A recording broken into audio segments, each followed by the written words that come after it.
皆さん、お帰りなさい。今日は266日目です。Welcome back, folks. It is day 266. So we had a new vocab day yesterday. I'm only checking because I wasn't really that focused. We talked a lot about really interesting things. I made a few errors at the end when I was calling what I set up for today's recall. We'll go over that a little bit. A few errors here and there. It's what you have when you're learning things and recalling things, right? So we rant a lot about random topics, right? Candy bars, shared experiences in language learning, the difference between sharing experience than being like instructor and advisee, sort of. So quite a lot of things to reflect upon. I'm sure we'll revisit those topics from time to time. So we'll get into our recall for today, see how well my practice outside of Duolingo has served and what I came up with yesterday. Yeah, hajimemashou. Right? So I think I'm gonna go with categorizing this now. So we're gonna take, it's a discussion of interest. So I'm gonna take the predicates and or nominalized or noun activity and then associate them with like adjectives and objects. So we take the predicate, associate them with a noun, an object, or direct object, right? And then there's like one extra group as well, which is kind of like a noun or object to the predicates. So we got lots of predicates. One of the biggest features of Unit 68, Section 3, Unit 68, is the formal introduction of the plain form, the dictionary form. And interestingly enough, this is probably where they decided, hey, we're going to log these predicates now, right? In their dictionary form. So that is an interesting sort of, I'm a little mixed on that, because if this is the trend they're going, I'm kind of curious as to what their choices were about not including and doing the predicates even in the MAS form, like, because the character itself doesn't change, so the kanji representation of the characters do not change. However, I could see that introducing predicates, the predicate kanjis, overlap with a lot of other things if it was stood alone. And it could be a little confusing because all of the, like in the character section, whenever one of the kanji comes up, they would have to review all of the existing forms over and over again. So that would balloon the lesson gigantically. And that might be a consideration. Like, for example, whenever tabe in taberu comes up, then their kanji section will be loaded again with, like, tabemasu, tabemashou, tabemasen over and over again. And some people really enjoy that stuff. For me, maybe, yeah, the whole path thing, you would be really, really stuck on practicing conjugation over and over again. And predicates are a natural, right? It's a consistent existing part of a sentence, at least the simplest of sentences. So going over yes over and over again, or da, right, over and over again might be a thing. I don't know. I could see a different balance, but today looks like this unit marks the first time that the predicates that are represented in the plain form are logged in the kanji section. So perhaps we might not even need to remember all the predicates. With that said though, there are 4 new predicates in this unit that are not logged, and they happen to be new, and they weren't represented in the plain form, so they didn't end up being logged in the character. And the kanji section is borked, so has been an ongoing, that is literally an ongoing issue. There's no way around it. Like, no hand brushing, no excuses. The kanji representation is borked since the last 2 units. After a lot of the new kanji characters are missing strokes. The strokes are unequivocally absent, so that's a big concern. Whether that's a concern for me specifically is non-existent, since I write kanji and fill kanji up with the acquisition of strokes. You can kind of fill in the blanks. In fact, I don't usually look at the stroke order or whatnot unless I'm very, very confused, like, or a 50-50 stroke order or something like that. So, however, I can see that being a really, really big red flag for QCing in this. If it's humorous because I haven't had anyone bring this up, so I'm not sure if it's unique from, actually, hold up,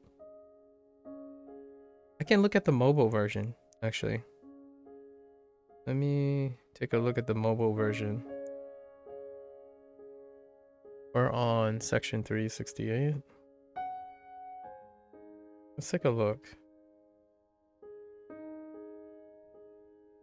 It might be okay on the mobile version, and that would explain why it's not an issue. Nope. It's completely borked. Yep. Yeah, so that is a really, really big red flag. I think this is the first time. I thought it might be a one-off, so it was excusable, sort of, in the last unit, but definitely not excusable. That is a gigantic red flag. I'm surprised. Honestly, it's a little surprising. I don't know how long this has been up, but it's an immediate fix.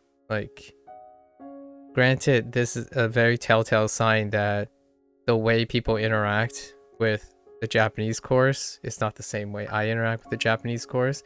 I would think this would blow up, right? Like, this is a really, really big red flag. Like, let me show you. So if you go to, oh wait, not yet. I should do my recall first, but it's a really big red flag. The kanji section is in need of a repair. Well, let's go right into it. It won't affect our studies here. However, yeah, it's probably the lowest point of this experience. It's a moot point for me, but that is quality control issue. So hopefully we see a fix to that soon enough. All right, so Unit 68, we're gonna do predicates, and predicates come in pairs and groups. So that's kind of how I'm gonna remember these, or recall these anyways.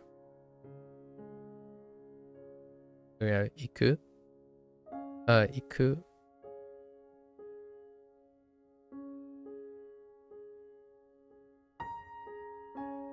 and kuru, iku and kuru, go and come. Let's give it a location.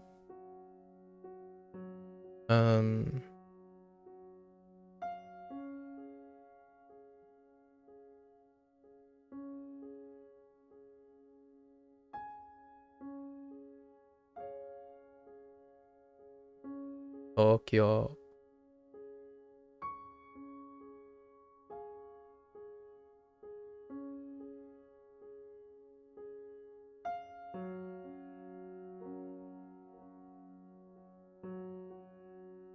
Osaka. The left radical is a little bit extended. Osaka. Sorry, Kyoto. Sorry, Kyoto. So, Tokyo and Osaka.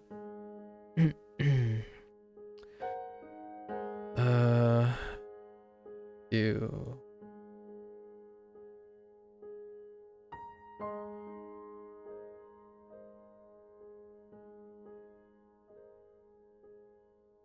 Miru? Miru and Yomu.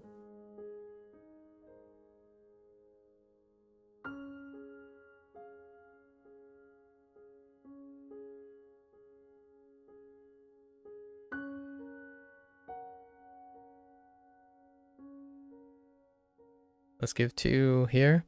This is an error I made yesterday. I was like imagining myself writing near the end of the day, and I wrote, I'm pretty sure I wrote for eiga, I wrote this, which that's a different thing entirely. So eiga, no, the e is actually this. So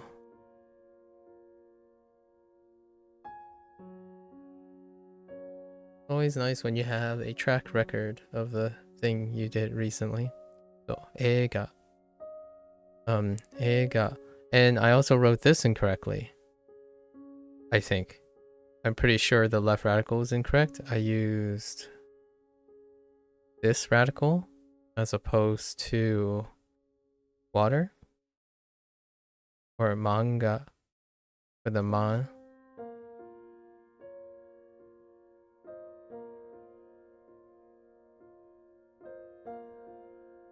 Oh, manga.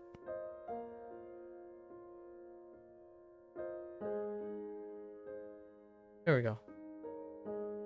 Thanks, Mark. Thanks. Arigatou gozaimasu. Gambaro. So we correct those. So I wrote the right radical. Pretty sure I wrote the right radical incorrectly yesterday for eiga due to the quick recall. And then manga, I used the incorrect left radical. That's what I recall when I was reviewing this. So we got another group.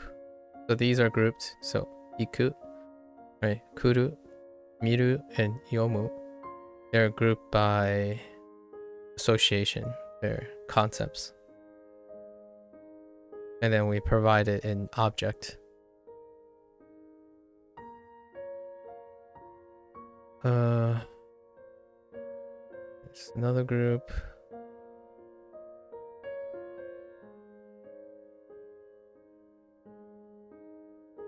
Ashiru, ashiru, ashiru.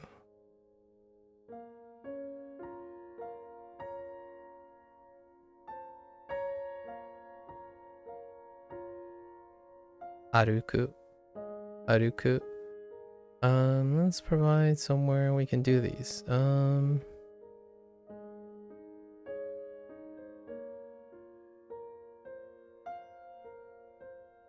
Yeah.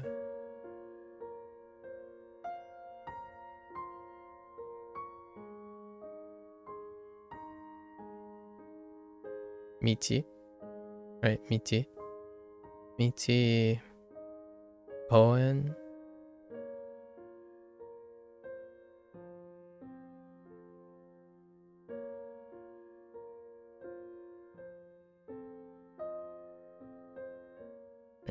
Koen.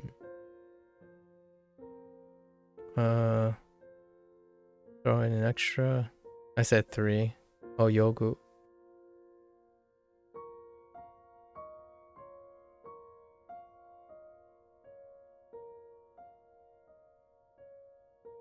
Oh, yogu. We used puru yesterday, but let's go with umi. Umi.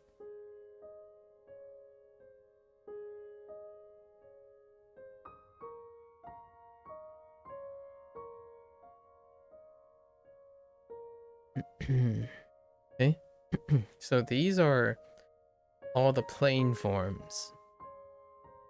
So we got all the plane forms, and now they're logged, except Haruku, I don't think it's logged. I'm adding that. Haruku is an extra, but the others are. And then now we have 4 new ones. So the context, I'm going to do this in reverse. The context is boru. However, we can use yaku, and basketball. So yaku.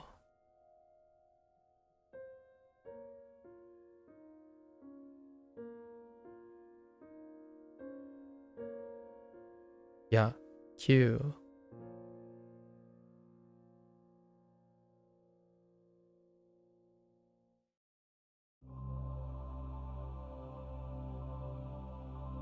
Yaku.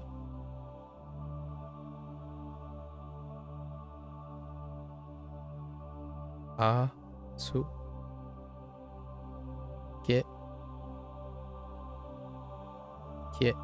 Sorry. Get. Doboru.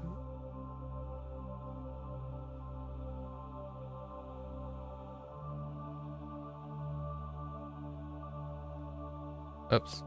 That's baru. My bad.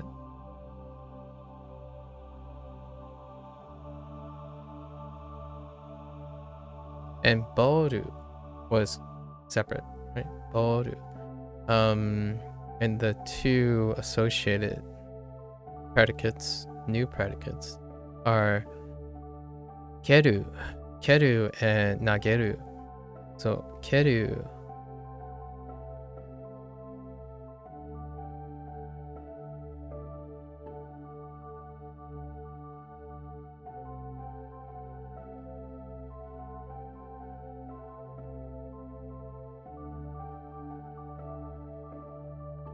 Right. Keru. Kick, and nageru to hit or throw. Not hit, but throw. In this case.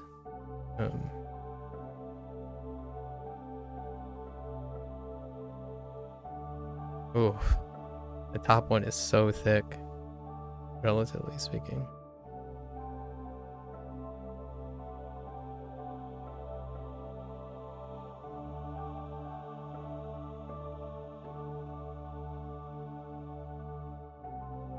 Nageru. And then we have 2 more new predicates associating our last couple of things.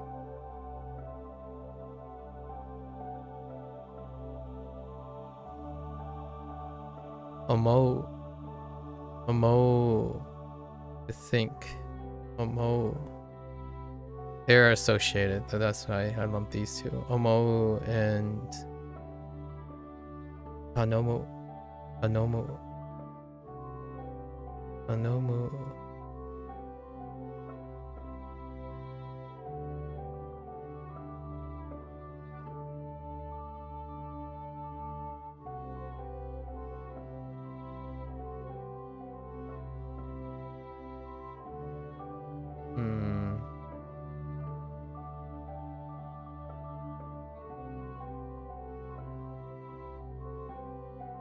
I remember one of the rackles. Let me lock it in before I forget. Oh no, I remember the whole thing now.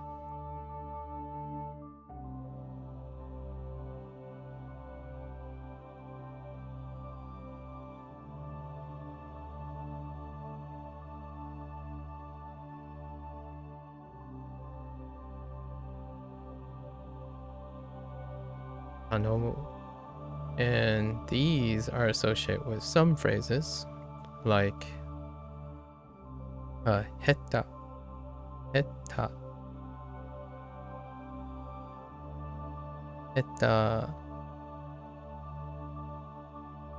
yozu,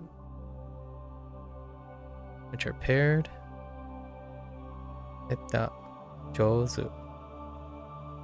or jo, yeah, jozu. As well as daijoubu. Daijoubu.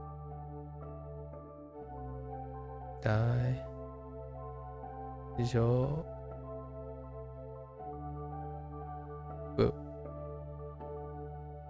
And tabun.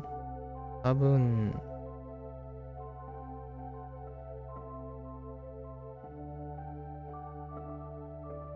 Yep. I think that's everything. For all these predicates, we also have like an expression, which is more of a construction grammar thing. So no and ga. No after. Oh, there's also da after one of them. Which one was it? I'll recall that. There is one other element. So we'll say +1. I don't remember. And then there's no with the particle ga. I notice. Ga, like ski.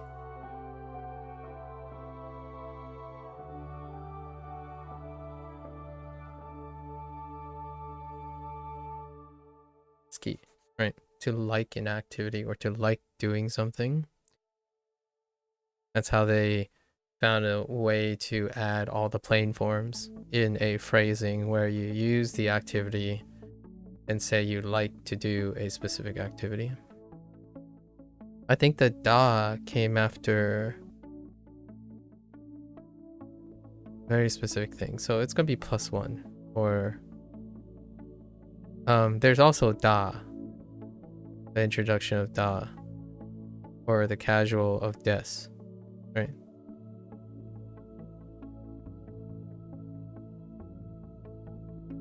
How do I represent da? I guess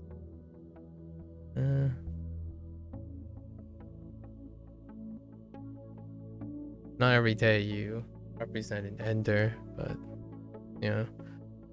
There were a few phrasing too, so we'll pick those things up. I think we're gonna make probably +3 more notes from this baseline, since yesterday was day 1. Probably 3 more notes today. Okay, so unit 67. Unit 67 is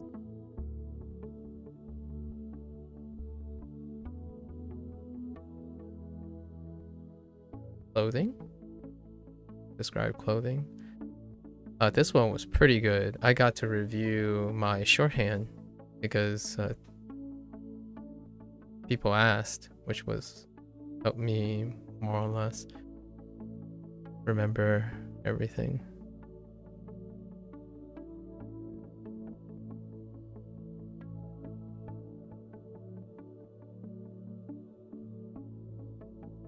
Seifuku. Seifuku. Seifuku. Seifuku.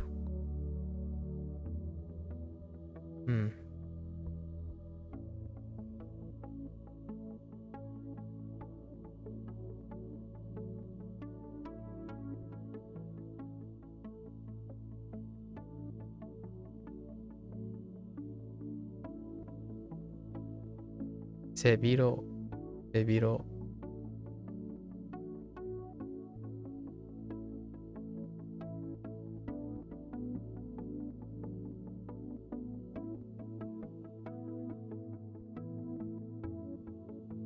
Yofuku.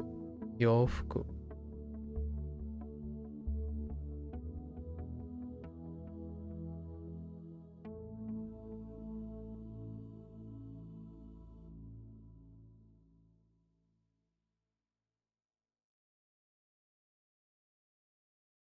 Uwagi. Uwagi.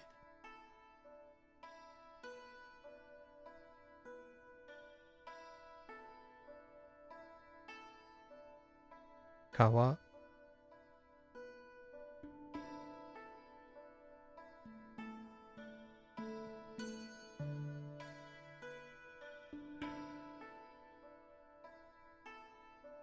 so de.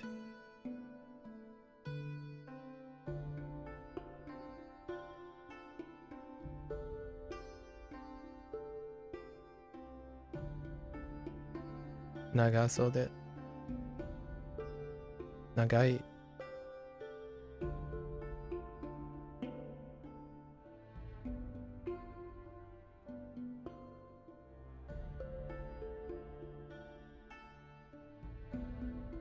Mijikai.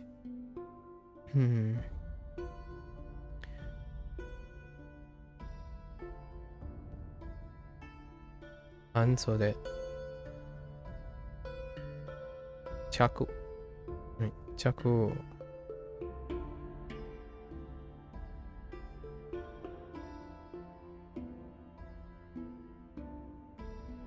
Pon.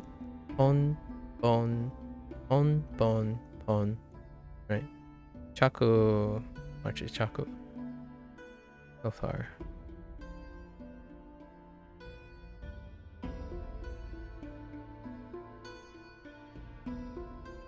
Wait.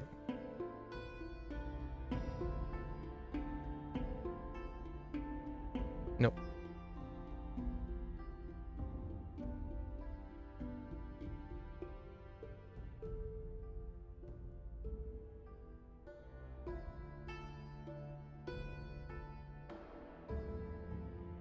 Nope, that doesn't look right. I think I have to give two different characters here. We'll stick with one that I thought. So my stays my to stays to Kumi. Kumi stays Kumi.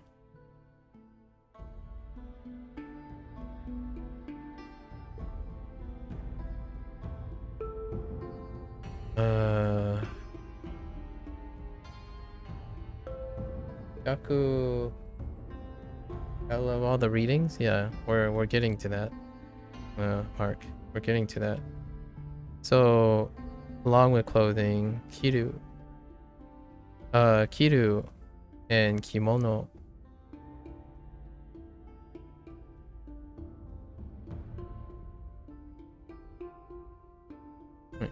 Kimono and kimono, yeah, yukata.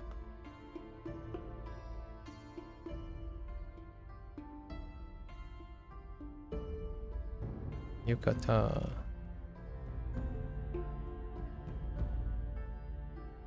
We had a long discussion about the purpose of kanji, and you kind of highlighted my rebuttal to someone who tried to who suggested that the general purpose for the primary purpose of kanji is to capture the concept. And I dug in a little bit to it, like to get a cursory understanding of how other like linguists and other people generalize things. It came from pictograms, the discussion on pictograms. And my thought was both. However, when I thought about it more near the latter end of my session yesterday in Japanese or in Chinese, I thought to myself, that might subside after one becomes one skips the step. So for now, the reason why my opinion is that it's both is largely due to its effective, it's more information. So kanji captures both its read, its sound, and its concept, and I do both. So the primary purpose of kanji for me and Hanzi for me is both. However, this person was generalizing, in my opinion, before they started learning Hanzi and kanji thoroughly, and I would say I would agree with them in the long run, probably maybe like 2 or 3 years down the line, where I stopped thinking about, I don't require to think about the read, but the concept itself will give me the read, right? However, for now, I disagree. firmly disagree that the primary focus of kanji and hanzi is a representation of its concept. We are trying to make a comparison and contrast between an alphabet system versus a pictogrammic language. And I looked a little bit into that, and pictograms, in order to separate pictograms from an alphabet is to, for me, cursorily, is to identify that the pictogram itself is universally used, as in itself a language. So if you have a picture of an apple, then it can have many meanings, right? It can have many meanings. However, that pictogram is universal for the object of those meanings. In terms of calling like Hanzi and kanji a pictogram, that would be a little bit of a stretch for me, because you are arranging these characters, and these characters will carry concepts with them and or sounds, and you arrange them in order to create emergent meaning to the things themselves. Will be confusing if you speak a different language, if you look at a different representation. A pictogram is a capturing of an object's physical being, like a meaning and stuff. It is still somewhat of an abstraction, like say a picture of a person, for example, like a stick figure. That's a pictogram of a person, right? And it kind of evolves into its own, like emoting evolves into its own, and that's great. Now here's the crux of the conversation.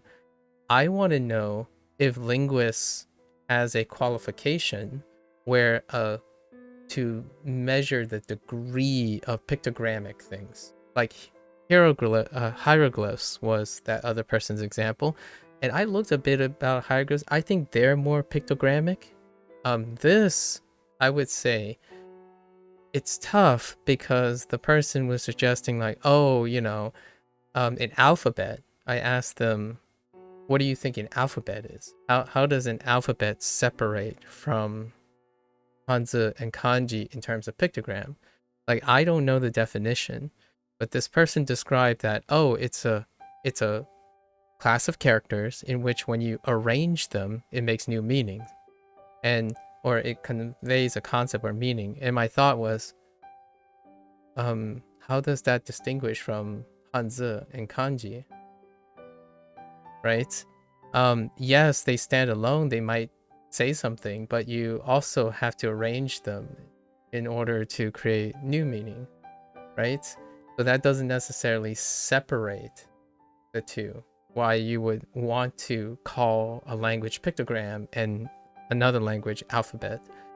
I think linguists would be able to distinguish them. I just don't know what it is. I was just asking the person. And then they went into a separate line of thought and saying that, well, it's more pictogrammic because these characters are recognizable as a picture. Like, if that were the case, in my opinion, we wouldn't be talking about onyomi, kunyomi, and the various meanings it could have, and having confusion between people who either know Japanese, Chinese, or not, right? Inherently, pictograms are a separate category where it kind of defies language barriers. So, like a big exclamation mark, or a really scared face, or sweating, or something, those type of things.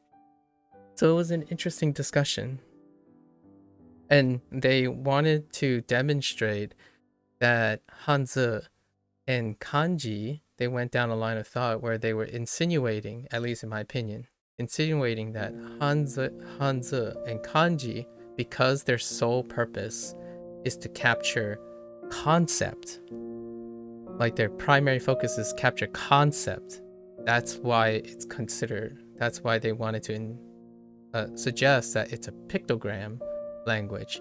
As in, if you look at a kanji, you're supposed to think of a concept. And I agree that it does do that.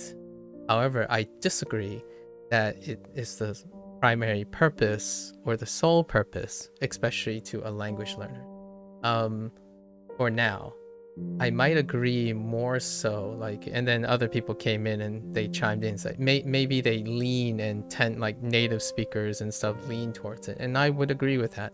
Unfortunately, I'm not a native speaker. However, maybe with age and experience, we might skip over needing to say, oh, this sounds like this in the sense of word discovery, right? Alternatively, one could say when you get older and you get more experience with your language, you start doing them instantaneously, like you're doing them all together, as in, oh, I remember what this word sounds like. It means this. Or, oh, how do I say this? It sounds like this. The idea is that you're doing both. When you're reading something, you're kind of doing both. So it came down to the idea that as a language learner for myself, one is not without the other. So when someone says something has a primary focus or a primary purpose, it would suggest that you do that more than the other thing. And I don't separate them. When you read a kanji, you know how it sounds and what it means. It might be a chicken or the egg argument. Maybe they're arguing that you do one first and then more often than one second. And that I could kind of see once you get to the latter end, when you mature into a native speaker or native-like speaker, that's the case. Because I can tell you one thing, I am saying a lot of English words, but sometimes if I had to write it down or type it, there are going to be typos. There are times when there's a new word, and the best thing I can do is gather all the resources I have and try to write it, right? So that's kind of what I settled on over the evening. It's interesting. Obviously, this will be a feeling that I'm not sure I'll ever get to. Asking a native Japanese speaker if they ever read something that they don't know or understand, how often do they think about what it sounds like and what the concepts are?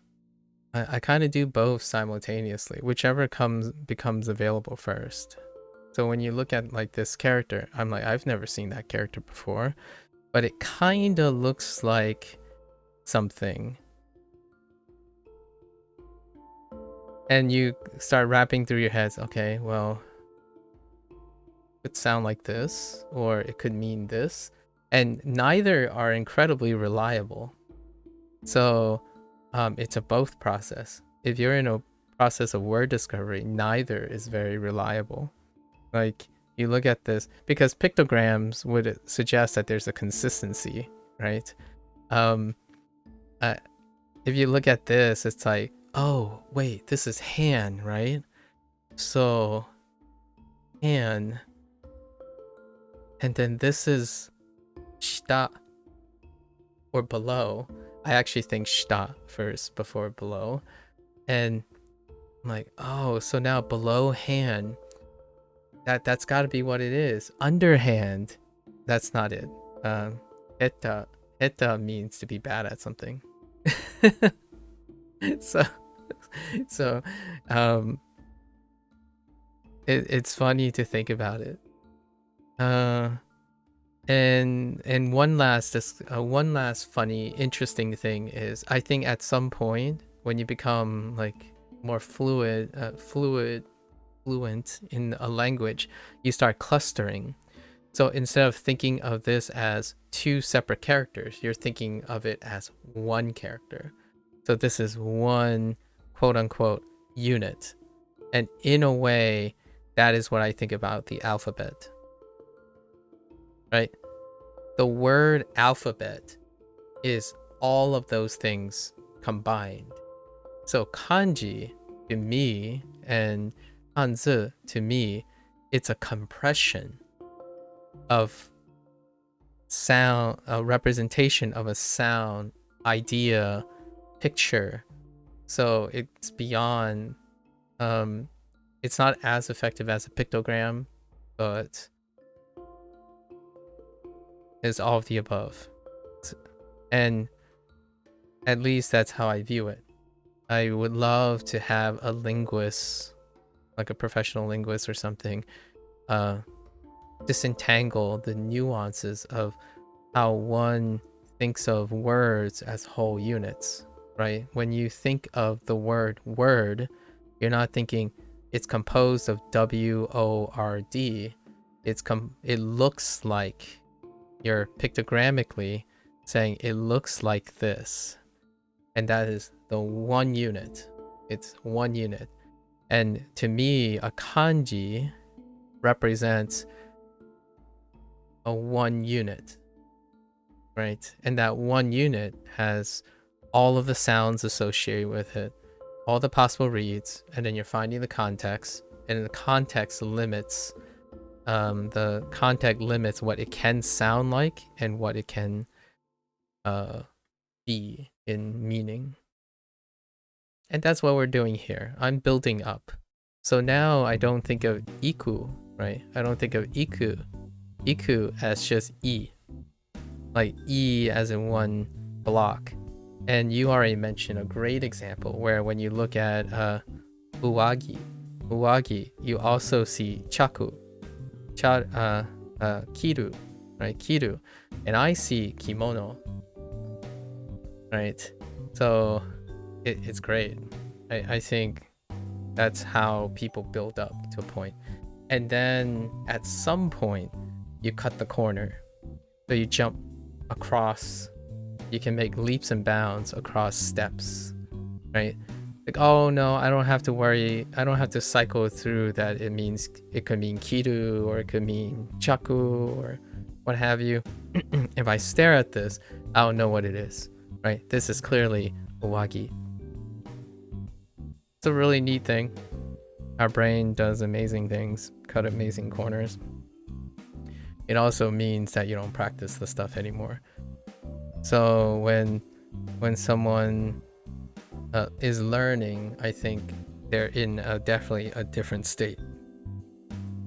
The reason why I probably was so into that discussion yesterday was the idea that if I thought that way, for example, if I thought the way this person is thinking, I would have focused on something and pretended like something, or been encouraged to think that something else is not important for my growth or learning.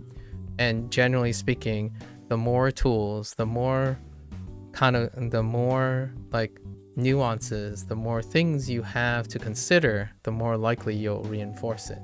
Whether it will be in the long run useful to continue doing, that's a refinement of the process. So you may not need it anymore, and someone can certainly continue to like run their flashcards and only remember the concepts of these things. That works, right? I read several hours of forums about people going back and forth, and my only thought is, I'm glad all these people managed to learn Japanese in various ways. Some people think, oh, it helped them a long way to do the wanikani way. It was a wanikani thread. However, Duolingo approaches it the same way, a very similar way, where the kanji section is kind of what wanikani does. I haven't used wanikani personally, so I'm inferring from these people, where they practice both the pronunciation, like the reads of these things, matching the kana with these things, along with the meaning. And this exposes also the radical system. So it's all of the above. As I curate and look at how other people say, oh, this is what I did to become fluent, the idea is they have become fluent. Here are some of the ways that many people have done differently. And usually it's all of the above. They engaged in the way kanji is pronounced, and then how kanji is rearranged with each other and how they affect the pronunciation because of words that they care about. So then they understand all the fundamental, what they call the fundamental or self-interested onyomi and kunyomi, and that forms the foundations. And when you found the foundations, you all the intricates and nuance and exceptions come and go, and that eventually forms the foundation of everything, right? It's kind of like the grammar system, right? The conjugation system, plain, form, and all of the above. You gotta know all of the above, or you may want to engage in all of the above, enough to help you remember things. My impression was that this person was a very enthusiastic, probably quite intelligent person who relies very strongly on rote memory and prioritizing very, very specific things they do really well. It sounds like a nightmare to me to rely on one thing, believing that it is the primary purpose of something. So like walking, the primary purpose of walking is from getting from point A to point B. And that would be the limitation of the purpose of walking. For me, walking is a form of meditation. Walking is also a form of enjoyment. It can produce physical benefits and mental benefits, right? There are many ways to enhance the purpose of something. And I felt that I did not want to give the false impression that I agree with them, where like, oh, when you see kanji, the most important thing and the only purpose is that you break out your flashcards and make sure you know all the concepts related to them. Well, context, or the concept the kanji captures, is also contextually dependent on what it is in the sentence. And like in alphabet, the arrangement of the kanji is important, and that also impacts its sound. So the way sounds interact may elicit a concept as well. I think the strongest example of sound eliciting a context is chaku, hon, mai, tsu. All the counters quite consistently elicit something that is secondary to a lot of people, actually. I think lots of people would agree with this young person that it's optional, like having to remember if there are euphonic changes with this. The concept itself does not change, right? So there are things in the Japanese language where the concept of the character doesn't change at all, but the sound changes. So now the question is the sole purpose of those characters sound or concept? Again, I would say both. However, knowing that hon and the concept is to categorize cylindrical things would not get you to bon and pon. And you would not know that mai stays the same, where mai would give you the false positive that the concept is the most important in knowing what this character's read is. So plenty of counter examples.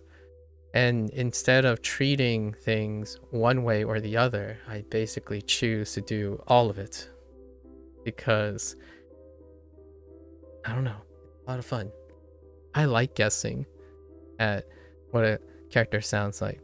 It kind of gives you a responsibility for your learning. It was a really good discussion yesterday. I also am running on very, very a lot less sleep as well. The things you talk about. So uwagi, now we're gonna separate into separate concepts. We're doing, let's do it like this structure. What are we looking at? We're looking at, we have the kiru structure, right? Here's the kiru structure.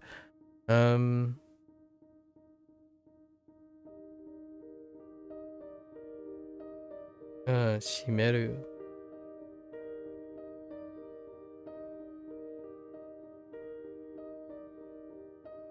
The other shimeru.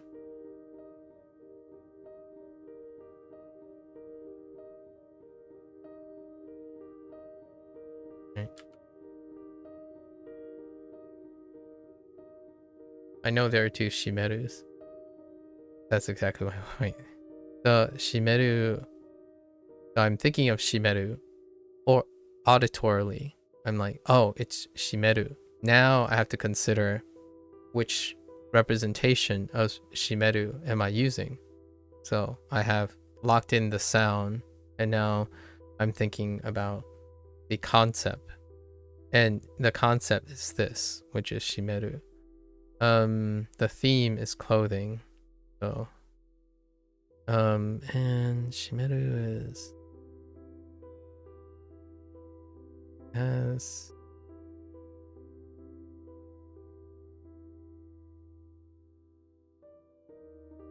wait.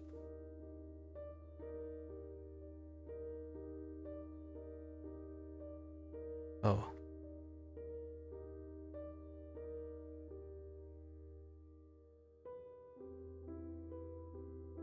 That's this. Thread? Oh yeah, thread. Yes. Yes. Shimeru. So shimeru. Shimeru. Obi.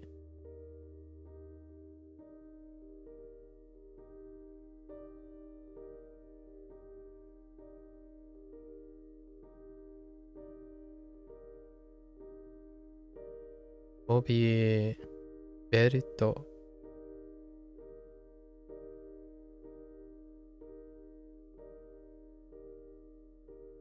Belto.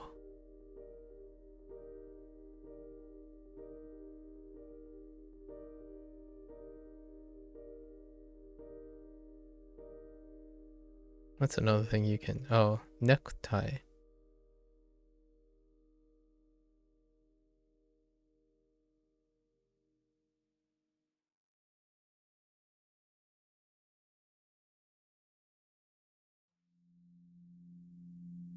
I screw up.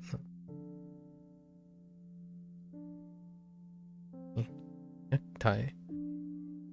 Alternatively.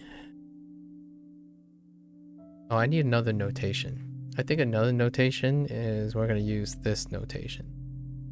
Or like a denim.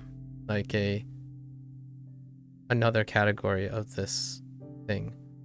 I'm gonna need to work on another notation here. It's kind of funny because I use pictograms. I use pictograms in my recall now with arrows and plus signs and tildes and enter signs. So these would be pictograms. Like arrow is a pictogram, interestingly enough. Or like plus, and I don't even know how universal this is, but yeah, arrows are an example of pictogram.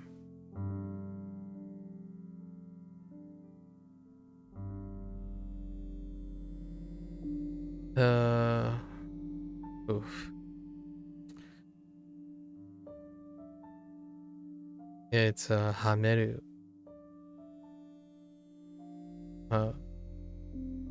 Hameru. Hameru.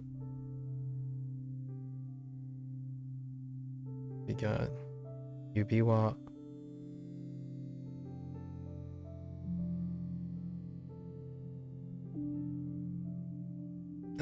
Yubi wa no. Yeah. I have trouble with you. Oh.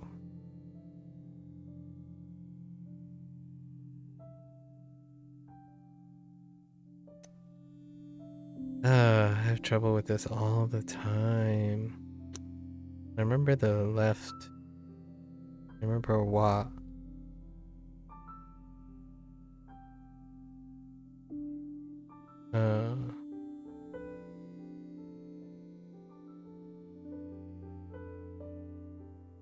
What's this wa? Oh. Yeah.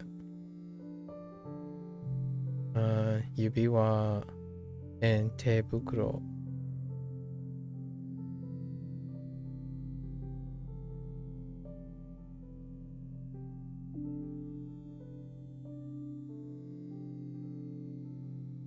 Tebukuro.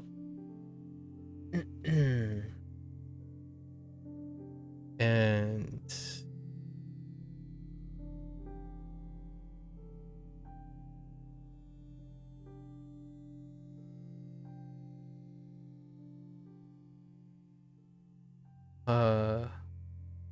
Hazusu. Hazusu.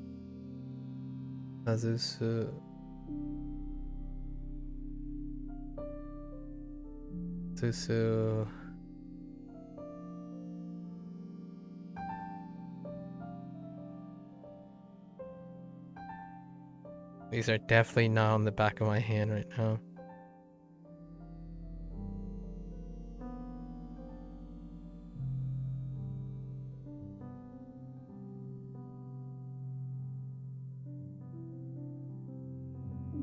Does it look weird? Azusu is such a weird. I don't get a lot of zoos. Azusu.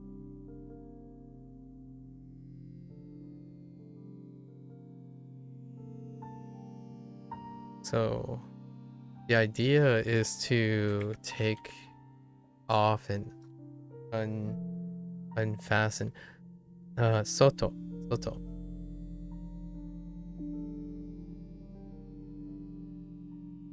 Azusu. And I use botan.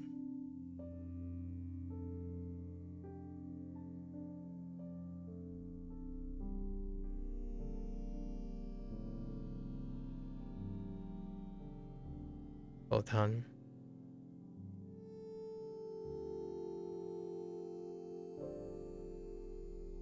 There's also no. Generative no. Yeah. For multiple items.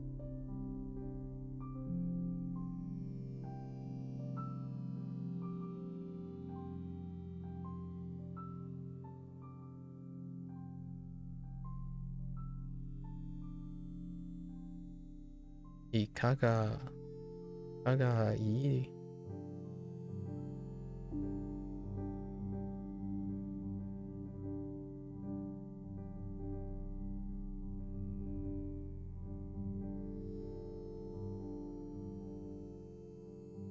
Practice some colors for clothing.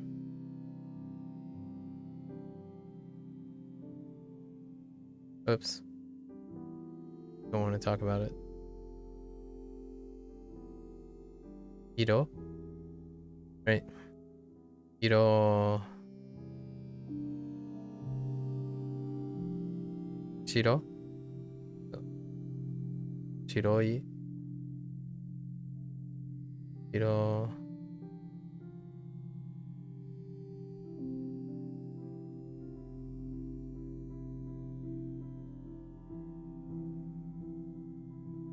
This is. Yes.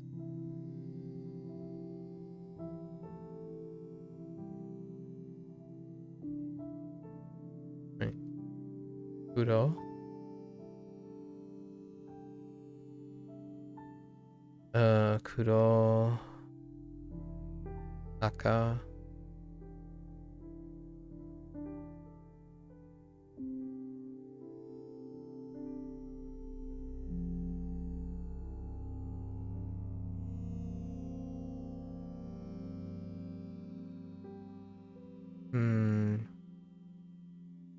Ki.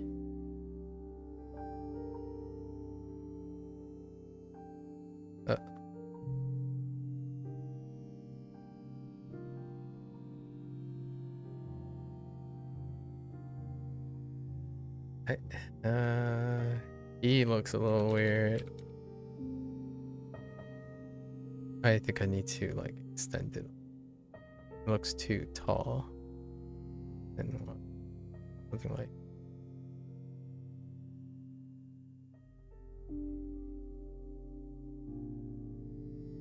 that. So kiroi. Ki. Murasaki.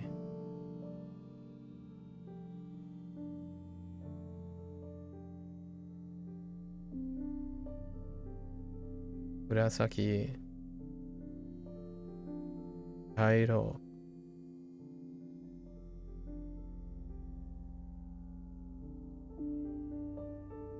Midori. Midori.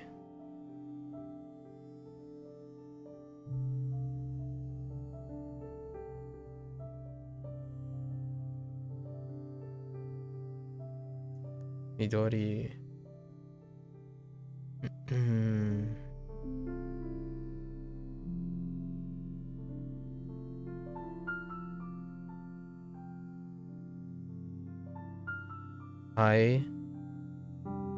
Airo. I feel like I have 9 colors. Oh. Ao.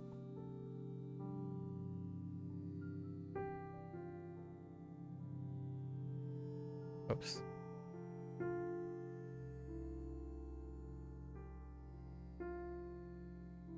Oh. So.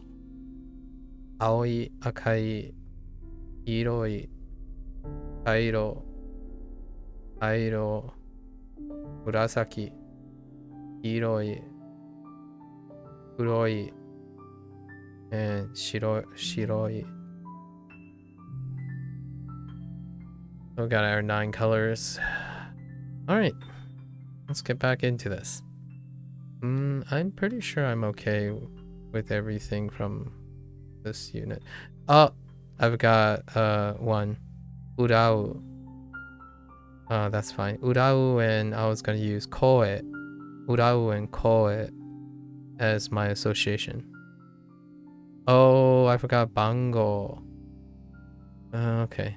Bango and D. Oh, I did forget a couple things. So we have bango, D, and urau, and urau with koe. It was quite a lot actually. So voice, right? Voice was singing. Bango and G, I was gonna tie with heta. Or omo, right? Omo for bango, and D for like heta. Heta and jobu. Not jobu, jozu. Right.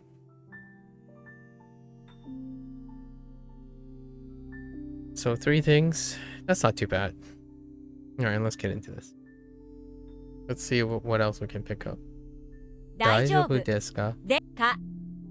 番号大丈夫ですか? 大丈夫ですか? 大丈夫ですか? 大丈夫大丈夫大丈夫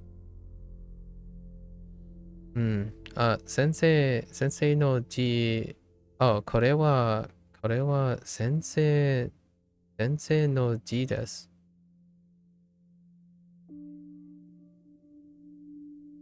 これは先生の字です。大丈夫。これは先生の字です。これは先生の字です。先生の字です。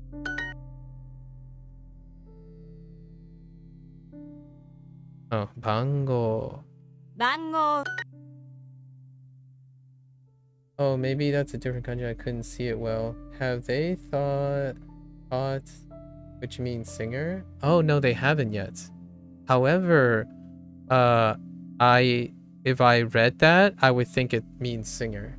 Mark.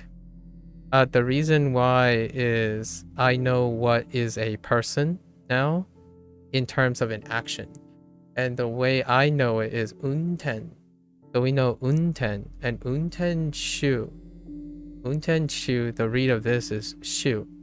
So that's probably if it preserves like ua, maybe it's actually no. I might actually know what singer is. Hayu, no. Wait. Hold. It's kashu. Yes. This becomes ka. This is the read for ka. So it's kashu. The only reason I know that is because Duolingo already introduced kashu. Probably stream delay. Stream delay will catch up. Stream delay. So this, the reason I know it's kashu is because I knew kashu before I knew kanji. So we already had kashu. Kashu in the wedding unit. Kekon. Kekonshiki. Kekonshiki. Basically we were saying everything bad about a wedding. That's how I remember. It's every bad wedding. So they kept saying like the wedding singer is terrible. Or maybe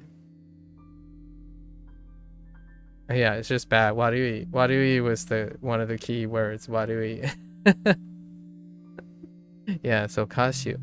So I'm guessing this would have been singer.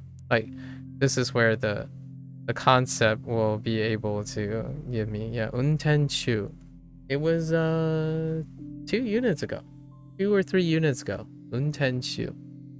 So now you can put shu at the end of a lot of things, which is great. Like actually, what about you can also put ya at the end of things too, for like things to do. Like I didn't get the kanji for it yet. Or actually you can also put ka at the end too, right? There are a couple endings, like for what am I thinking of? Yakshu. Yakshu, you can probably no, that might be yaksha. Sha is probably a different thing too. Yaksha. So there's sha and honyaku. Honyaku sha. So you can put like sha at the end of things too for like a person of things. So I'm guessing there's different segregations between like a person doing something. Honyaksha is a translator. Yes, that's probably it. Yeah, for like maybe dealing with writing, things that deal with like linguistics, things that deal with like officiating or mediation, information kind of thing. They would use this instead. Because if you're thinking about like translators and other professions or activities that deal with that, they tend to use this one, which is kind of neat. I like that they're separating between them. Because there's tor, right, in English, or ter or that's it. That's as far as it goes. It doesn't have like any like grouping or anything, right? Like a translator, which one is it? Is it ER or OR? And then that's about it. Actually, are there ARs? Oh yeah, there are ARs. Gladiator. No wait, Gladiator is this one. Wait, are there any ARs?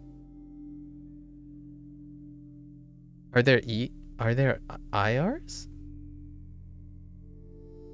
I think it's just these two, right? In English? See, this is how bad my English has become.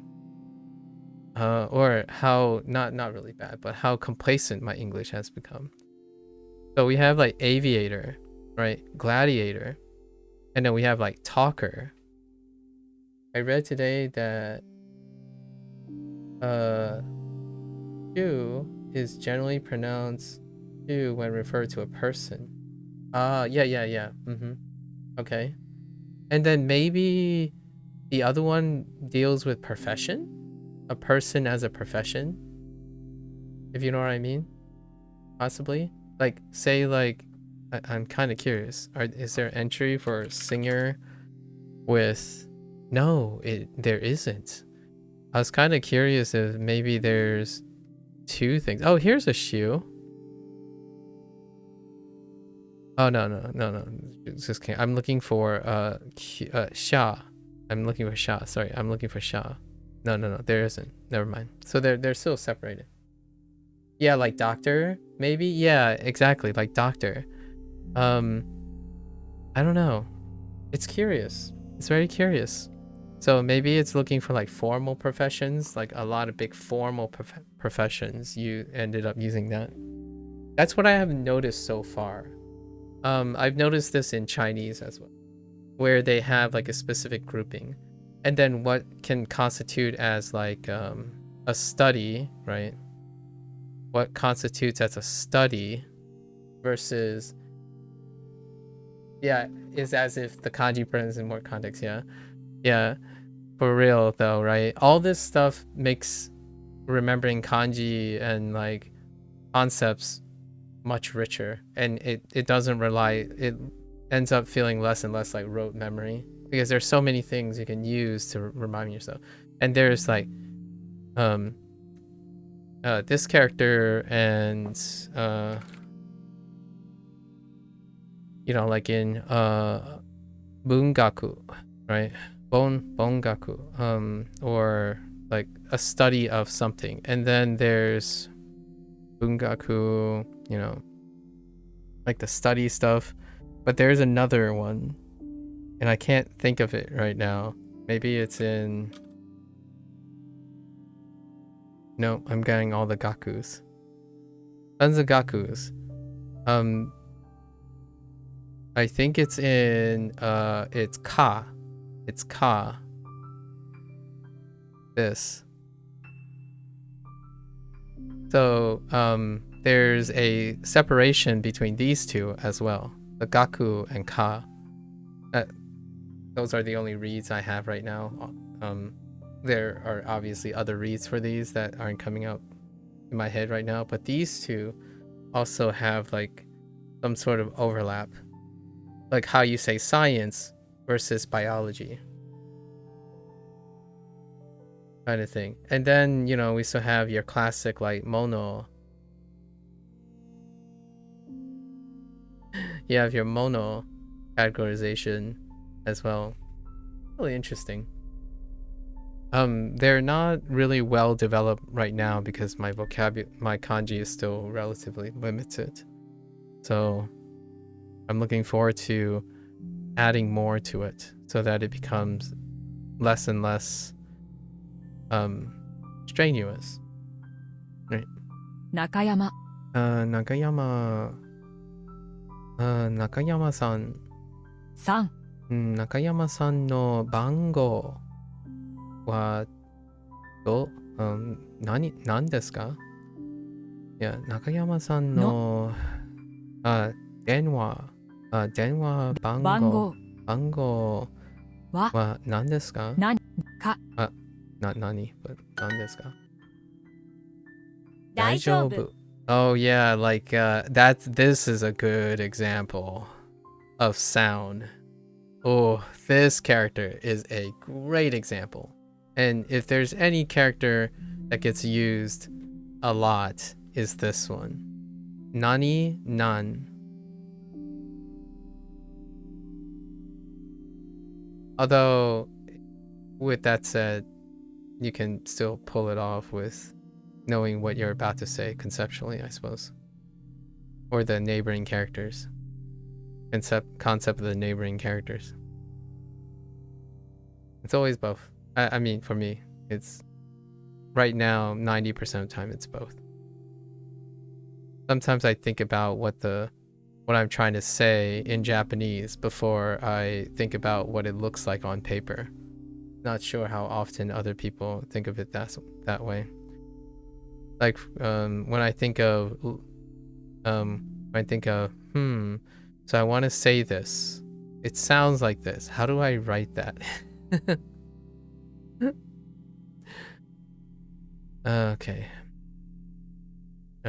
背広背広はは番号川これが私の電話番号です。これが私の電話番号です。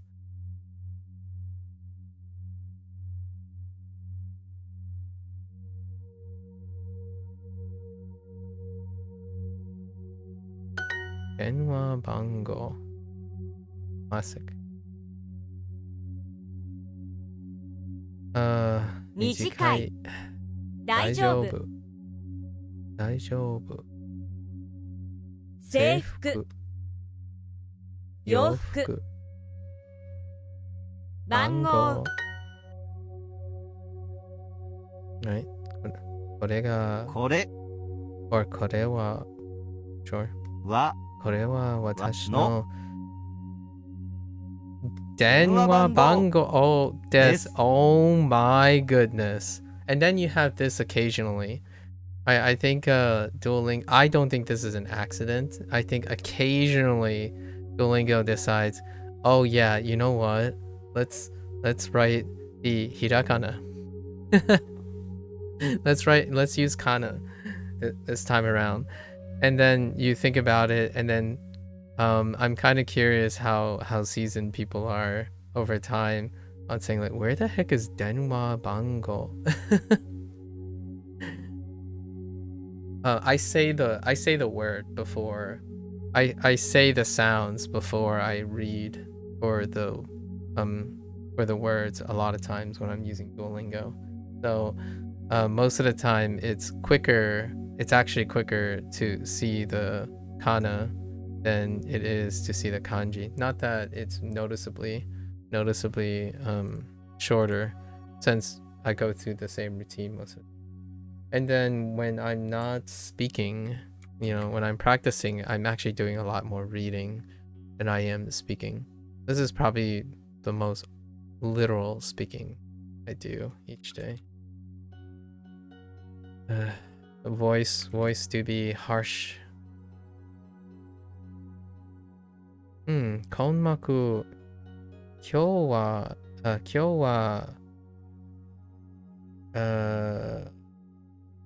that looks like Yasumi, but that looks like Yasumi, but it might be read differently. Something dealing with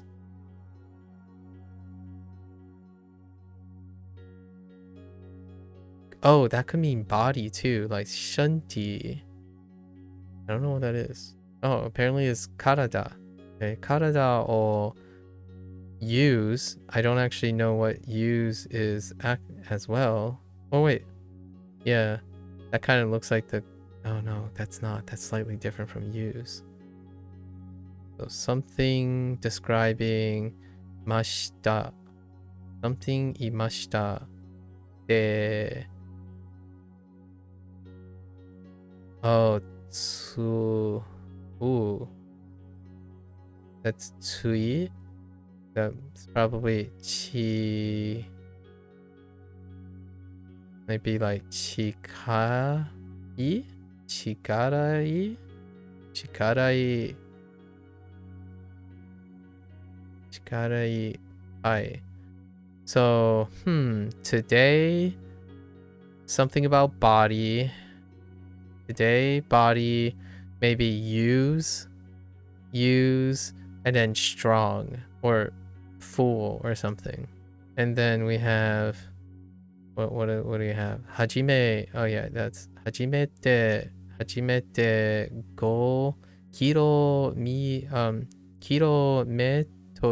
o ashirimashita. Okay, so you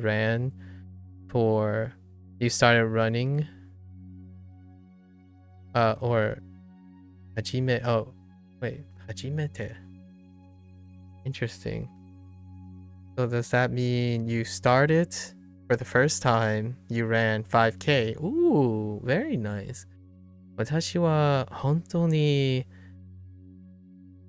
いが忍者。伊賀忍者。I know. What? Iga ninja desu. So are you saying you feel like a ninja from the Iga, like Iga ninja? Wait, that's gotta be Iga ninja, right? I like how you quoted it. Ninja, Iga ninja. That's funny. Unless that means something else, it tells me that you were really Ontoni. So you were really swift as a ninja? So what I'm gathering here is you're saying good afternoon. You used your body today, maybe like well. You used your body well. You ran a 5K for the first time and you felt like a ninja. Or you were a ninja. You were swift like a ninja. Oh, that's good. That's good. That's hilarious. I have not had hajimete that way yet. That's interesting.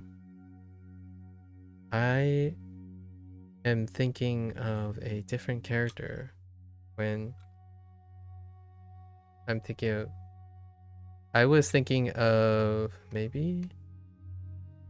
So I was thinking, when I think of Hajime, I think of this one. So that's interesting. And then Hajimete, they ended up using a different character. Instead of using the root of like Hajimeru, right? They ended up with, what does this character look like? Which looks like another one. So I was getting it a little bit. So they ended up using this for hajimete.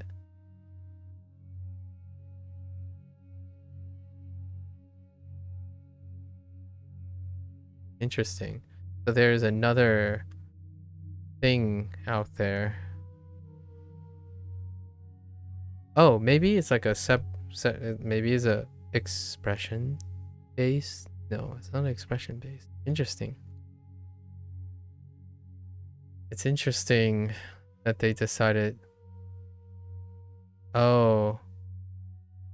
See also hajimeru. If it's in the... That's so interesting. So another form is using this. I went down this rabbit hole the other day. I found a really good Stack Exchange post about... Oh, about this? Like very specific... Oh! Well, here you go. Hajimete. Here it is. Who would have thunk it? Those are... okay, these are both the stem or noun forms. Technically, the... version of verbs, and then hajimeru, to begin something, to start, is transitive. Yeah, in terms of usage, the kanji is never used to spell the transitive verb. Oh, okay, so that's kind of neat. Yeah, I figured it was a use case. So the nominalizer, right, the nominalizer form, the noun, the nominalized form uses this character.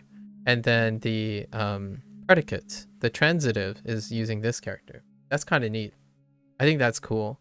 Like when you say, you know, when English says you start versus a start, right? To start versus a start, it's still start. This is the stuff that is cool. This is the stuff that's cool, especially from a reading standpoint. If you know what I mean, from a reading standpoint. From a listening standpoint, it will still come out as hajimete, and you know, haji you already know by context, right? Because listening ends up being order dependent. But that's cool. It's another one of those things. Isn't it neat? I don't actually know what this character is. I was reading Valentine's. So me and Valentine's has this thing going. I'm not sure if you caught us in the act before, but Valentine has been trying to use their vocabulary, their kanji and vocabulary that they are using, and they're going to use whatever they can, and I'm using whatever I know to like try to decipher what it's supposed to say, and then we're discovering new things, you know, like this, right? So I have a knowledge of this, but I don't have a knowledge of this. However, with the context of the sentence, it allowed me to think that it has something to do with start, right? Which is great. And then when I think of hajimete, I already know what it sounds like. So I know it by sound. And because of the sound, I could make this association. Neat. Very neat. 妹は友達とサッカーをするのが一番好きです。What's another example of that? I think I have another. I don't remember off the top of my head, but so far there's another example where the noun is substituted. Not sure yet. I don't think it's as simple as like hashiru or like oruku, aruku or something. But it'll come up when it comes up. Very neat. Very neat. Thank you, Valentine. Here's your daily dose of Valentine. Oh, there. 妹は友達とサッカーをするのが一番好きです。妹 wasn't paying attention. 妹は友達とサッカーをするのが一番好きです。妹の友達は I heard something that I couldn't make out. 妹は友達とサッカーをするのが一番好きです。するのか、する something. Oh, する oh, する like straight up する。妹は友達とサッカーをするのが一番好きです。一番好きです。Oh, okay. Okay. サッカーサッカーするするするするを一番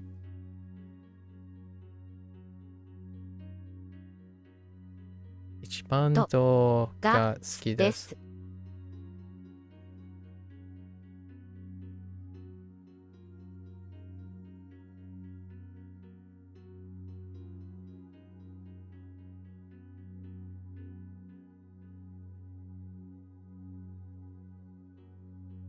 So I don't know the left. Oh, I kind of know the left. So something nin wa manabimasu. So I don't know those characters being used. Like, what I mean is the read on those characters to some extent.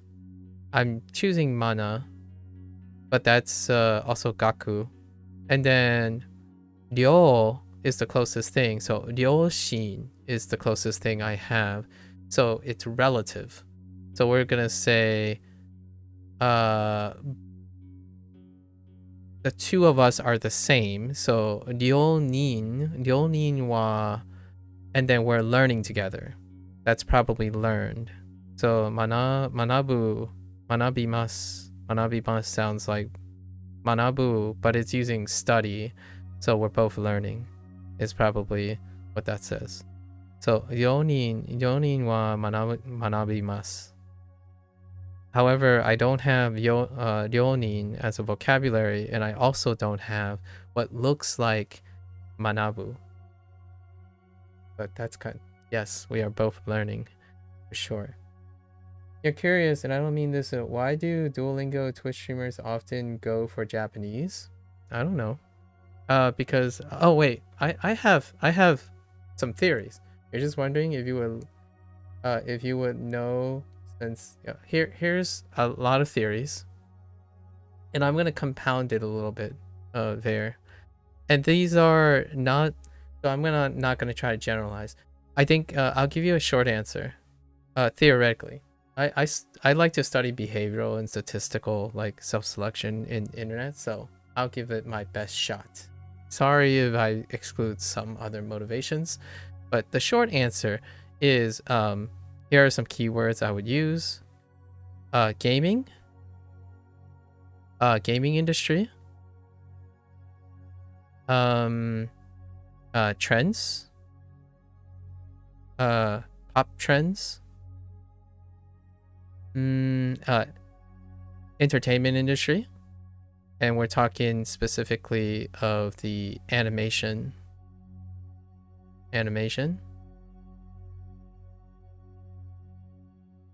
and then Twitch branding. So the longer answer, like a longer answer from a selective standpoint, is internet culture. So internet community tends to be self-selected, right? They tend to be self-selected. Yeah, SD, I'm getting to that. So the internet culture, the internet community, it tends to be self-selected, and it's boosted by algorithm based algorithm based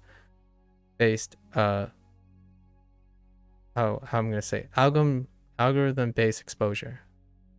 So if you take the trends of the gaming industry, what pop culture has, and the entertainment industry, and then you line it up with Twitch branding, which tackles the gaming industry quite a lot, and then Twitch is a product of Amazon, right?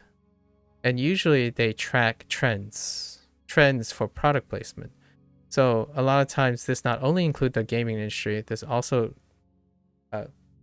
they're also purveyors of using trends, social trends, in the entertainment industry and pop culture. So right now, Twitch is also a English platform, English dominant platform. It is also an American corporation. What fills all these criteria due to self-selection and then boosted by algorithm is Japanese culture. So due to the nature of these pre-selection, gaming is part of Twitch's branding even before the surge, right? And there's an uptrend in Japanese influence. So when you think about the overall general selection and concordance between gaming behavior, which Twitch's branding was originally done, Japanese influence was already on an uptrend, both outside of Twitch and within Twitch. So naturally, when it comes to Duolingo, those who would consider Twitch as a home platform tends to have a self-selection for all these things prior to Duolingo and or other forms of language learning. So naturally, there will be what it appears like in a closed space. Right? Which is the Twitch platform.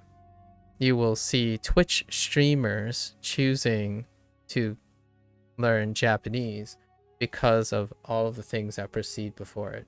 Now, is this true based on Duolingo's Now I'll add a few more things. Based on Duolingo's metric, Japanese is an uptrending user, right? But it is number 6.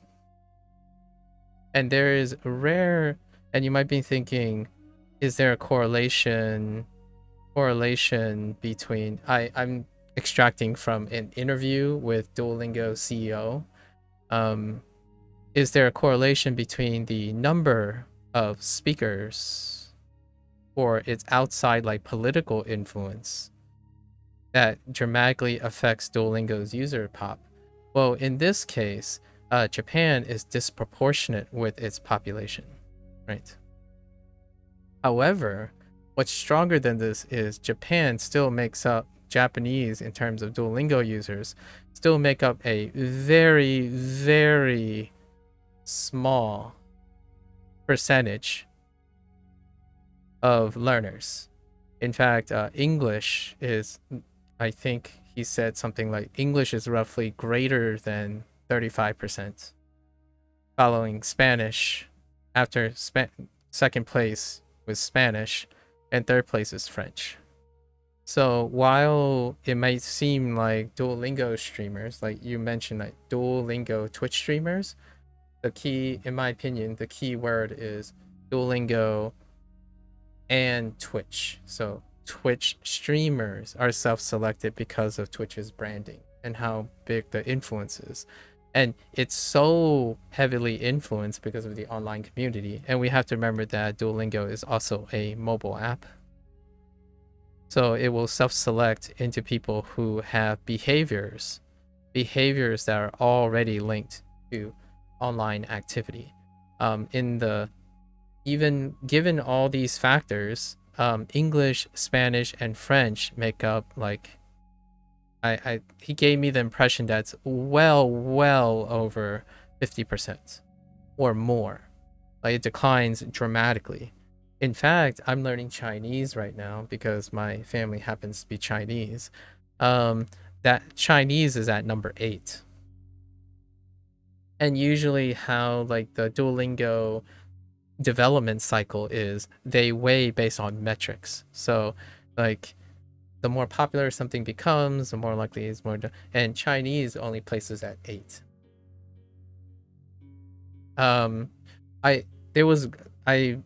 Since one of the interview, someone I know who don't like hanging out here too much anymore, shared this podcast with me, and I really loved the insights that the Duolingo CEO made about what type of language learners there are using their platform.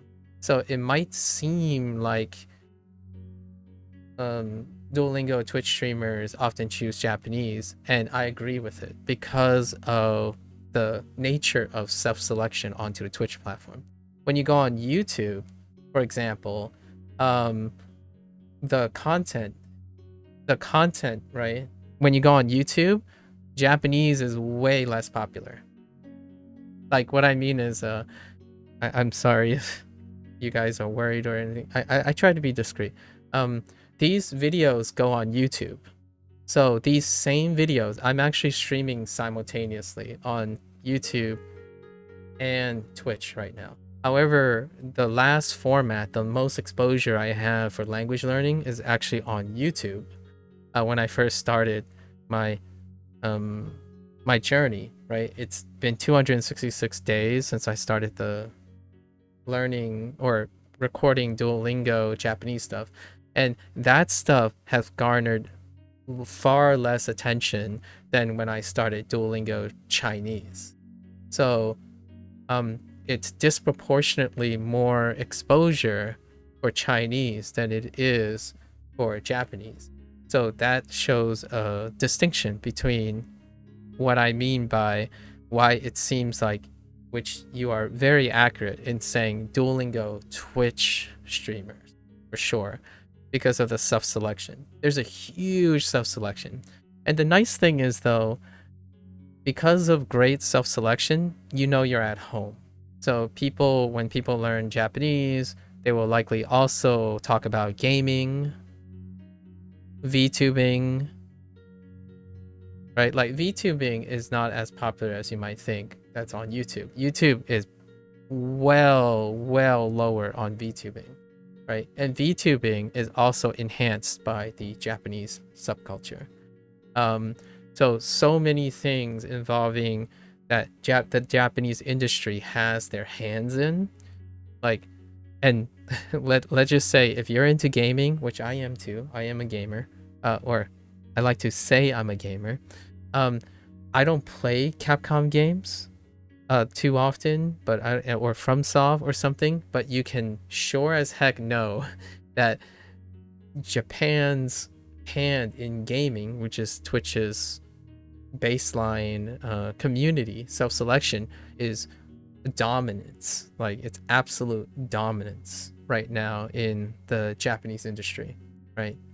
In fact, Monster Hunter World is right around the corner, and it is going to take up a substantial amount of the bandwidth. And Monster Hunter World is bilingual. And the bilingual, it's, bilingual, not multilingual, bilingual, and you will have Japanese and English.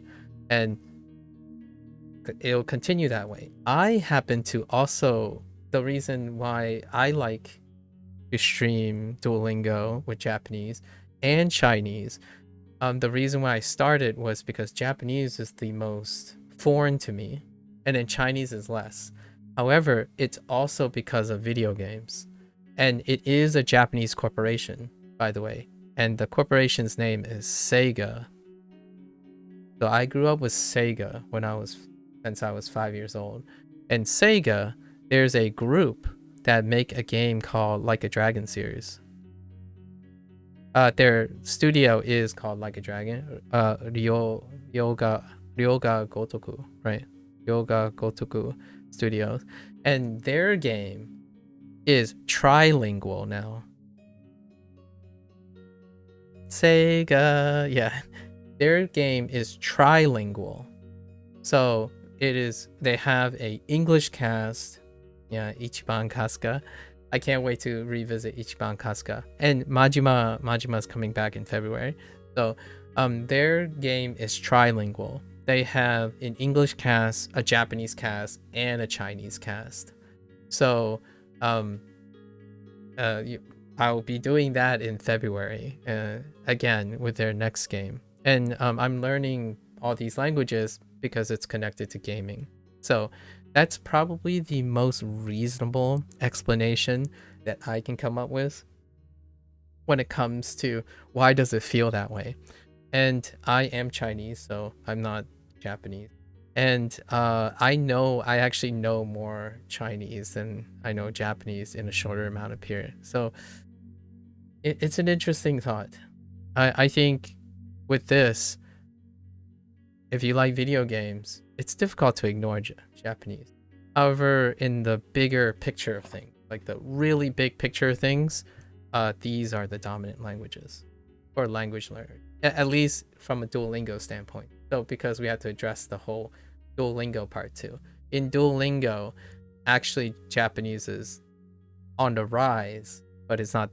It pales in comparison to the de facto languages, which, since I speak English, which by the way, Spanish is actually my second learned language. So and I haven't revisited yet. It will be my third Duolingo social experiment. And Spanish is like English, are the most developed courses in Duolingo because it's based on metrics. So there you go. Yeah, it's an overwhelming majority. The top 3 accounts for the overwhelming majority of language learners. So yeah. However, they do pretty well. Yeah. Yeah. Excellent question. Yeah, excellent question. I thought about this. So since I'm streaming, and it's a feedback, right? If I'm streaming on Twitch, what language is more interesting on Twitch? it's going to end up being Japanese. Largely due to its relevance in gaming. So it also reinforced the other way. Did I choose Japanese because I'm a Twitch streamer? No. I chose Japanese because I like video games, because of Sega. And that is probably feedback to this too. So yeah. It's not a coincidence. Otherwise, you're learning English. So it's another language learning English because the next biggest Twitch branding is English, because it's an English community. It's usually American centric. So oftentimes you're picking the language that is most useful for gaming or most accessible for gaming. And if you're a streamer as a profession, which I don't do streaming as a profession, you're gonna have to tackle English, Japanese, and then going down the road, right? It's English, Japanese, and then Chinese, because Chinese is making splashes in the gaming industry, especially with like Wukong. Black Myth Wukong is the so soon maybe you'll find the trifecta, right? English, Japanese, Chinese. And I think if a country wants their language to be wonderful, like really influential, and on Twitch, releasing a excellent game and also having their audio, their language displayed would be excellent. Like for example, Korean, there are a couple. The Limbus developers made it so that there are quite a lot of Korean enthusiasts in this space. So, and do I know of some Spanish games? I'm not the greatest with eclectic games. I think Library of Ruina was the closest for Korean. The entire game was in Korean. So I think whatever's interesting in the gaming industry will reflect people's interest in language learning on Twitch. Yeah. I had thought about choosing other languages. I'm for certain when I start Spanish is going to be really interesting, because Spanish, especially, I know Brazil speaks Portuguese, but what I mean by this is when you think of like Central America and South America, it's a huge like gaming population that found their home on Twitch. And also, not to mention, it's that why do I think this is very big and significant is because most of these people are also interested in Japanese, and you'll find a lot of Japanese people, Japanese language learners happen to also know Spanish and or Portuguese, but I feel like this is related to each other. So it's not a surprise that Spanish is going to be one of my languages, or has already been my language, because I'm from NA, the region. So the biggest gaming regions, right? The biggest gaming region outside of Korea.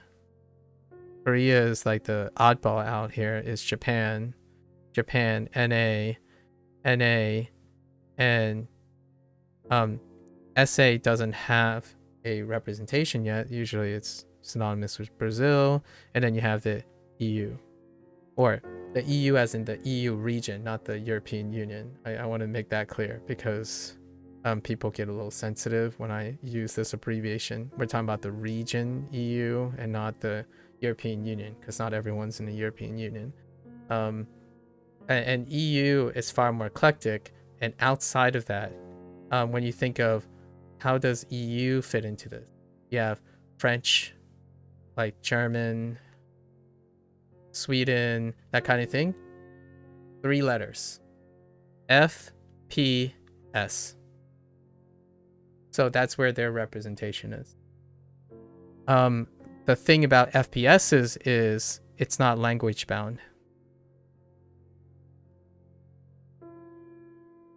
So if you're thinking like, oh yeah, but lots of Swedens, you know, Norwegian, like Scandinavians and Europeans play video games as well. Yeah, but their video games are not language bound. Japanese is. An incredible amount of categories deal with narration in Japan. And then lots of them either go English or Japanese. Right? And not even Spanish or Portuguese. In terms of playing the things that are most popular to the the Europa region is FPSs and or third competitive DPSs. So those things don't require language boundaries. So there is less of an emphasis to need to know the language. Most of the time is Japanese narration game and like visual VN games and like point and click adventure games. If they're not in English, they're probably in Japanese predominantly. That aids in Twitch's branding. I'm sure Amazon and Twitch have considered all of this before. I don't know if Duolingo has, interestingly enough. The CEO of Duolingo has said that, at least the impression I've gotten is they stick to the data. So it's the data that speaks their direction. So if the data dictates that, it's likely going to move the company there. So instead of targeting an audience, they established what they had and then see where the data takes them. So that's kind of how it fanned it out. It's very different from like the way Twitch is doing business, right? Twitch is trying to target audiences, and sure enough, the more targeted an audience is, it's going to be more reflective of its closed community, and I call that a self-selected community. So if you're here, how I present myself as a Twitch streamer and how I like answer questions and whatnot, right? Like I as a person who streams on Twitch, I don't do this professionally, so I don't want to loosely call myself a Twitch streamer. The way I answer things are from the perspective of self-selection. It makes more sense when you're describing Twitch because it's a targeted platform.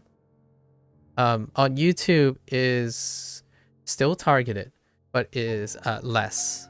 It's much less. It's noticeably less. And then it becomes more reflective of the reality. Like, for example, I'm an American. I'm a born American.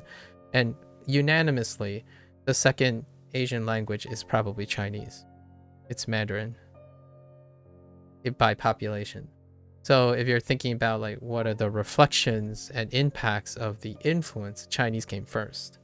It's most dominant. Not that the Asian population literally came first, but the influence, the highest influence is Chinese currently. It might change in the future, maybe, but it's not Japanese though.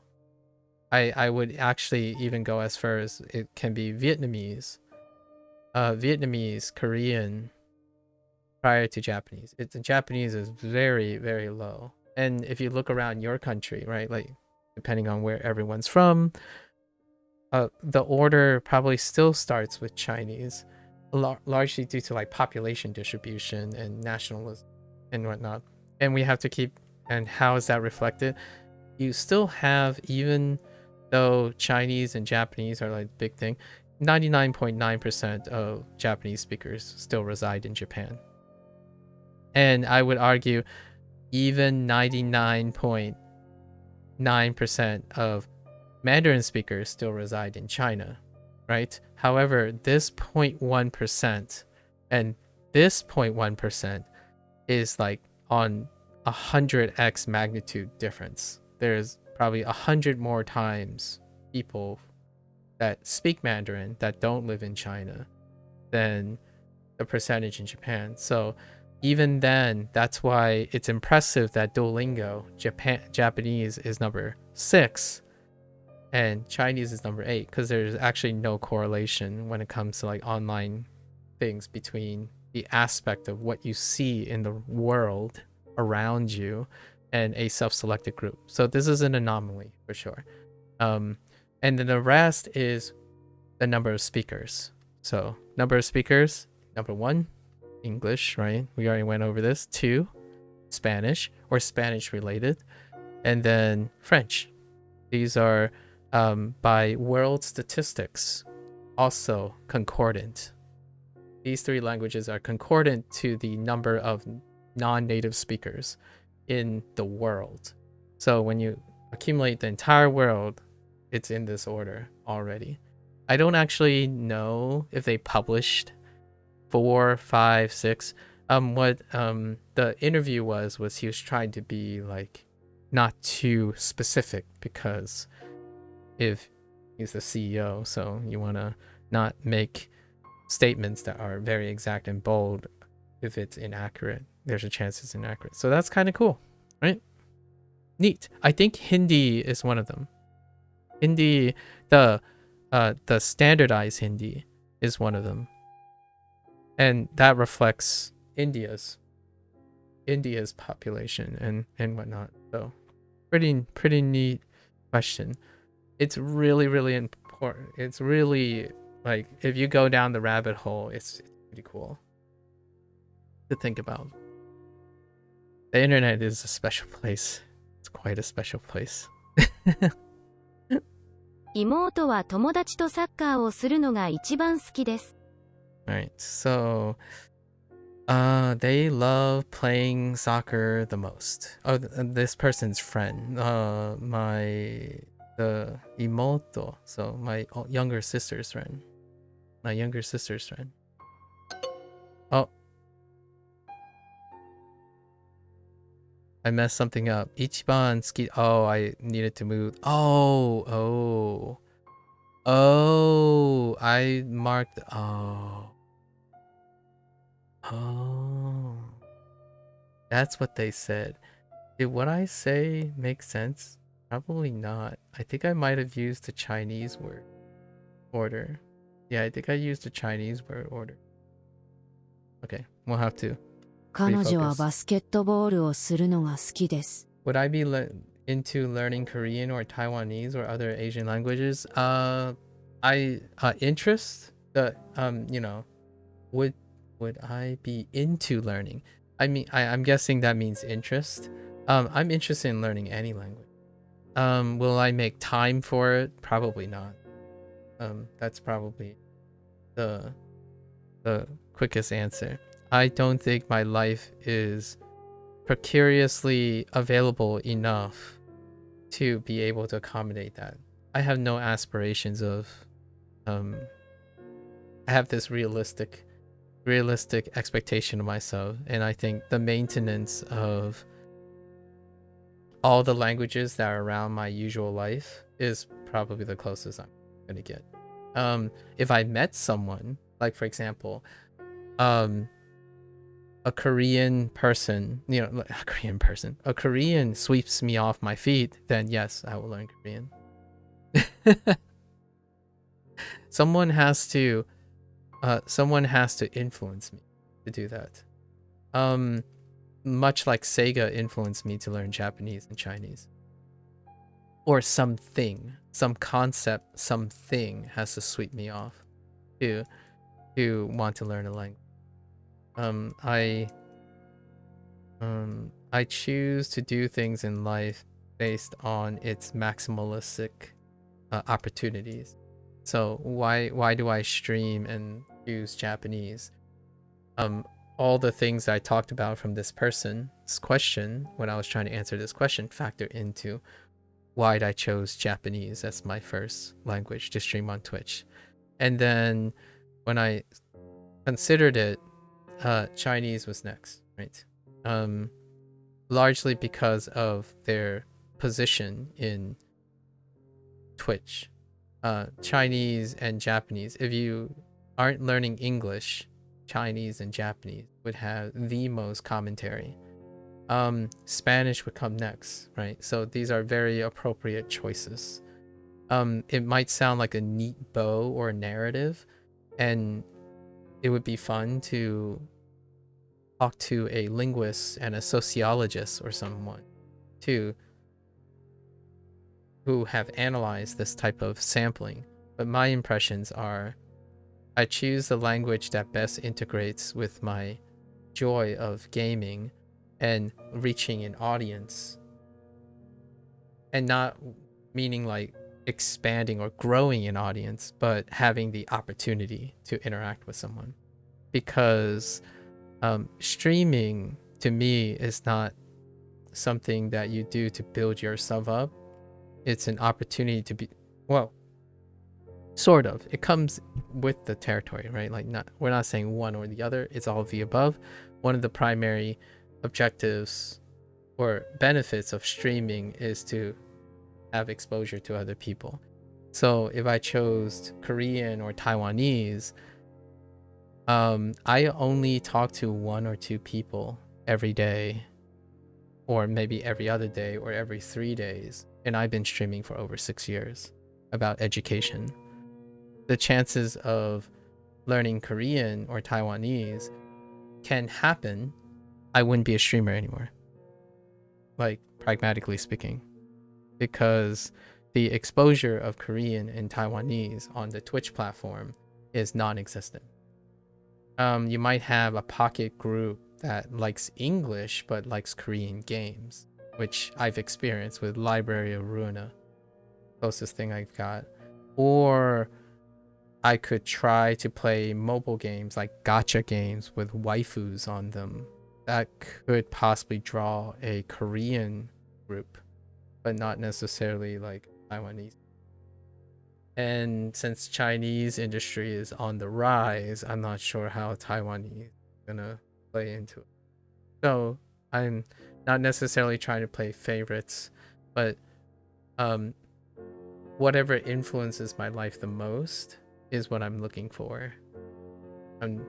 Which means that's why I didn't want to be so forward with that one person who was talking about the Arabic language and like being interested in things that are say not popular but also are discriminatory. Much like myself, I didn't become so well like I didn't choose to learn Mandarin in an English speaking country, so to speak. My parents didn't want to also learn Mandarin over English because I'm growing up in an English speaking country. It's not that one is more valuable than the other. The opportunities are greater. So that's probably the most political but also very true to my heart answer to that. It's awesome to have all the time in the world to learn many things. And I think a 16-year-old me would say, let's conquer all the languages we can. Let's be polyglots together. The 37-year-old me is saying, if people love to be around me, it would be something that they have to be relatable. So learning Korean means that I will less likely be a Twitch streamer anymore, right? Because I could go somewhere else. I could write about K-dramas or K-pop. I could listen to K-pop and watch like Culinary Class Wars with Sub-Zero. That stuff is probably what I would do. So if I ever get an interest in writing reviews or blog posts about K-drama, K-pop, the Korean entertainment industry, and maybe even esports, then Korean will come into play. Taiwanese, I'm not sure. Maybe if I open my own boba tea shop, the closest thing I have to the Taiwanese culture is probably boba tea. So if I suddenly say I'm retiring when I'm 50 and like, man, I gotta open the best boba tea shop ever, then I probably would get Cantonese. Cantonese is a maybe. Cantonese is a maybe. Cantonese is adjacent. Yeah, adjacent. So I do have exposure to Cantonese. So we'll see. We'll see about Cantonese. It's more like a lateral movement in relation to Mandarin. and Fujianese. It's like a fusion of Fujianese and Mandarin. So there is a chance Cantonese will be a thing. I actually quite like dramas that speak both Mandarin and Cantonese. It's like a classical state thing. So when I'm watching like down to earth modern portrayals of life in very specific places in Chinese entertainment, you're going to hear mixes of Cantonese and Mandarin, and you can kind of pick it out and stuff. So that's kind of neat. That's kind of one of those things, like, yes, they might be sort of largely unintelligible in certain places, but it's also a reflection. What other... No, there aren't any more other Asian languages. I don't think there's an opportunity for it at the moment. Yeah, at the moment, right? And in order to make more room for other languages, we have to keep in mind, for me, the way I go about things, it would like all the other languages will give its time to that language. So like they would be divided among the language. So right now my current workload is sufficient to maintain Japanese and Chinese. Is it to a satisfactory level? I'm not sure yet. To achieve my, like, to be usable, right? Right now, Japanese is not quite usable when it comes to the language itself. Learning Japanese has become very usable, and learning Chinese and talking about Chinese has become very usable, and that's enough. So technically, if I want to go down the route of how to learn a language versus how to use a language, then that is a potential route. Provided there are people who are interested in that, which comes back to the whole Twitch thing, right? I've been doing this for 6 years plus, and the message hasn't changed. It's constantly focused on education, learning, and using things you love to do, like hobbies and whatnot, and turning them into something that is an activity that is positive and also skill building. And that has not changed anything about Twitch branding. Twitch branding does not predicate on supporting that. So if I go down the route of learning again, like specifically learning as many languages, in the process of learning, not necessarily mastery of the language itself, I will probably convert entirely to a YouTube platform, as opposed to a disproportionately separating, right? So it's one of those like pragmatic things you have to consider. And it's not to become more famous or acquiring clout that I don't necessarily need, or probably very detrimental. Is the idea that if I'm doing an activity, what are the chances to have a conversation with even one person, right? We have to think about the scaling. If someone is able to get, like, I'm actually genuinely curious how often when you have like, oh, Babbel will sponsor, I don't know,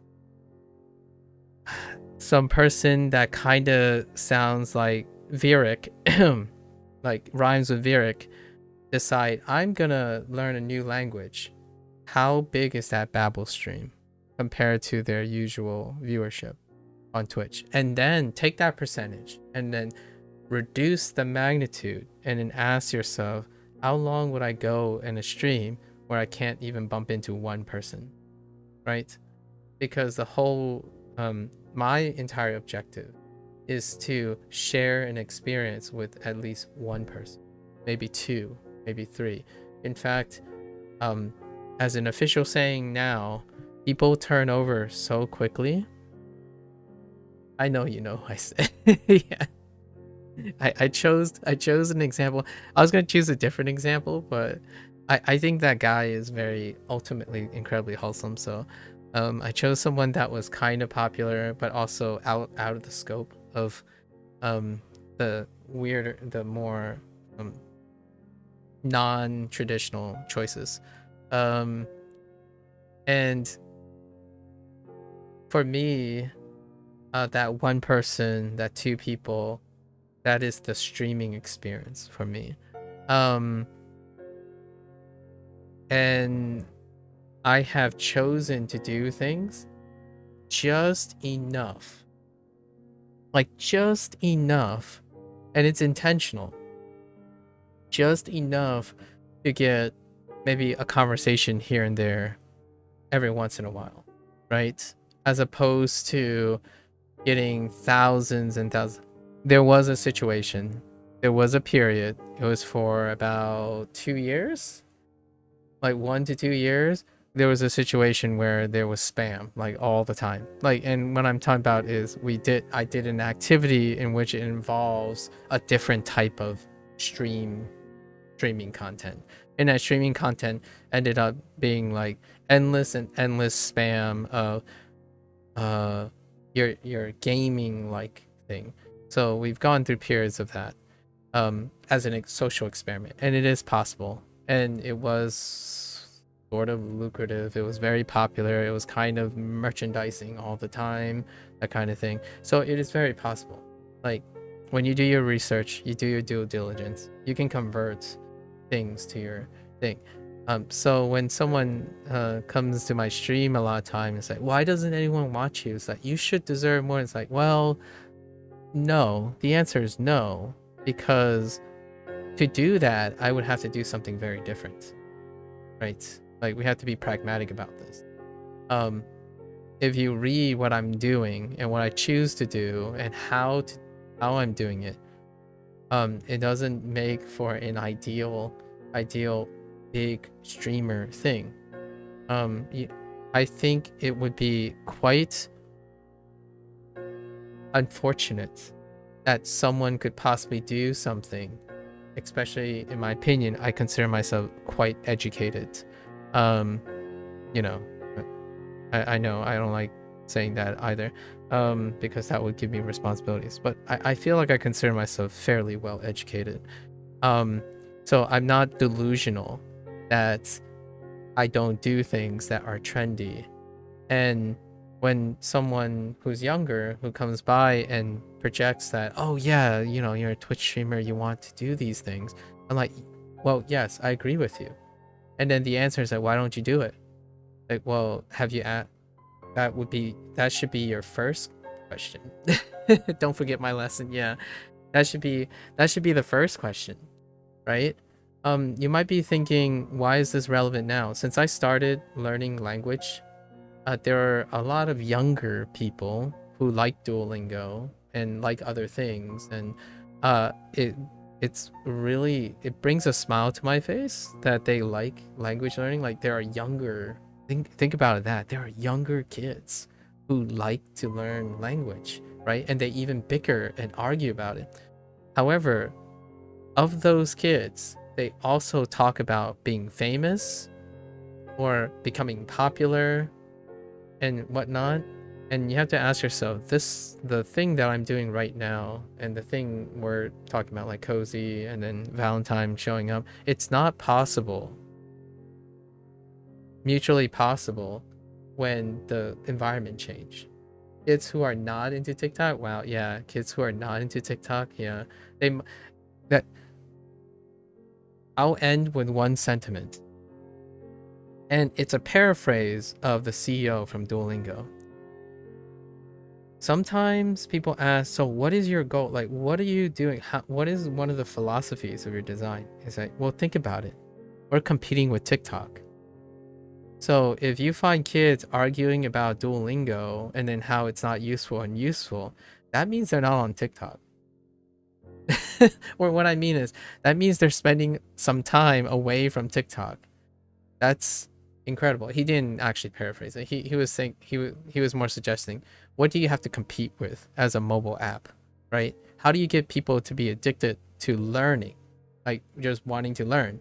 You have to beat TikTok, right? You have to beat the thing that is taking up everyone else's time, everyone else's engagement. And when that to me tells me that the eye is on the ball.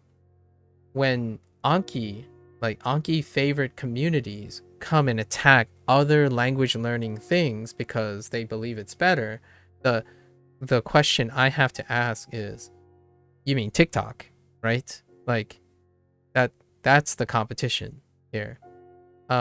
You're a language learning community and you're going to other language learning communities to demonstrate that they don't deserve to exist or they're superfluous or obsolete.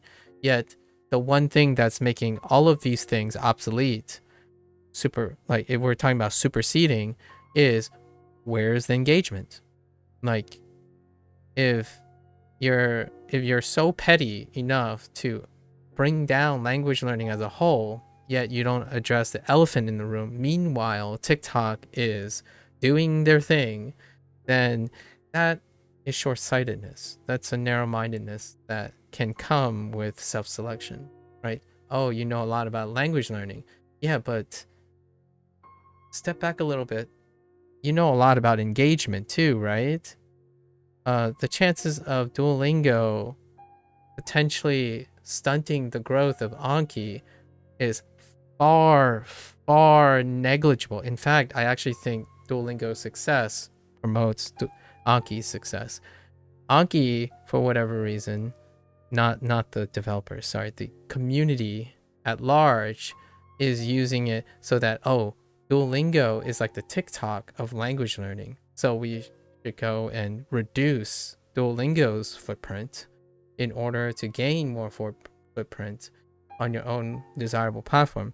Meanwhile, Duolingo's target is TikTok.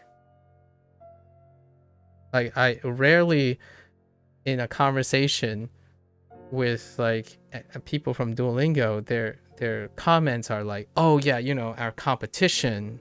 Well, yeah, and who is their competition? The big dogs, the ones that are taking your kids' engagements, right? So it's such a interesting dynamic. You have lots of subcultures attacking a titan who has, and in a way, it's kind of a bittersweet moment because then some people could take it the wrong way and say, whoa, oh, they don't think that Babbel and stuff is their competition. I'm sure they do. However, their sights are on a very different target. And I really love that. I'm sold based on leadership as opposed to what the product actually does. Like, for example, the kanji section is borked right now. I'll show it in a bit, but it's really borked. So there are still QCing problems and whatnot. But it warms my heart, in my opinion, when someone doesn't come up to me and say, skippity toilet, Riz Ohio Phantom Tax, as opposed to arguing like, oh, I found Duolingo didn't work for me, but I really, really love this, and I use these things and these things. I'm like, cool, keep doing it. Learn things. Be excited for learning. That's awesome. I'm glad Duolingo made you angry that you wanted to learn more, and then now you're going to learn even more instead of, you know, regurgitating some thing with like hashtag like, you know, I know I just said skibbity toilet Ohio Phantom Tax altogether because I have no idea what that means still to this day, but that's kind of what happens. Learn but stop saying skibbity. Yes. That's probably where I'm going with this. And I think it's very heartwarming. Keck W. What about Keck W?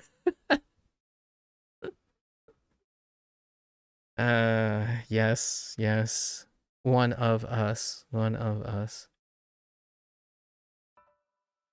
I would be floored when one day a kid would come up and say, "Hey, how do you think I should maximize my budget for this month's living expenses?" I'm like, "What universe am I living in right now? Did you just poll someone for living expense budget commentary? Like, what What is that? That would be the day. I think Sub-Zero gets the crown of all my 6+ years. Sub-Zero has gotten my crown for like to be technically the first to ever talk about their career decision making process in a public space, like in a discreet place, because I feel like there isn't a platform for that. You don't do that anywhere, like discreetly, like learning how to navigate talking and expressing about one's interest in their career paths, and then talking about how to negotiate and problem solve. You see them in YouTube commentary, right? Like YouTube comment section, even though it's like kind of broken and forum like. However, YouTube has those things. But if you see it on like a live Twitch stream or like a live stream, my mind would be absolutely blown if you can hold a conversation like that. There are others that are doing really well though. Mental health goes a long way. I really love those streams. I actually quite literally from time to time, when I encounter someone who has a specific problem, I would go to someone who engages in that type of conversation and watch the YouTube video, that like the live stream, and I would look at like 2x speed or even skip to the very end, and I would scroll through how the chat is interacting so I can like take notes. I take notes about the frequency of, so what kind of questions often come up, what are the general concerns. That's kind of how I data mine, like personally. But there's obviously far more efficient ways. You could script something to see what keywords come up all the time. Maybe you can sort by frequency. There's so many ways to data mine how people interact live on a platform. I'm sure someone out there is going to make a lot of money automating this process, where they would you can select any channel, it would mine all of the live commentary, and you can parse all the frequencies of specific words, specific type of things, probably using an LLM to show the association, then have it break down into a box of frequencies. And then that could provide statistical patterns that you can use to inform your way as a person who may be offering advice on these things. That's amazing. YouTube analytics don't do that right now for like different channels, and that's not made public, obviously, even though you can do it. That is public data. Someone has to organize that data. So like when you look at a YouTube channel and you look at the analytics, it does not tell you, like, I don't have a large sample size. There's insignificant sample size to know what type of vocabulary, what type of things. However, in the bigger channels who have like larger streams and whatnot, Twitch could do that if they wanted for the streamer, and so can YouTuber. I think one of my favorite features, or quote unquote killer future features that deal with like AI or machine learning integrated into a Twitch situation, like a Twitch streamer situation, which they can better inform themselves, maybe for better or for worse, because people can abuse it, but they can also use it as a informed power, right? Like to empower them to be more impactful. And YouTube can do it too. I have yet to see Twitch thinking about a feature like that, where if someone's very popular, which I'm not because I don't have a large sample size, I might be encouraged though to want to get a larger audience. And because Twitch offers me the analytics, the back end of accumulating how often people say certain things, and how what is the most common topic that comes up in a conversation. It helps me organize all these things. I do all these things manually right now. So in order to be able to comprehensively do these manually, it also means I need the time and the number that's appropriate. If I'm having 100 discussions every day, with the time that it takes to have one discussion, then all 100 of those discussions will be divided by 100th of the time, will be 1/100th of the time on average, right? If you were to think about it that way. And that wouldn't necessarily provide enough data for me, at least in my opinion.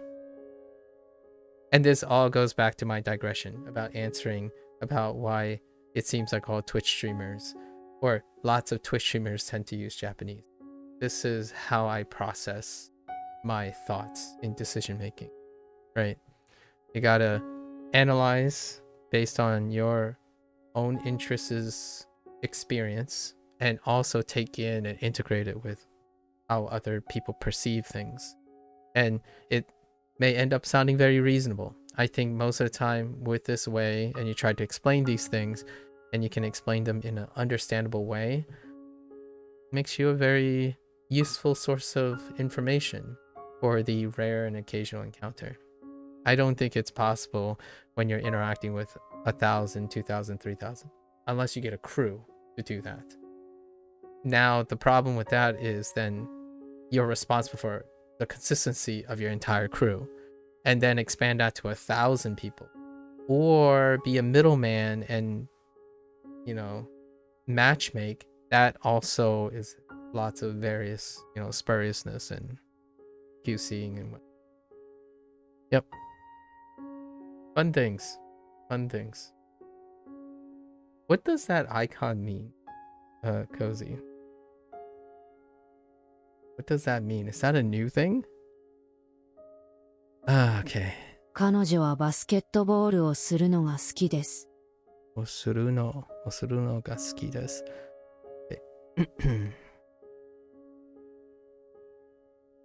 誰が結婚するんですか？誰が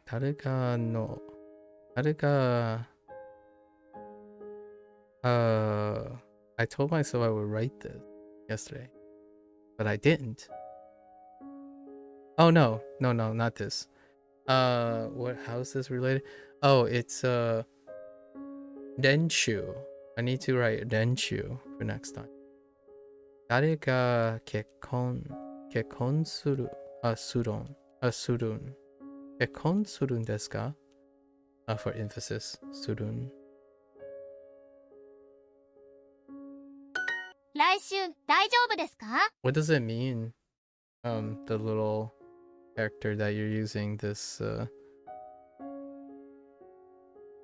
Oh, is that like a euphemism for, I don't know, it kind of looks like an F to me. Sorry. You can't remember, but people used to use it or something like it. Yeah, I have no idea. Yeah, I don't remember. It's a pound sign. Oh. Oh, yeah. No, yeah, the unit pound sign, but I don't know. Yeah, the British pound. Yes. But maybe it means like money? No, that doesn't. That's too on the nose. It's pre-boomer? Oh. Okay, yeah. No chance. Oh, hey, there's Sub-Zero. We were just talking about you. By we were just talking about you, I mean we weren't. How are you doing, Sub-Zero? Renshu. Oh, no, Raishu. Raishu, 大丈夫ですか?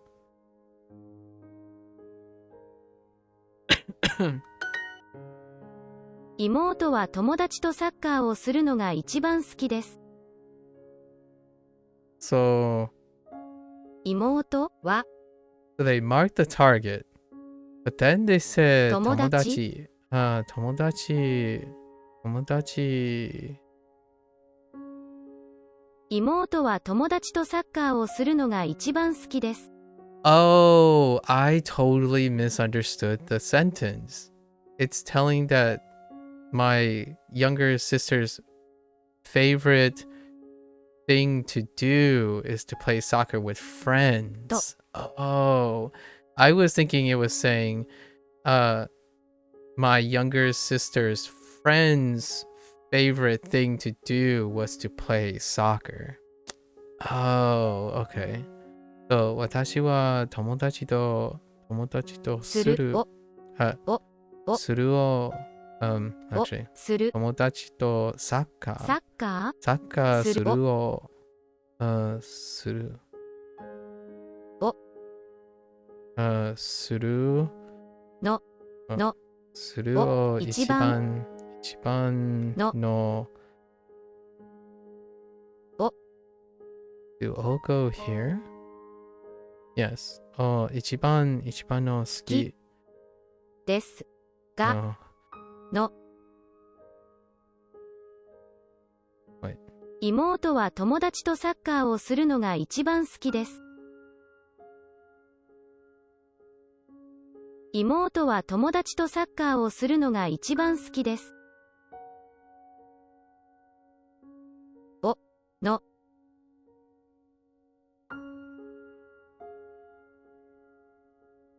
妹は友達とサッカーをするのが一番好きです。Oh, and then it would be after because of no ga and then ski, but ski is being modified by ichiban. Oh, okay. All right. Fair enough. This is probably a representation of easily one of the more complicated ones, if not the most complicated sentence with the most things. So you're marking the topic, then playing with friends. So like playing soccer with friends, and no ga. This is a generative no with ga about playing with friends, playing soccer with friends. And then to what extent do the younger sister like ichiban the most? Your sleep schedule is so weird lately. You woke up not too long ago. What the heck? In the middle of midnight? Or a little bit after midnight? Now that Sub-Zero is here, he has a spotlight now. Oh, really? Those afternoon naps turn into full-blown sleeps? How are you negotiating that with your class schedule at the moment? Sub-Zero. 明日は野球の練習があります。明日はね。明日は野球の練習があります。野球の練習 Yeah, I'm gonna add 練習 to the list. Maybe I should add 結婚 to the 練習の野球があります。妹は走るのが好きです。妹は走るのが I even wrote a note about no ga and I totally forgot about. 妹はやるのが好きです。やるのが好きです。走るのが妹は走るのが好きです。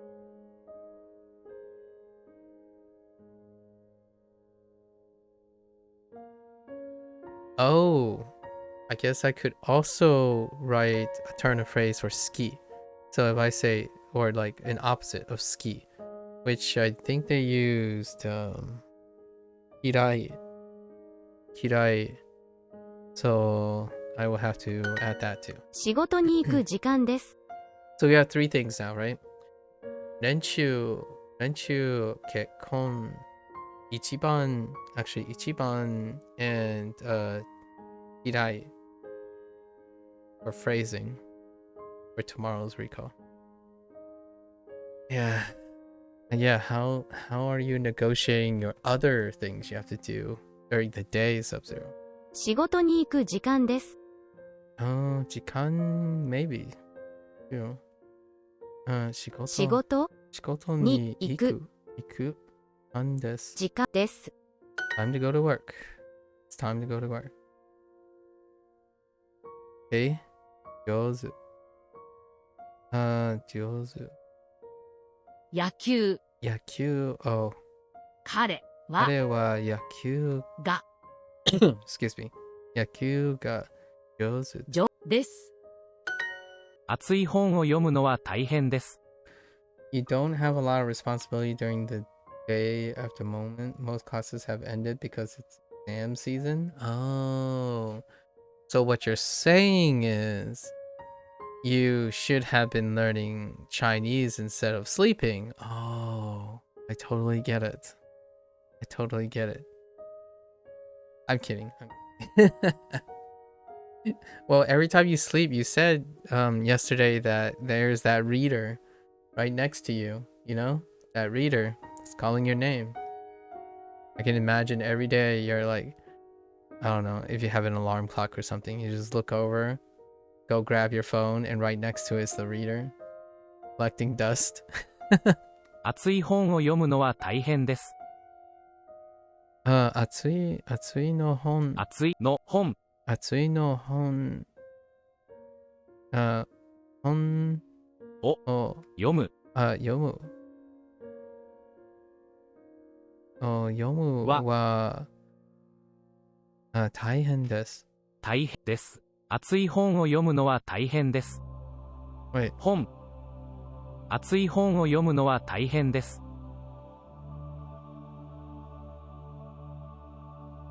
What? 熱い本を読むのは大変です。Oh, I keep doing the... Oh, man. Okay, I gotta remember that no, it's in a different spot. 熱い本を読むのは大変です。飲むのは大変です。田中さんはですの not that. What isテニスをするのが上手です。私の弟は泳ぐのが下手です。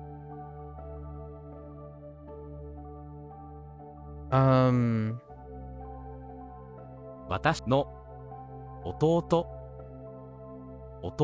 私の弟は泳ぐのが下手です。私の弟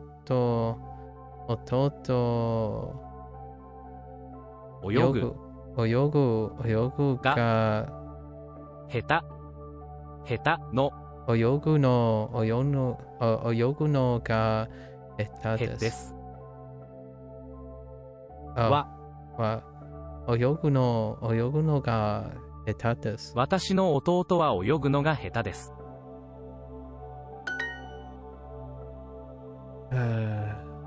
New grammar. Gotta lock it in. Lock it in. 閉めません。閉めません。番号。We're on time right now. We made some room for a slight digression. It's all good.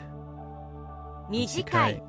In before we start talking about culinary class wars and everything goes to kaput. Oh, which by the way, I'll talk about later. I basically won't be here for the next 3 weeks, so. 大丈夫。We're taking a break for another wedding. 野球。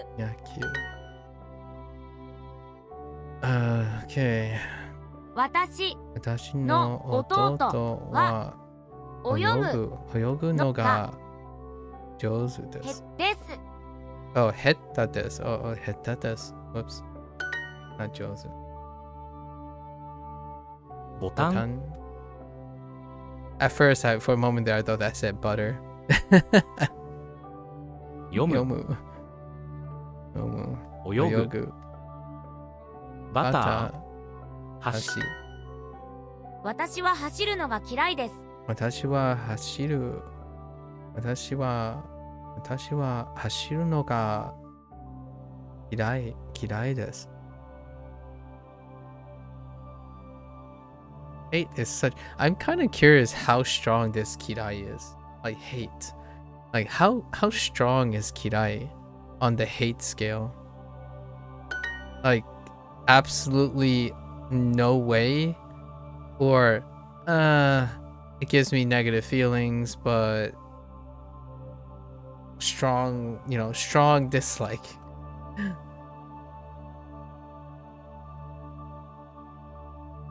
彼女彼女は字が maybe 字の no that doesn't need generative, so 字が上手ですが上手です。彼は字が下手です。彼は字が下手です。Oh, changed their mind? No, his handwriting is bad. Feels like there's some undertone of bias here. 行く橋バター豚肉廊下。Okay. Oh, 中学中学から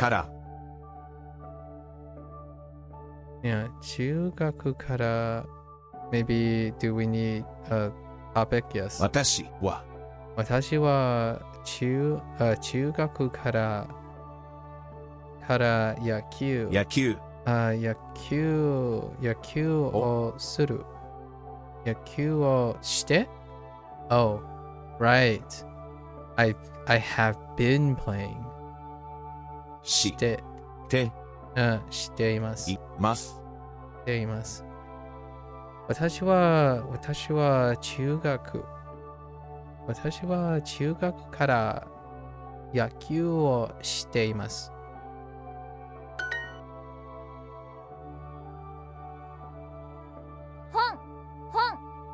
本の私は本を読むのが嫌いです。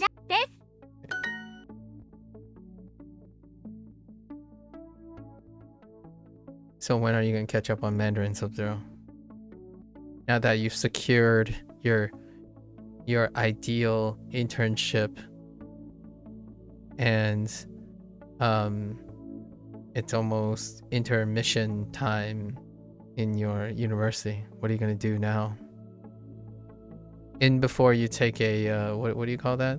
What was that? How long was that vacation you took? Like three weeks? I remember every time saying, "Oh, hey, you're back." It's like, no, I'm still on vacation.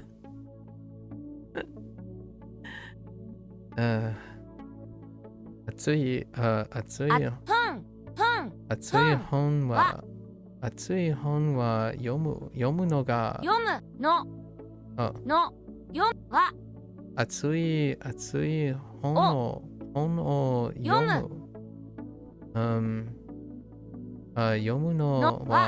読むのは大変です。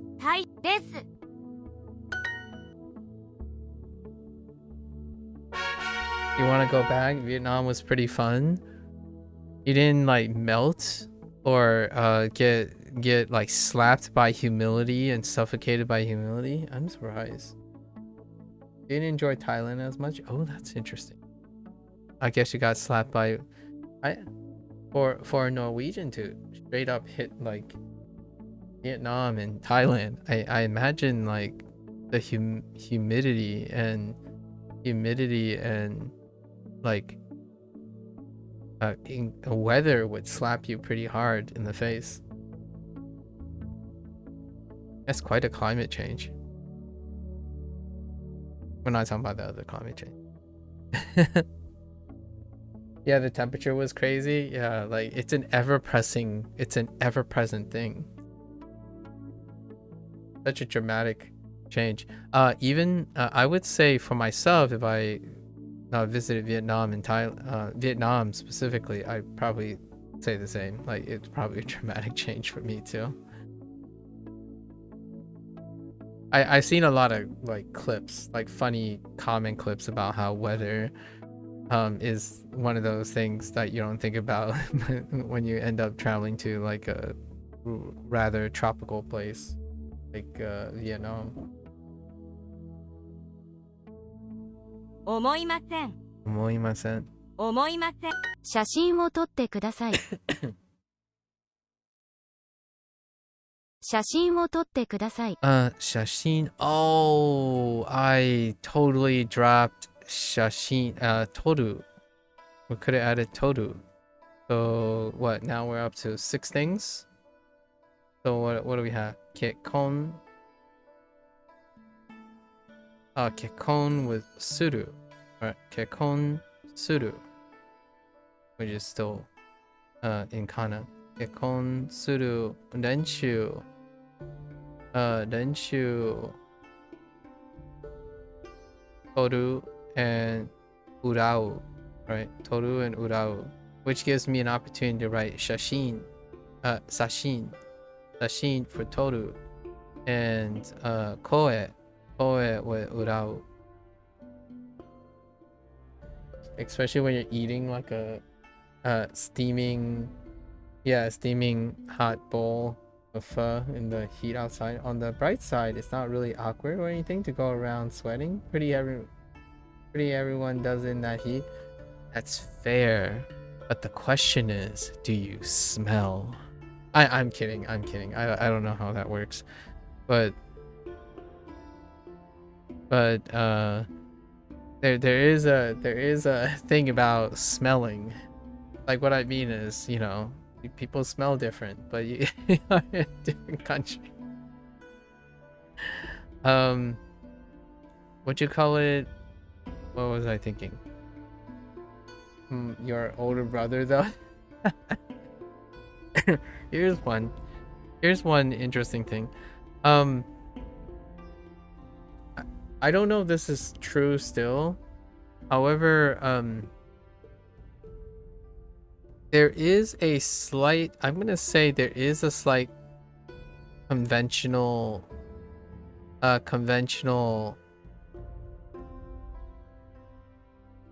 misconception here. Possibly a misconception or like a miscorrelation kind of thing. And the idea is that if you eat something hot in hot climate, it'll make you hotter versus eating something like warm in cold climate will make you warmer. And there was a very interesting observation. I don't remember in what context. It was about like a documentary. Because hot climates, it's not... If you're thinking about like, why do people eat pho in, you know, in Vietnam? Like, it's so hot. It's like because there actually isn't quite the strongest correlation of this, where you consume something hot and your body ends up becoming hotter. Actually, it moderates that pretty well. In fact, sometimes the hotter climate ends up feeling less hot. So what I'm saying by that is there's something about the body's regulation that is not as clear cut as in having something warm in a cold climate and your body warms up, right? There's something about hot climates still preferentially drinking room temp water and or warmer or even warmer or hotter ones. And then hot climate also lead to like, you know, tea drinking and stuff. Like, so the correlation between like sampling of explaining that, oh yeah, you know, hot climates, you want cold stuff. What you illustrated here was really funny because you're a person that is from a cold climate, which may be associating warm things, and yet I don't know if people ever thought about it this way, where when you go there, it's like, man, why do people drink this hot tea in a hot climate?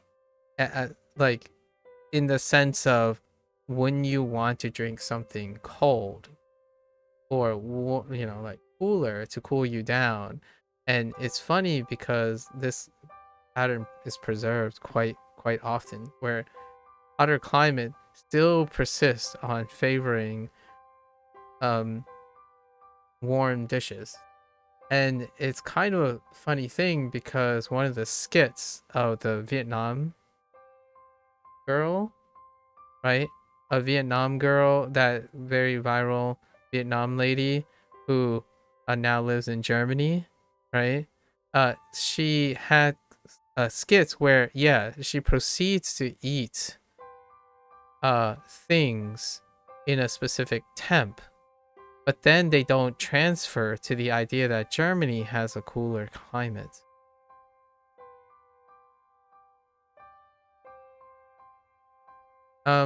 Body adaptation doesn't correlate very well with the perception of like, oh yeah, if I'm hot, I'd be cooling down kind of thing. The tea allow your body to be warm to match that. Yeah, it's a homeostasis thing. Like the body is homeostatic, so it's actually the closer you get to things in the situation around, it can help normalize the body temperature, and then the normalization becomes like a natural response. Your body tries less. It's spending less energy trying to make the temperature the same or around where it's steady state. Yep, I was ordering more iced tea than coffee, to put it that way. Yeah, like I've done this before. I've done this experiment before when like it's really warm out, and my friend would like order the coldest thing they could possibly have, and then when they finish, I decided to order like tea, like a warm tea, right? Not like scalding hot, like burning my, but warm tea, something that is slightly warmer than outside. I was drinking it slightly warmer than outside, but it wasn't like dramatically colder or dramatically hotter than outside. And what happens is when you go out, right, like after you're done with your sipping and stuff, you go out, the person that was eating the ice cream and stuff immediately gets even hotter when the source of the coldness disappears, right? So they end up getting even hotter as they're going out. Meanwhile, I go out and I feel like everything's normalized. My body isn't like rigorously trying to bring down the temperature or bring up the temperature, right? So it's an interesting thought. I'm not saying it's like causation or something. It's an observation that has occurred many times, especially when someone goes from a cold climate and make comments like, dude, is there like no ice water here? Like, well, people would probably drink room temp or like something close to the atmospheric temperature. So if it's like 90 degrees outside, 90-degree tea is okay.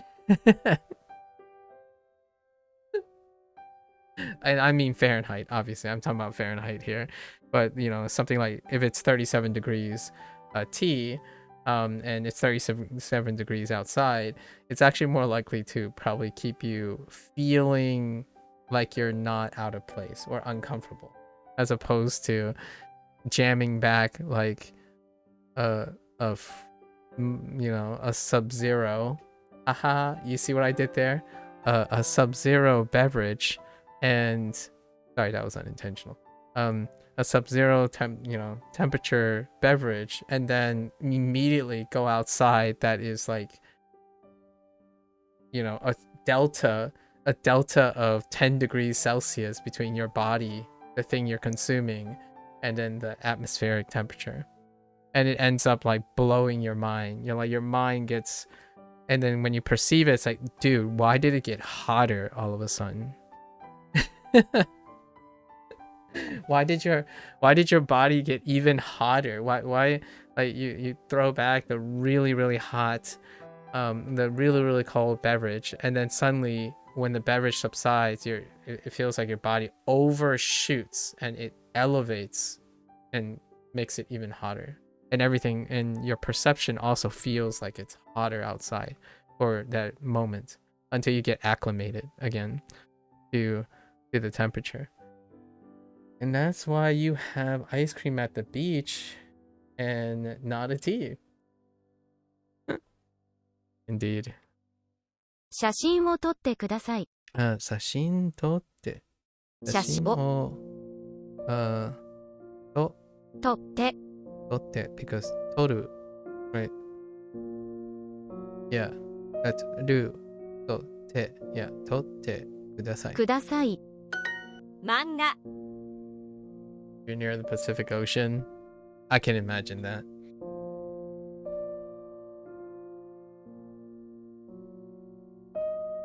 I don't know the science behind it. So, it was an interesting way to look at body temperature. I'm going off of like third-hand interpretations and whatnot. So I'm not in the I do not understand physiology and like all of that stuff enough, like the endocrine system and how body temperatures moderate. I find it very fascinating. I eat bowls of ramen on hot days. So and I still eat bowls of ramen on cold days. I still drink hot cocoa on cold days. So that temporary comfort is interesting, right? Versus the normalization. I mean, generally speaking though, it's a double standard. Like on cold days, I kind of like the comfort, the temporary of spiking my body temp, while on warm days, I don't really have a preference. Not that. Provided I'm hydrated, right? That's pretty much as goes. Temperature, dB temperature wise. Sometimes I do the rag thing. Like you put a wet towel around your sensitive areas where you have the most heat exchange, right? Some of the most heat exchange is your cheeks.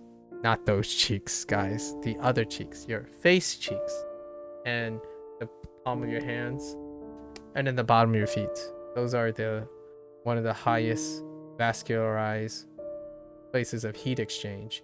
So yeah, if you're thinking about sandals and flip-flops on hot days, there's a merit to that, exposing the bottom of your feet, right? And also your palm of your hands. Holding on to something cold with your palm of your hands is great. Slightly to like normalize, maybe like steadily normalize. And a wet towel is very different from like blasting yourself with a really large thing. Like a really cold thing. Have like some sort of thing that normalizes eventually. You don't mind the snow? Nor do I. In fact, I wouldn't be surprised to see some snow. I run in the snow. Snow is nice. Running in the snow is kind of iffy. You kind of change the way you run, but it's also kind of a great break. Manga. Manga. Bango. Manga. Alright. Enough of the yaps. Manga. Manga. ピアノを弾くのが好きです。 But ice is annoying? Yes. I feel mutually. It's a mutual understanding here. Running on ice is dubious at best. I deliberately, what I do if there was icing potential when it's running, because I run regardless of rain and snow, is I have to deliberately run on people's lawns. So like, instead of running on the path, like the walkway, I would walk slightly next to the walkway. So I would have to pick up my feet. So I would be doing like a marching run instead. And I would still run the same path, but it would be on the grass. So I know that when I'm landing, there's a higher chance that I will land on grass and not on like, you know, how sometimes when snow hits right around melting point and then overnight the bottom layer freezes and then it continues to snow and then snows on top and then the bottom layer. When you're running, the moment you run on them, you're going for a skate. And I suppose I don't have to tell you how disruptive that would be to someone who runs every single day. Almost every single day consecutively. Yeah, you're either going forward or you're going back. You're either going forward or you're going back. Hopefully forward. I think if I had to choose, definitely I hope people fall forward then backwards, because oof, backwards is devastating. It can be very devastating, especially if your head does the little like whip thing where the last part of the whip motion is the back of your cranium slamming into the ground. Then that's a concussion. That will be a very bad concussion, you know? It has a very high chance. ピアノを弾くのが好きです。ピアノの no. Oh, I forgot hiku as well. Okay. All right. So maybe oyogu. Oh no, okay, hiku. Okay, hiku and urau are paired up. I forgot a pair. So, hiku. Yeah, hiku and urau. So, piano no hiku, right? Or piano hiku. No. So, what are we up to now? 7? I've dropped 7 things. All right, that's fine. So, we got a natural pairing here. Ga. Piano. Ga. Nage. Nage. O. Hiku. 弾くのが好きです。好きです。ピアノを弾くのが好きです。I choose that grip ice. Yeah, I am probably not. I'm gonna hedge my bets there since I have trainers for road running. Yeah, they're not gonna get grip ice that well. However, it's like at the moment we're doing $100 a pair like every year. So having like half a pair every year, maybe. I don't think it snows enough to warrant it yet, but we'll see. If it occurs substantially, we might need an off pair like every 2 years or something that would not involve road training. Since I run on concrete, right?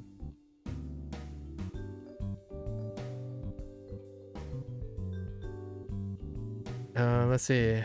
運転手 Yeah, I have no off-road running. No off-road running. The path is constantly sidewalk. 運転手メートル漫画廊下グラムサッカーを見るのは楽しいです。サッカーを見る。Oh, no. する？見る。見るね。Like watch? Oh. サッカーを見るのは楽しいです。見るは楽しいです。楽しい。Okay. のは楽しいです。Oh, it's fun watching soccer. 写真を撮るのは楽しいです。写真を撮るのは楽しいです。Ooh, I could add like adjectives to this. Like, oh, okay. So now we can structure it. So we do have ski, right? But we can use tanoshi and omoshiroi, any type of emotion. So we'll expand our recall for tomorrow. There's quite a lot of things I have added. I thought I was going to pick up like 3 things, but now it's looking like 8, 9 things. We can expand the association. 写真を撮るのは楽しいです。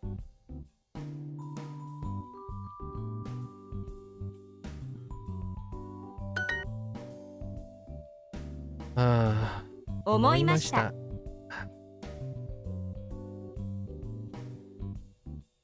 Sorry, I'm thinking like omoi. Man, if you hear omoi, how often do people think heavy or related to heavy just based on the sound? 番号思いません。野球 Oh, wait. Yaku. Oh, I've been mispronouncing this. I thought it was Q. I really thought it was. Am I? Yeah. It's good to see the kana every once in a while, right? See what I mean? Yeah, okay. So it's yakyu. Dang. I've been thinking it's yakyu, but it's yakyu. Okay, so I have to amend that. That's actually nice that I got to see the kana. Manga. Let's see. Okay. My journal. 廊下メートルバター歌う Utau. Oh, and I've been saying urau instead of utaru. Utau. I have a feeling I said urau a couple times already. Utau. So we gotta be careful about that too. 箱 行く時間だ Have you used any Mandarin in public? Not online yet? I use Mandarin in public I use Mandarin all the time, not online. But I guess you mean, have I spoken like Mandarin myself? Yeah, I do it all the time. And I think you mean, maybe you mean, have I talked to someone? Maybe once.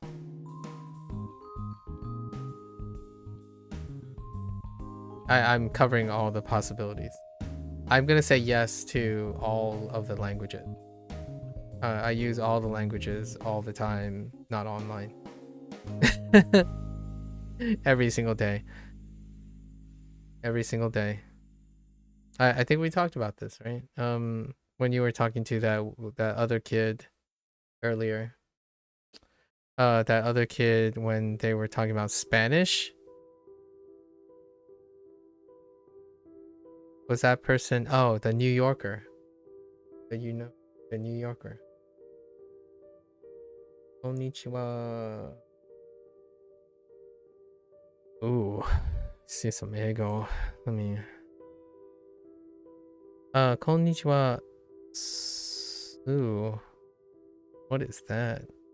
Something to do with. Ooh. So I see furigana. Yes, I do see furigana, and then arimasu. Setting? Kind of looks like setting. If I were to combine the reads of those two. That's an interesting way of using. Oh no, that's setting. There is a setting for, yeah, there is. I know there is. Thank you.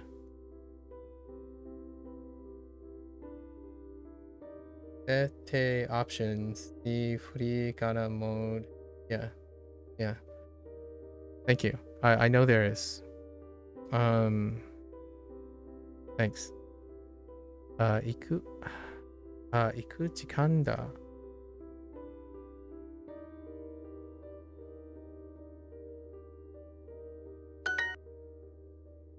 You have to know that there is a setting. You have to know that there's a setting to turn it off. Because Romaji is on by default. So yeah. Thank you. Thank you for the notification. このバスはとても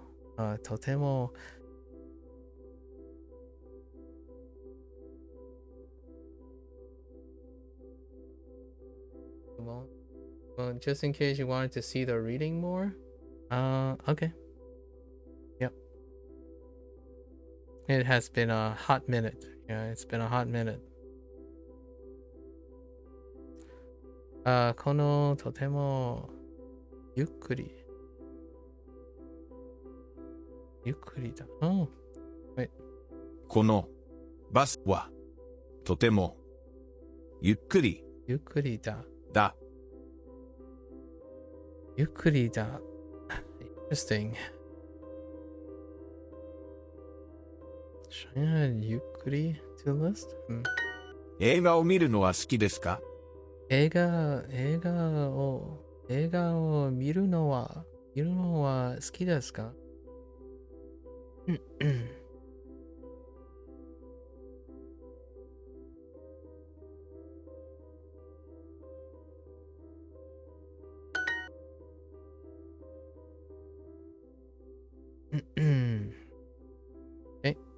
ピアノ。ピアノ。ピアノを弾くのは大変です。難しいです。弾くのは難しいです。難しいです。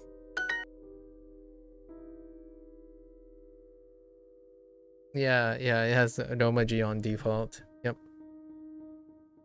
So you have to like go look at this in settings. So you'll see that furigana is an option. Yeah, it's been quite a long time.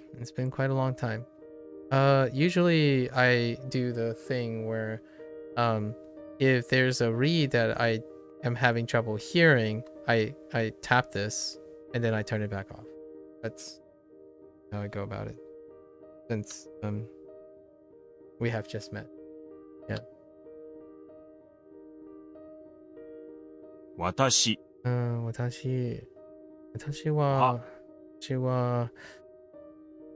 歌うのが下手です。歌のが下手です。です。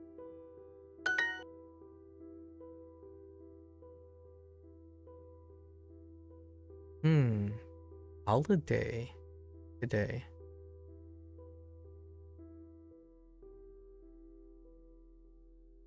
I guess what they're going for holiday is probably a phrase that I'm familiar with, so yasumi.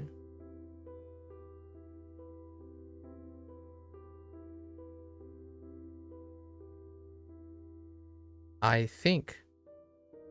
今日休みと maybe? Oh, 休みだ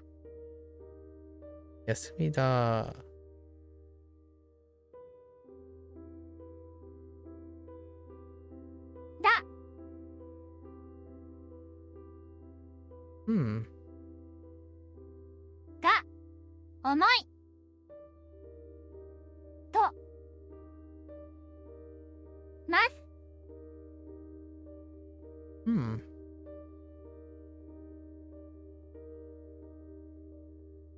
だ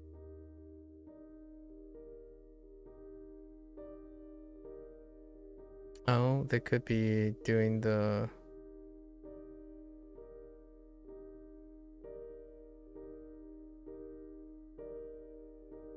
これ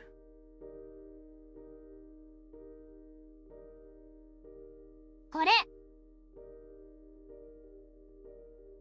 do they want with これは今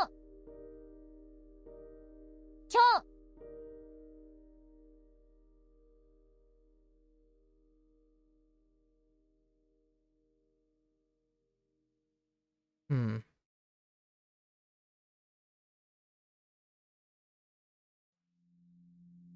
が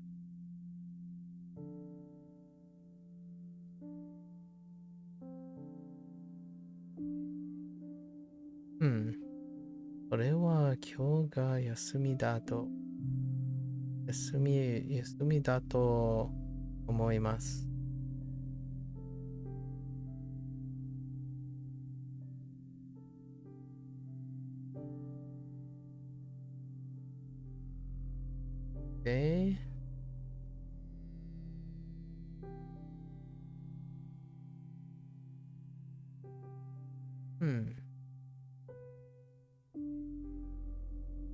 Now let's see what this is. There's two things that I'm not. Okay, so they wanted today is a topic, right? 今日は and then school. Oh, I totally skipped school.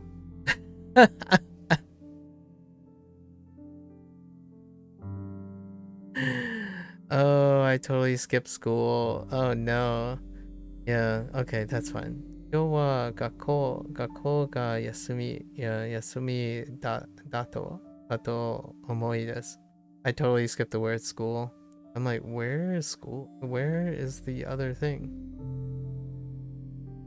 Okay. Reading comprehension of English, non-existent. 彼 彼の部屋彼の部屋は寒い No, cool. Ooh, Suzushi. Wait. Suzushi. かっこいい Oops. かっこいい Where's... Or maybe not.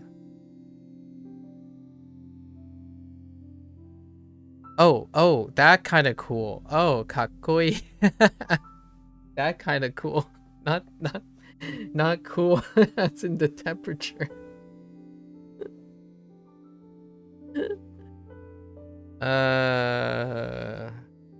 That's funny. Oh my gosh. I was like, I think his room is cool, as in cool in temperature. Cool in temperature. I'm like, wait a minute.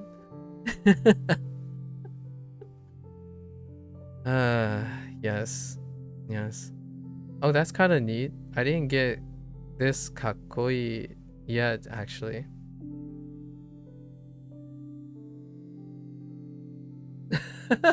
I was like, where's Suzushi?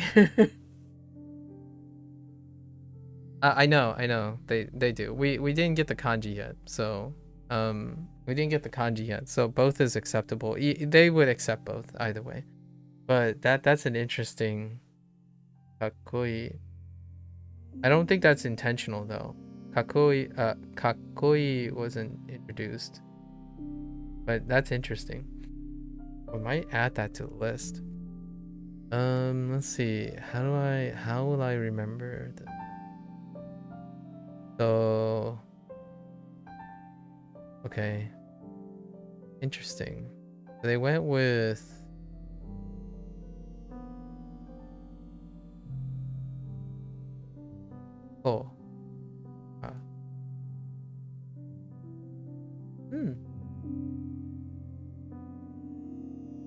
I don't think I've ever seen Duo give the same word twice, once in kana and the other in kanji. Oh, that's interesting. I see it fairly often, or not fairly often, meaning like maybe 5% of the time. 5% of the time this can happen. Not the first time. Definitely not the first time.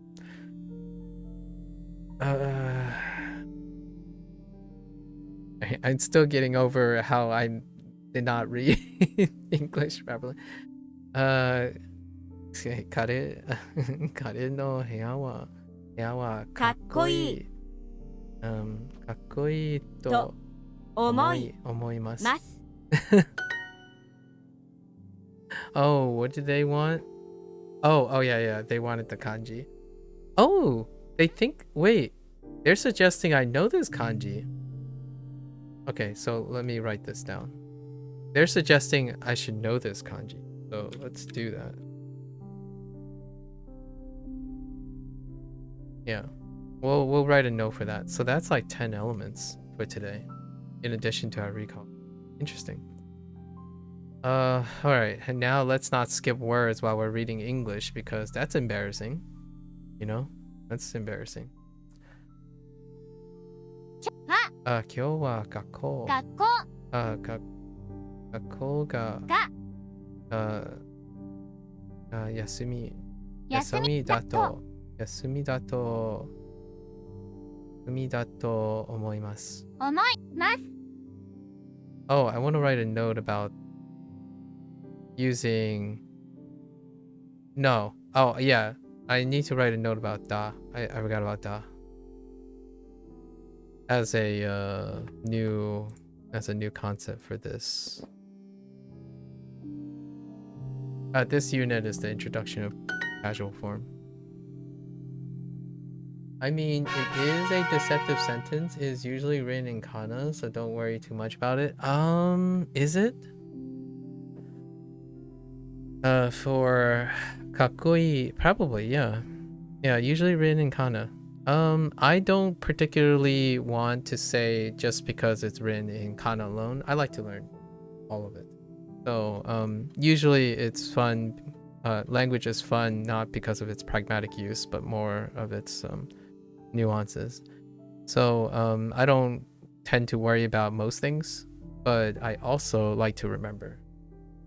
So, like for example, I write Japanese, and for the uninitiated, writing is very fun to me. And a lot of people have already said, don't worry about it because people don't write anymore. You just like to prioritize words by their most common form. That's understandable. It's a very pragmatic way of going about learning Japanese, for sure. Yesterday we had a long conversation about how someone was prioritizing the concept of kanji over the sound of kanji. And again, conservatively, I would say both.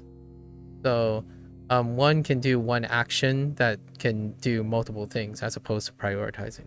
So sometimes for me, a holistic approach tends to be more memorable than a prioritizing. When you prioritize, you are also actively ignoring something as well that exists. Like, for example, if Duolingo keeps giving you the kanji and you keep saying, I want to prioritize kana, then you're actually not becoming more efficient. You are ignoring something. You need to actively ignore something in order to make up for the efficiency.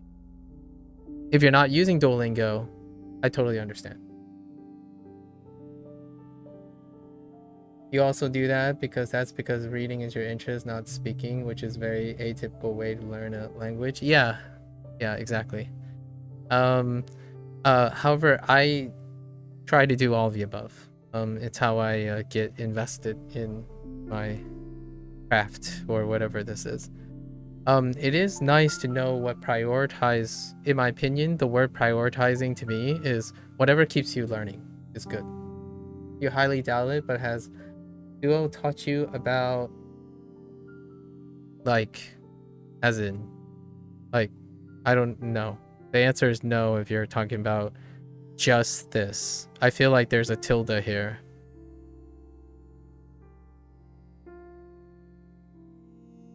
But maybe it's not. I think that notation is too sketch. I don't know what you're talking about. It's too hard to know. So is this a self-contained element? If it is, then no. The answer is not yet. Or taught, or exposed. It's a middle-aged man slang for des. No, not yet. Or maybe not ever.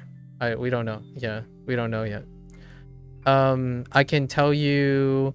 Wait, have you used Duolingo post to 2024? So I don't want to like spend time telling you what things that you already know, but this I'm halfway. So it's taken me 266 days, 3 to 4 hours a day to get halfway. So I'm not sure if this is gonna come up or not. I've seen weirder things. I've seen weirder things. Or like I've seen things like that before. And they're like one-offs. They don't really I'm gonna say this very lightly. They just expose you to the things. They don't necessarily explain the things. I'm sure you've probably gotten used to that. If you watch other people learn through Duolingo, they expose you to it, and then you're on your own. That's kind of how you go about it.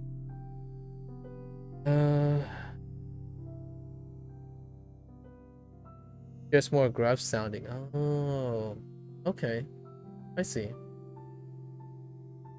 Right now, this is section 3. The key theme of this unit is formally introducing the plain form. So it's been a long journey to getting to plain form. So it's thrown in every once in a while. So at most, we've only got plain form and the polite form. And then any other like colloquialisms, not so much. I haven't hit any other colloquialism. That's interesting. Just straight up at that. An example of a character using this can be found in Ace Attorney. Gumshoe uses. Ah, I see. Someone gave me an example of a fiction thing too. In fiction, there's additional endings as well, for fun, But I've seen the endings of things being added like that. So conventionally, I wouldn't be surprised if I encountered them. Yeah, like even works of fiction have endings modified to reflect like a race or something like that. Someone used Zelda, like the little characters in Zelda. Someone that no longer hangs around too much, but they mentioned when they were playing through Zelda. Not that we're talking about like what is real or what's not, but works of fiction also do that type of thing. ボールを投げました。 Not my knowledge, someone else's. ボール。ボールを投げました。投げました。ボールを投げました。投げました。投げる。投げる。投げる。投げる。投げる。頼みます。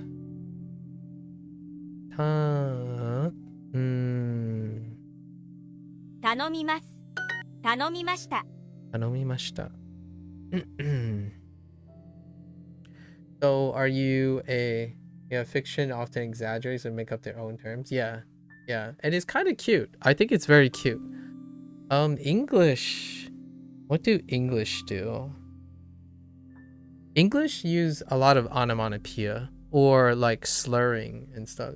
I mean, English is fairly flexible, but like holding notes out or adding a word is English's thing. And then when you ever translate, when anime and stuff gets dubbed and stuff, it ends up leading to an addition of a word at the end. This is kind of cute sometimes, right? Like nyang nyang is adding nyang at the end, but when you hear it in English, it's like, yep, that's it. Or alternatively, what they would do is just add yao to like random places in the English term, right?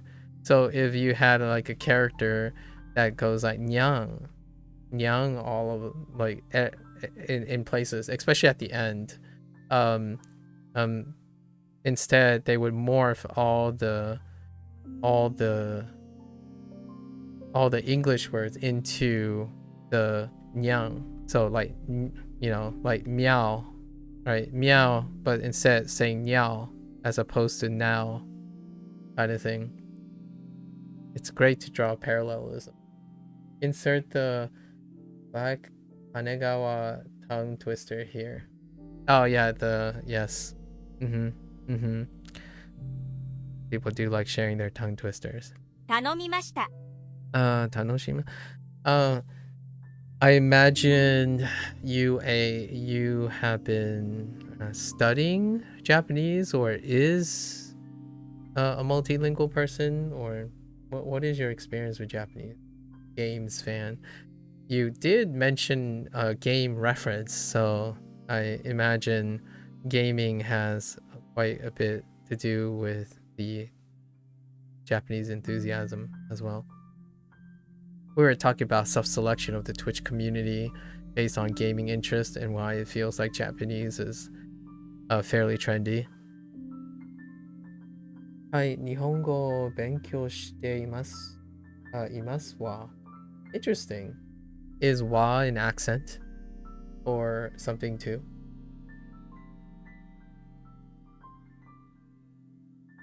頼みました。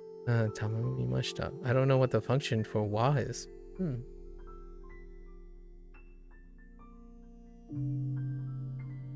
Wa is like emphasis? Oh, so you chose to use wa instead of they introduced a nuance of that's one. Like shitein imasu wa imasu. So like, hi, Nihongo o benkyou shiteimasu. Depending on your dialect, it has different implications on who you are. Yeah, I understand that. For me though, since I don't, speak too much on people who are language learning, it sounds like wa is something that you have adopted. I will remember you as the wa person. I kind of like the a lot of times. So I would pick like, the parental root of your final predicate, and then they introduce that the so like stein imasu, or sorry, stein imasu.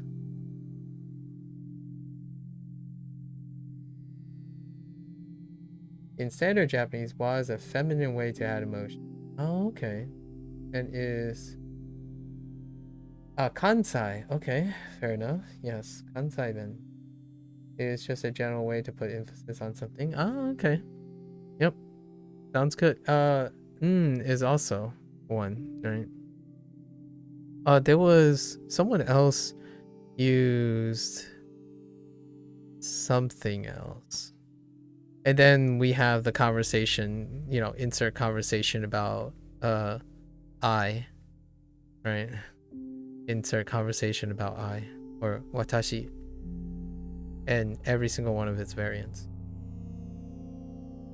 Like, yeah, kind of like desu. Yeah, kind of like desu. Yep. More of a liberal, funny use of desu, but it's a generalization of desu. They used that as the example. But yeah, it's playing around with the Japanese language. Yes, all of those. Yep.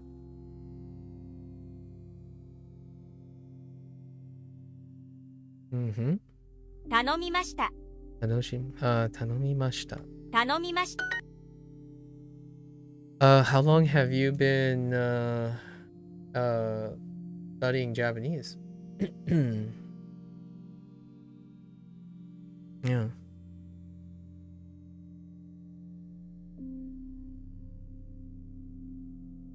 Keru. Keru. ボールを投げて、OK。投げてください。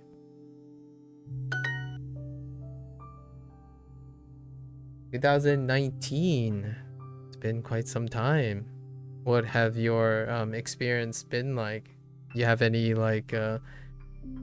any memorable experiences that you tend to share when people talk to you about your Japanese learning journey?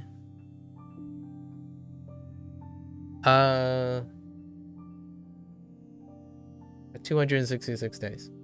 200 yes. 今日は266日目です。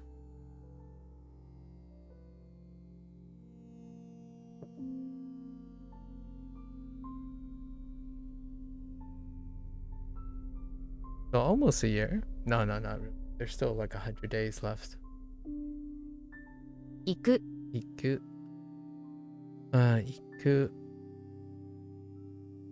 来る。図書館。ボール。読む。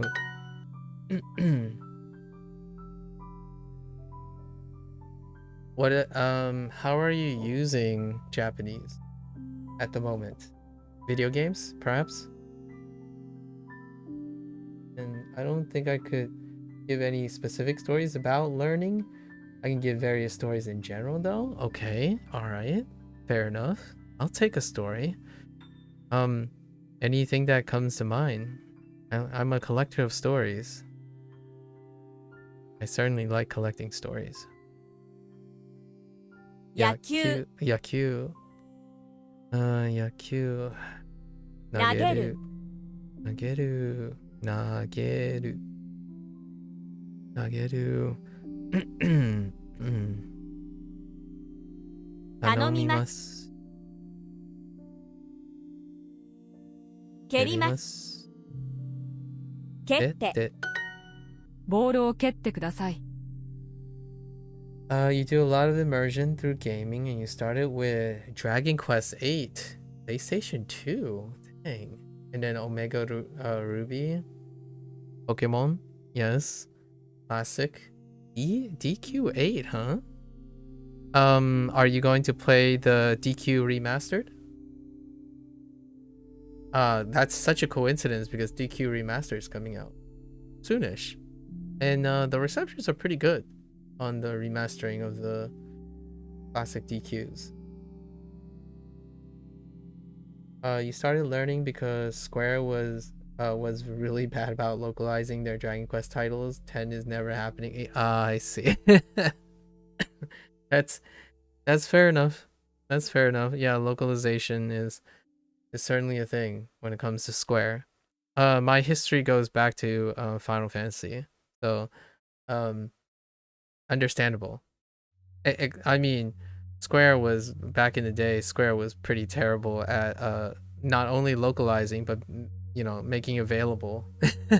So, before I learned Japanese, I learned how to play Final Fantasy in Japanese, as in like you could still play Final Fantasy in Japanese, like play but infer things through its visual telling. Especially from like from Final Fantasy 3 or actually 2, Japanese Final Fantasy 2 to Japanese Final Fantasy 5. And then, Final Fantasy 2 and 3 were actually 5 is probably 2 and 6 is 3. Now that I think about it. So largely playing Final Fantasy 2 through 4, the Japanese 2 through 4. Pokemon specifically had a funny story actually. I wasn't very good at reading the writing in general, much less understanding, so you had to put in Google Translate. I was cursed a happy birthday. I am cursing from my heart that is a good one. What's the phrasing? That's interesting. Huh. Was this recent? Like with the recent Google update to translate, or was this before the recent Google? I'm kind of curious. I haven't used Google Translate because I haven't participated in language learning myself. However, due to the recent updates and whatnot, like the moving of LLMs and whatnot, Google Translate has been updated recently. Okay, because now their voice sample is different as well. So they, because of the whole like AI rush, not generative AI, but more like the LLMs. I want to be very clear about that because I feel like AI is a deceptive term. The LLMs now, recently, the whole Gemini interface, the Google Translate actually changed remarkably. So it's very different now, like recently, like really, really recently. So I haven't used Google Translate long enough since I only started. Like this is 266 days ago was actually in fact the first time I've considered language learning outside of Spanish, which Spanish was well before Google Translate existed. So now other people might have learned for like the last 3 years or plus, they might have used Google Translate, and now I'm kind of curious what their experience is like now, within the last 2 or 3 months. I notice that the Japanese LLM model that's used for the output of the pronunciation, right?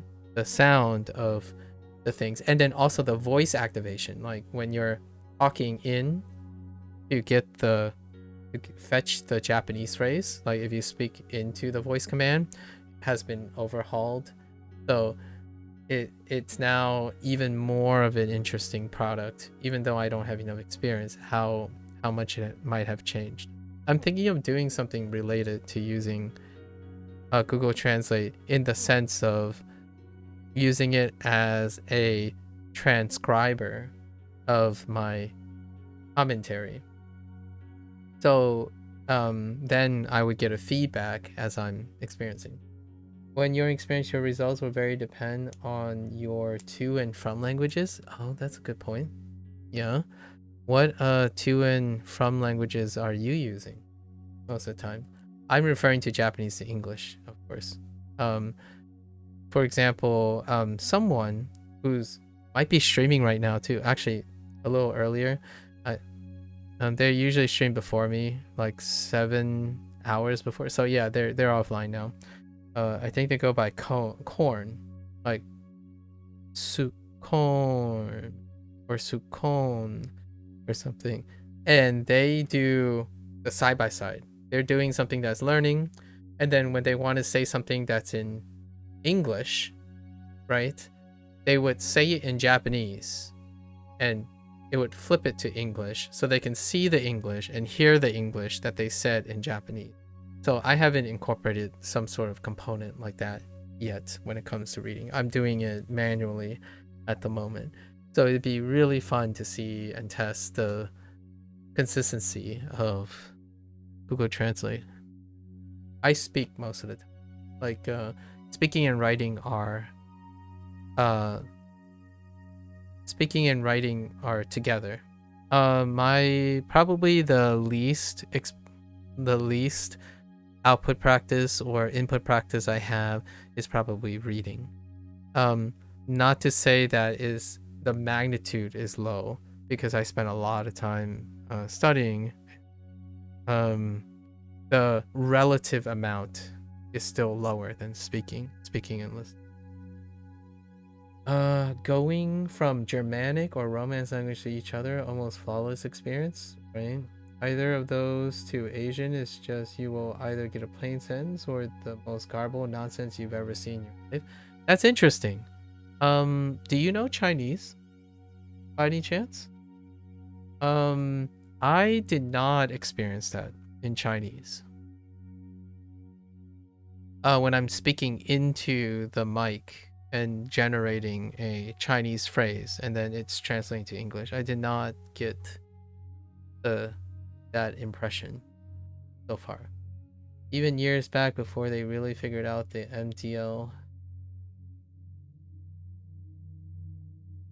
我不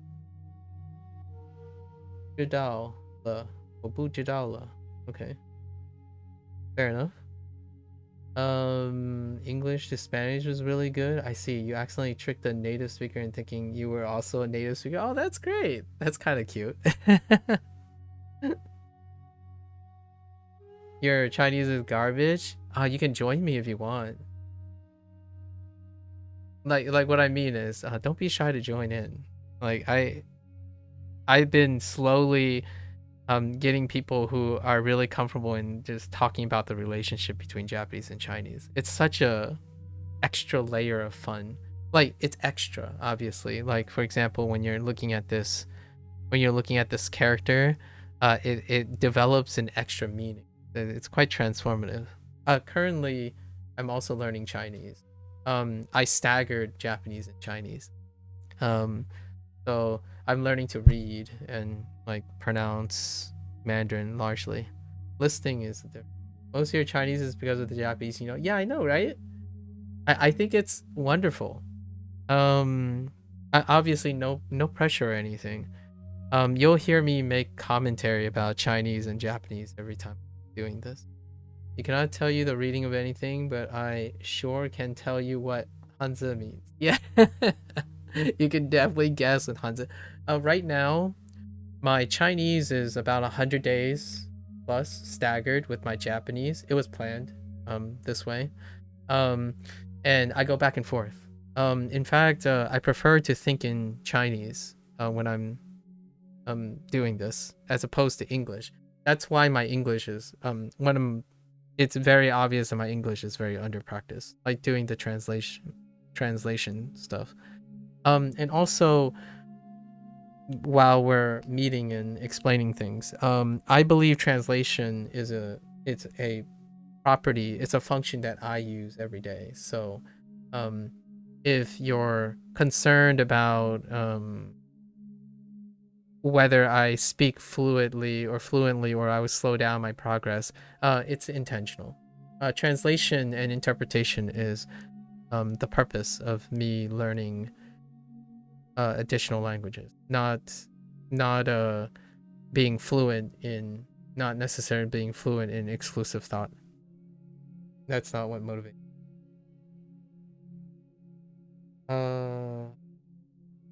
And I'll tell you how to say this. I know it's like a rival though. Interesting. I don't have those show. So show. I don't have the left character.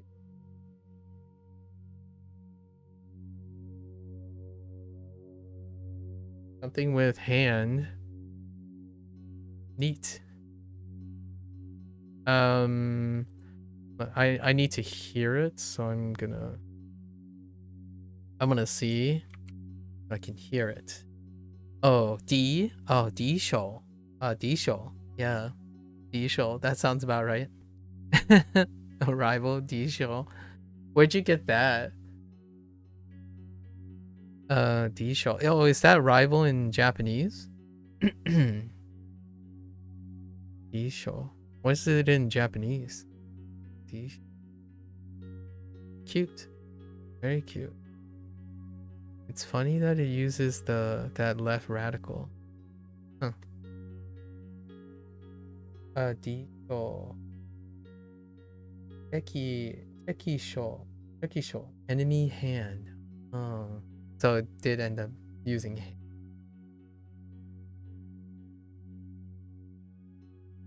Neat. I think I did do a lot of comparing your Japanese note and writing Mandarin notes. Oh, so are you currently doing like learning that, or is Mandarin one of your other languages already? Hear me out here. Whenever meeting someone who likes language learning, I don't think when someone earnestly like language learning, they're really satisfied with their language proficiency, so they always say like their language is garbage, when to an outsider it's probably not garbage.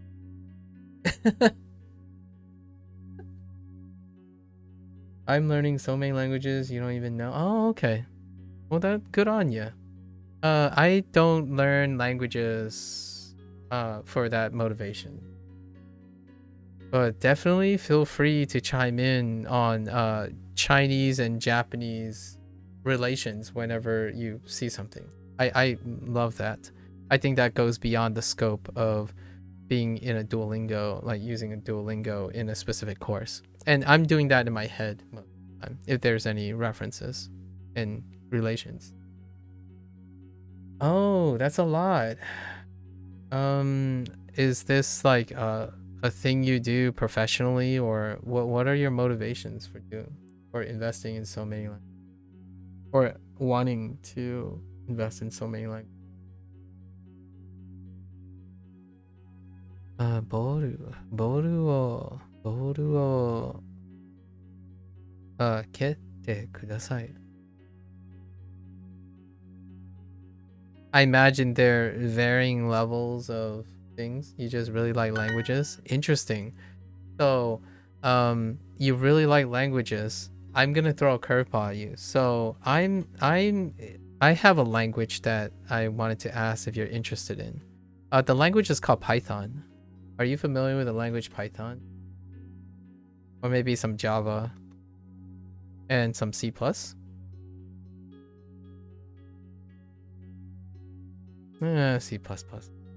Kind of a normie thing.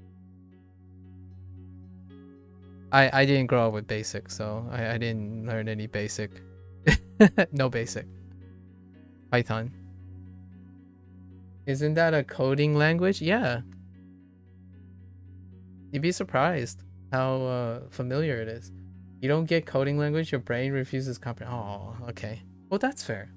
The reason why I ask is you like video games, right? And you like learning language. Oftentimes, people who enjoy learning language, like natural language, they also have like the propensity to engage in some sort of conlang, like a constructed language. And coding languages are a great example, or an accessible way of getting the idea of constructed language, like conlangs for like instruction material and whatnot. So I have a background in Python. Some of the people who like Japanese and whatnot, they tend to like video games too, and then they had picked up some sort of coding language along the way. Calmant making general language learning and coding all feel very separate to you. Oh, okay. I mean, that's fine. I'm not comparing them like in the sense of their semantics. So like grading them on their semantics, right? I actually think saying Germanic languages and Romance languages is already really generalizing enough, right? Already generalizing too much for my nuance taste, because it's separating cultural distinctions as well, or it's generalizing cultural distinctions. For example, like I speak Fujianese, right? So when someone says Chinese, and if they ask me if I speak Chinese, I kind of, by Germanic and Romance categorization, I would say yes, I do speak Chinese, but I don't. I'm learning how to speak Mandarin. However, I speak Fujianese with my family. So I feel like, yeah, I understand. The coding languages themselves semantically are definitely different. Definitely separate things. I was thinking about the enthusiasm that you have.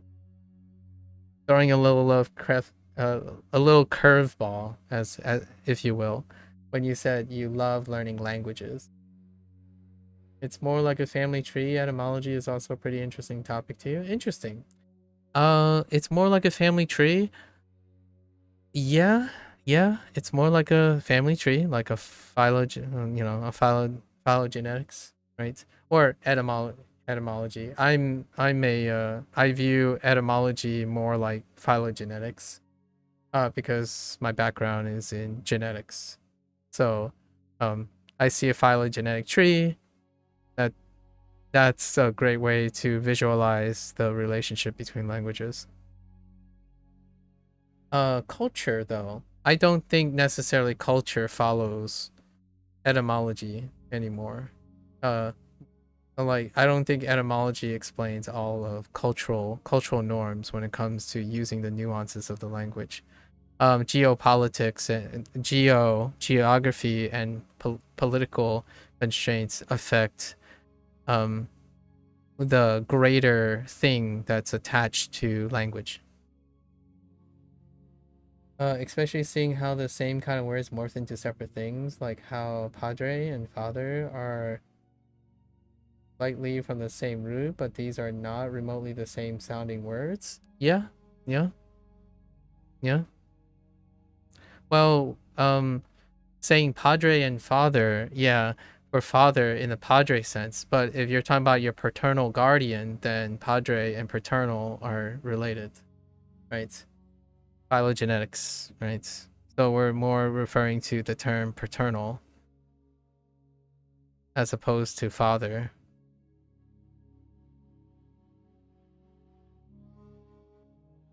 Not that I know enough about etymology to know that if they're related or not, but I think of the word paternal as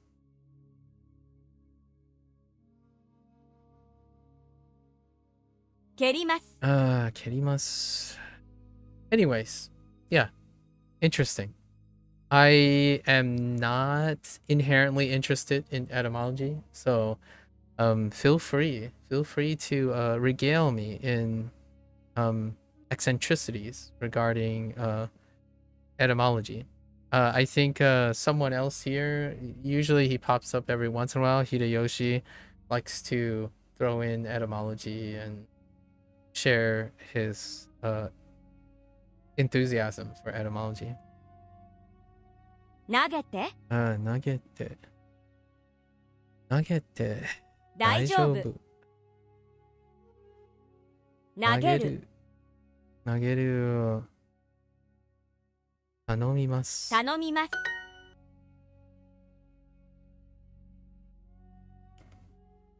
Do you have any interest in converting your interests? Do you already do things with your interest in language?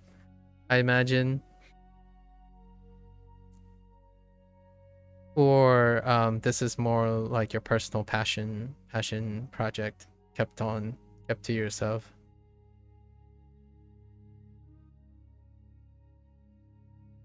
Your me space, your me activity.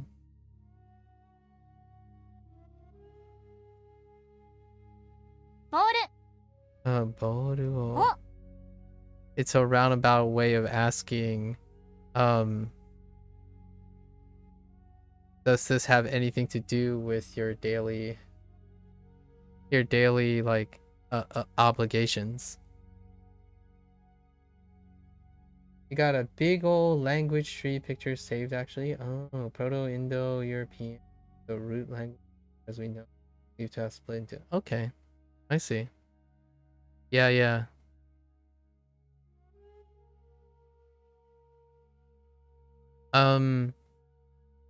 I want to say one thing. I'm not sure if this is gonna resonate.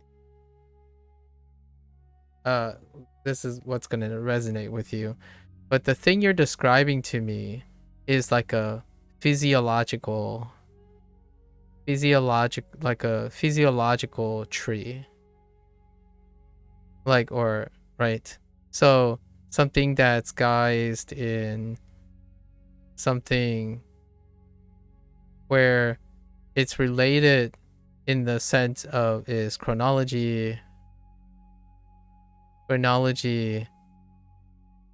and like what relation to each other in terms of its chronology. However, I also feel that there's another thing, more like a phylogenetic tree. Or is that what the word is that what I want to go with? Phylogenetic tree? Hold up. This shows you how long it's been since I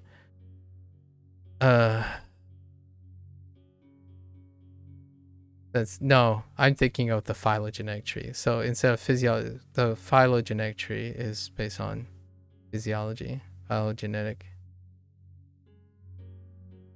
There's also like one that's based on its like granularity in terms of like a genetic related tree. I don't know the technical term anymore, but this deals with elements that impact, like it would look similar like this in a representation, but it would take on different factors that relate them. And I feel like a lot of times when people talk about, this is a thought that I had, not necessarily something that I can corroborate or necessarily criticism, but when people talk about like Germanic languages, right?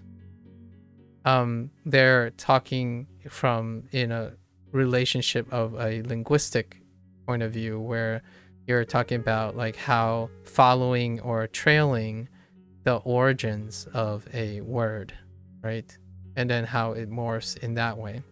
However, there is also the genetic component where it takes into factors where it creates like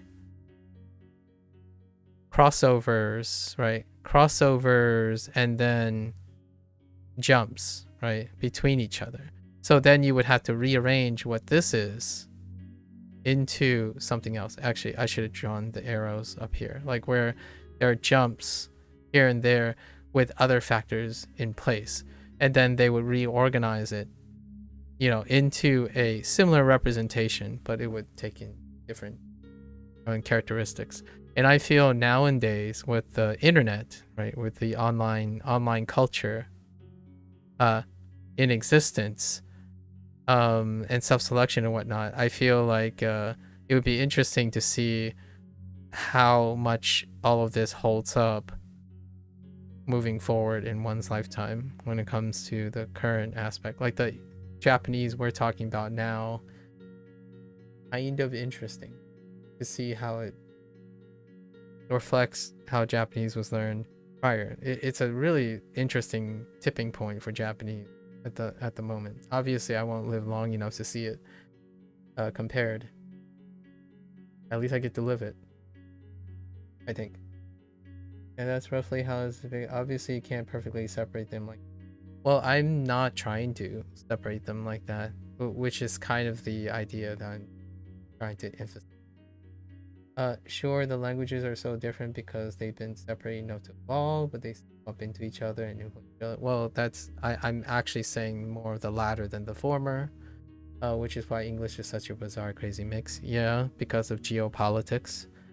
So, and also why we got grammar as simple as what we have. I don't think the grammar is simple at all, but maybe my lens is too small since I don't dabble in. I don't have a passion for so many languages. Yeah, the internet is a really interesting shakeup for how languages evolve. Yes, it most certainly is. So, trust me, Old English was way worse. I don't think it's a competition.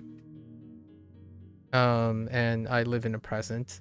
I think etymology, in my opinion, if I had a professional criticism here, I think doing that type of comparison from past to present is something that I don't resonate with. Saying something like "trust me" is a form of discredibility to me, and also Old English is way worse. Well, we're not speaking Old English now, so relatively speaking, if you take something cross-sectionally in the past, then you have to go to the past.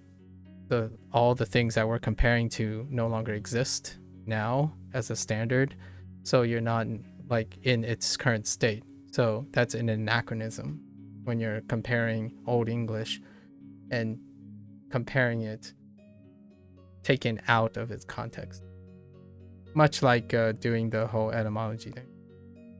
3 grammatical genders, way more tenses and cases. That's fair. We don't use that anymore, so you're comparing cross-sectionally. That's fine. We talking about Latin or I don't even know what the last thing is. When I say worse, I mean this is exceeding complex in comparison. It's not a competition. I mean, I'll believe you. I trust you. Yeah, I'll trust you. It's probably more complex. I feel like my point in all of this is being lost. So I'll leave it to you because it sounds like you're really passionate about making comparisons, and that's it. Like I wouldn't know. I wouldn't know if English was way worse, as in exceedingly complex in comparison. How you're expressing things is exceedingly not complex to me.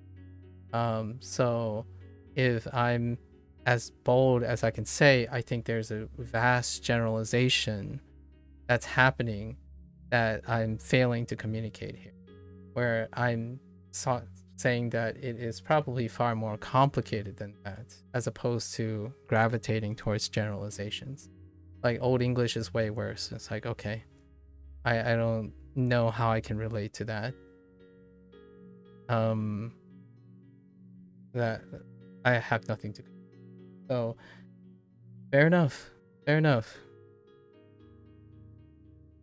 Fair enough. I think my only commentary is when you're trying to one-up someone, it kind of deflates the other person's willingness to contribute anything, because they typically don't. Boruを読む。Oops. 読む蹴り蹴りました。田中さんにドアを閉めてと頼みます。Comparisons are how you comprehend things. If I don't know why it's different, I don't know how to make it work. Okay.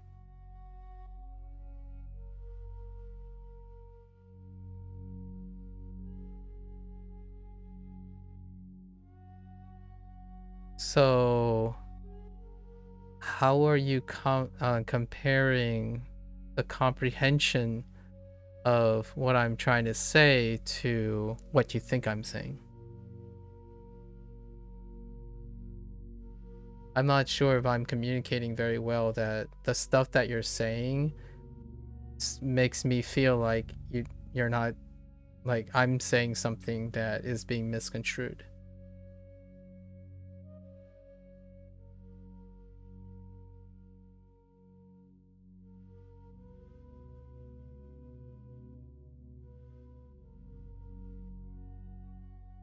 Tanaka さんにドアを閉めてと頼みます。Tanaka? Tanaka-san. Sorry, I was sort of talking to yourself with some of those. Oh, okay, that's fair. That's explanatory. I mean, that's acceptable. I didn't realize that. That's certainly a misunderstanding from my side of things too. 田中さんにドアを閉めてと頼みます。Tanaka-san, door. ドア。田中さんにドアを閉めてと頼みます。閉めて。お。At the door? 閉めて。閉めてね。田中さんにドアを閉めてと頼みます。request. と。そう。頼みます。頼みます。多分もうすぐ雨が降ります。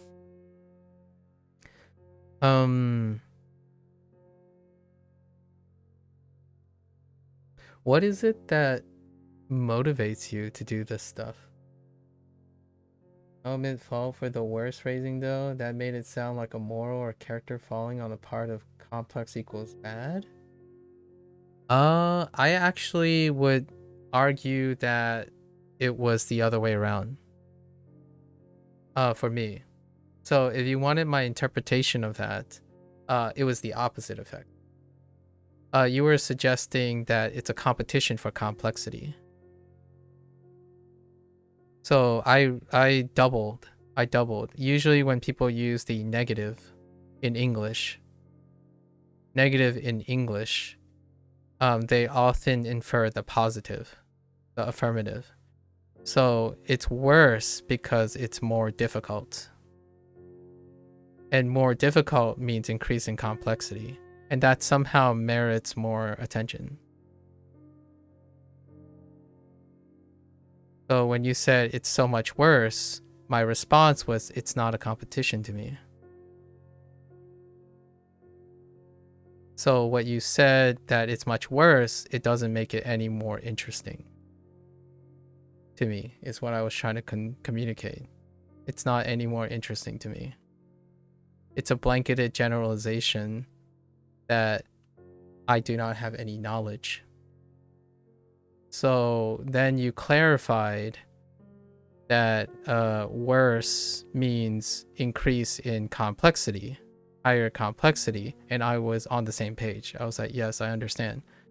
However, I spent the last 10 minutes talking about the idea of overgeneralization and comparisons.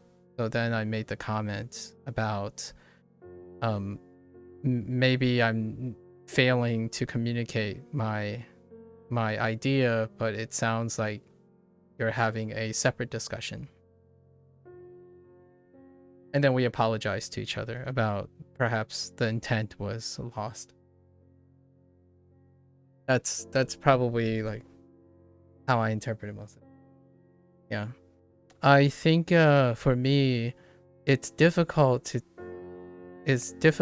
talk to a very passionate person who may have a very preconceived notion of what I feel is very important to me. And sometimes I find it's quite easier to listen to that person. Although I wanted to tell you that I have minimal contributions to that. I believe there's an elegance in simplicity and a nuance that is emergent in simplicity. Much so where complexity can actually make things oversimplified. There's a paradox in this. When things are incredibly complex, less is, and then when there's simplicity, more is done with a simplistic design. So when you say Old English is much worse, as in it's higher in complexity, I probably agree with you. They probably have a lot of quantifiable nuances. But how many populations are speaking English now versus how many populations were speaking Old English? That in itself is not considered in the metrics of its complexity. The reason why, in my opinion, Old English may not necessarily have garnered such incredible explosion of discussion is largely because its users were also limited. So when you say its system is more complex, I have no reason to doubt you. However, it's more complex because it has more systems. To a user of that language, when you're taking the language out of its time and place in history versus the users of English now, I would argue that there is a chance that it's probably negligibly complex. The English of today is incredibly complex due to its extraordinarily exorbitant number of users, due to cultural geopolitics and other languages involved. And you mentioned that already because English is a crazy mix, right? Even more so now than it was before. Have I heard of Toki Pona? No, I have not. I don't know what that is. Is that a language? A concept? Like a philosophy? It kind of sounds like maybe an obscure language, perhaps? Or a concept regarding language? Yeah, I'm not familiar with that. Let's see. 多分もうすぐ雨が降ります。Oh no, 降る。What can I pair up with voodoo? Nah, we're just gonna ignore voodoo, huh? Toki Pona is a conlang based around being exceedingly simplified, featuring only 100 or so words. Okay. It was made as an experiment in simplifying one's thinking, so a lot of ideas can be expressed with very little words. Interesting. And does that exist now, or you said it was made to intended to be that way? Did it stay that way? How did it end up? I mean, I was talking about natural languages. However, now we're talking about conlangs.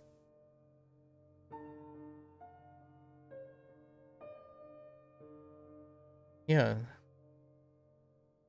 And I'm not talking about simplifying people's thoughts using simplified systems, but using simplified systems to allow emergent evolution. So like using refining and simplifying something leads to allows emergent properties to happen. So the simplification of the English language enabled more users to influence its evolution, as opposed to the other way around, creating a conlang with the most simplified thing in order to simplify for the sake of simplifying the use. This does also mean you might struggle to express a thought because it's not made to talk at great length on things. I can imagine. Indeed, especially if it's a conlang where it's have no capacity to have emergent properties. Or it's designed not to do that. Oh, wait. Is this the one in the 1900s? No. That can't be the same one. Here, I was reading, someone linked to me about like, it's a YouTube channel that talks about language a lot. They were going over the history of conlangs, and I found it very interesting. But there was an earlier, like a 20th century person who was trying to make something. I don't know of it. I don't remember the name of the language if it had one. It will probably rain soon. 母に掃除をしてと頼みました。 I'm not actually sure what the state of it is. I know it still has speakers, but that's it. Oh, that's interesting.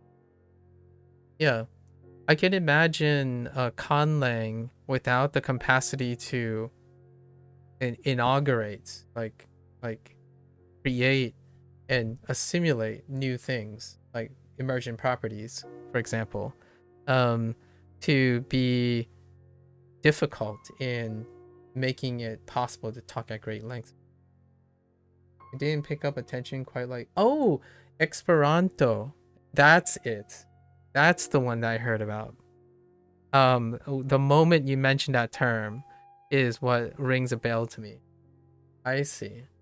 Which was made to facilitate communication between nations. Yeah, that is the one that I was thinking of in the little like YouTube. It was like a TED talk, like not literal TED talk thing, but it was like a summary.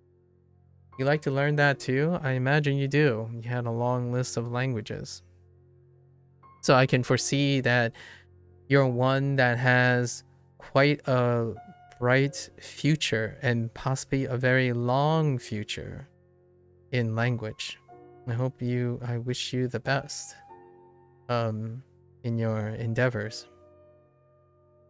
It's a very long list of how have you considered already doing how you're doing maintenance on all of the languages? Or how you are maintaining your scholarly pursuits? Because I imagine you believe you would have to consider a laundry list of maintenance rituals and routines in order to make all of that sustainable. It very much feels like speaking many of the languages I already have interest in, but without needing to worry about is the table masculine or feminine? Oh, are we talking about Esperanto? Are we talking about Esperanto here? Yeah, how do you maintain that? How do you maintain your skills? What is the routine? You listed like 10 plus. So far, you've mentioned like 10 plus interest. What is your maintenance schedule like? 母に掃除をしてと頼みました。母に掃除。掃除母に掃除を掃除してよ。掃除をしてたと。I mean, you just learn whatever you feel like studying that day, which means many of the languages get neglected. Oh, okay.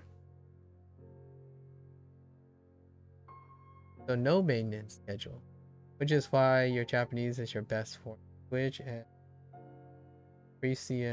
Frisian is your worst. Oh, okay.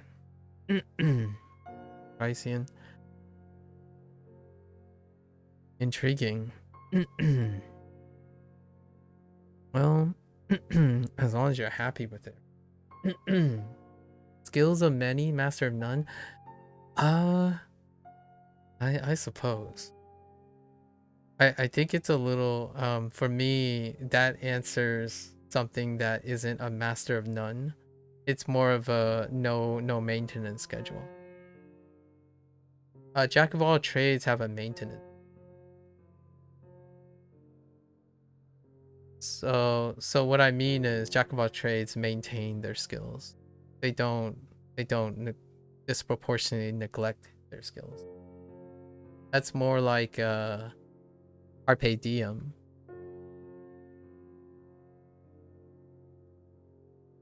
I'm more thinking about a carpe diem, or go with the flow. Go with the flow. Or present liver. I don't know. I'm making up phrases now. Jack of all trades involves someone who actively maintains and distributes their proficiency. So like I would consider myself maybe a jack of all trades by taking on skill proficiencies, but only maintaining the proficiencies in a way that normalizes all the skills, or attempting to normalize in all the skills.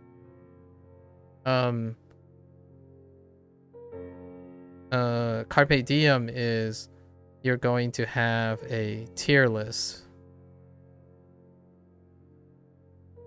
of skills. There are going to be worse skills and there are going to be great skills. And depending on the whatever situation you are, you're going to have substantially great ones and substantially worse ones. And the delta is greater.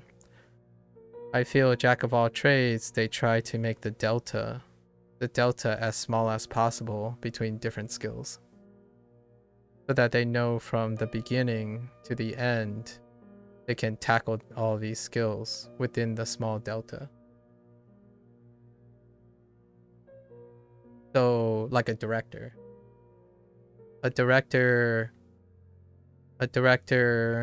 or a leader kind of thing. There are fundamentals, and then they would maybe choose one skill to specialize, kind of thing. Yeah. Like you want to be a jack of all trades, as in, oh, I don't want to necessarily be good at any particular thing. I want to make sure that I know enough about a lot of things and make sure that I continue to know a lot about other things.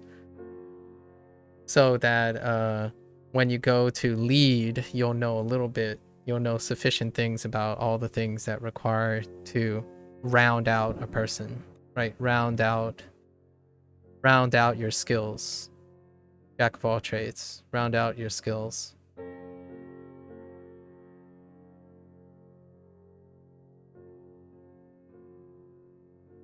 At least that's my opinion about it.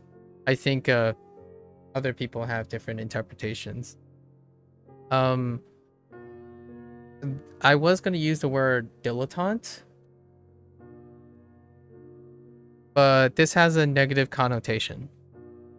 That I don't think went away. So I don't usually use this word around strangers. I don't know that's ever faded for using the word dilettante. So a dabbler. Interested dabbler. A passionate interested dabbler. So what dilettantes are, in my opinion, are people who are exploring their interest. They're constantly exploring their interests until they find what they choose to specialize in. Or they may never choose to specialize in anything. But a dilettante is someone that would explore consistently and constantly, and then let the ebb and flow determine which categorization of skills they will have to end up eventually specializing in. And how I feel about that is someone who is younger, have lots of ambition,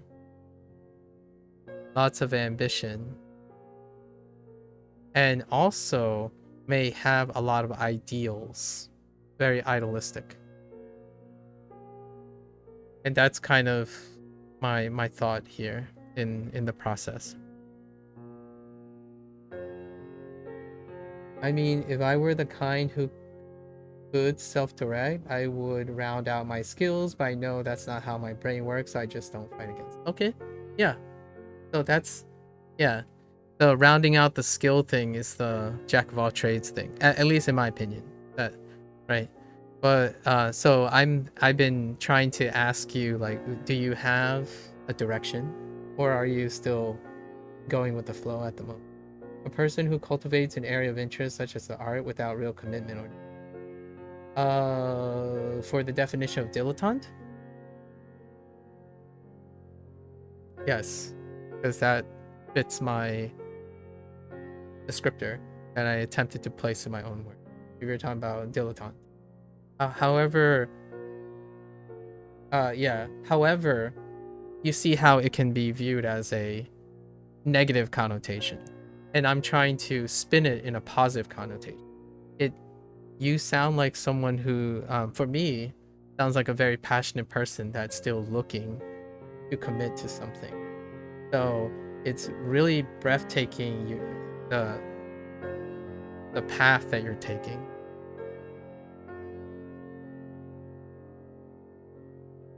Mean pants to you. Like you're trying out a lot of things, and I hope you find like your hierarchy of stuff. It sounds like Japanese is winning out the race at the moment. You're just here to vibe, you don't mind? All right. Have you considered Japanese being one of your primary ways of commitment? It sounds like you know a lot about Japanese, though. 母に掃除をしてと頼みました。母に掃除をして。母に掃除をしてと頼みました。いや、してたと。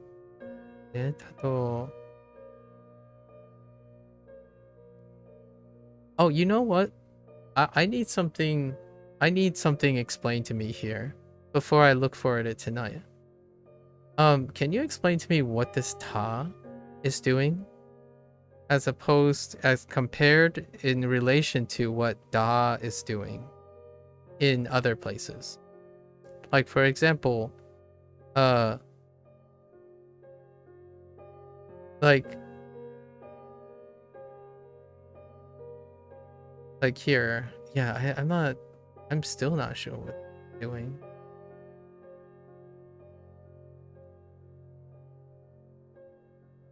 It'd be nice if I did end up being, but again, I know how your brain works, so saying yes, absolutely, and committing is not happening. It is modifying the shita. It is modifying the shite, but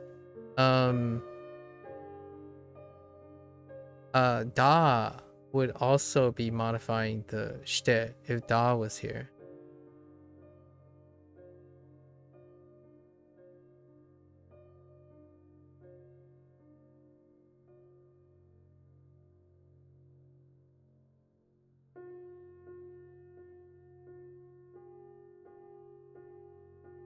Yeah, I'm still not sure. I basically memorized this. I'm using this as a memory. So right now it's a rote memory. Like, oh, you have to say shiteta to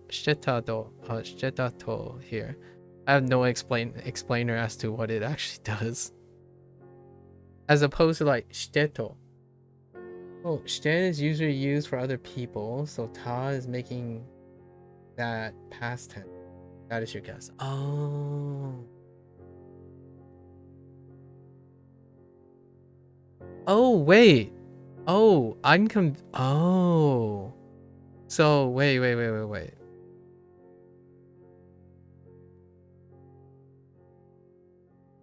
Okay, I think you gave me something I can look for in the evening. Yes. Because you can't really inflect a te form into a past tense as one form. Oh, okay. Yeah. All right. That fills me up. with something. And then how does this compare with da? How does this compare with da? Oh, no worry about it. Past tense. I read past tense. How does this compare with da when something has da in this place before? Does da come after a te form? That could answer the question, because maybe da was used after an e adjective. Now that I think about it, I might be able to answer that myself with the next couple prompts. Okay. All right, I know what I'm looking for to explain stuff. Thanks. Appreciate it. 頼み頼みま。ました。母に掃除をしてと頼みました。Oh, just kidding.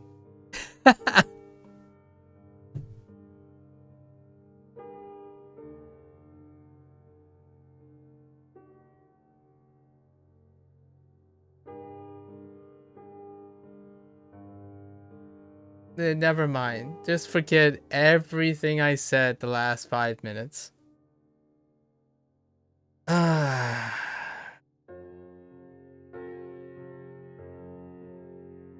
Actually, forget what I said earlier about the ta thing. I think it's more related to the da thing. When a da is in front of this. The ta thing is because I heard the prompt incorrectly. I don't want to talk about it. That's very embarrassing. 母に掃除をしてと頼みました。It's the one where I'm pretty sure it's like an adjective here. If you place like an adjective here, and then or something, and then it has da, and I'm still not quite sure what the da is doing. Let's see if we can get that example. The ta thing doesn't make any sense because it in the prompt. I heard it again and I was like, oh no. That was very embarrassing. My bad. I think that test is probably easy. Oh, it might be this one. Does this one have it? Let's see. Yes, this one has a da. I think. So, そのそのテストは多分簡単だ。Oh, it is an adjective. So I don't know what this means. Like what the function of the da is. Is it because of des? And it's functioning like a copula? So this is like the casual da in place of des.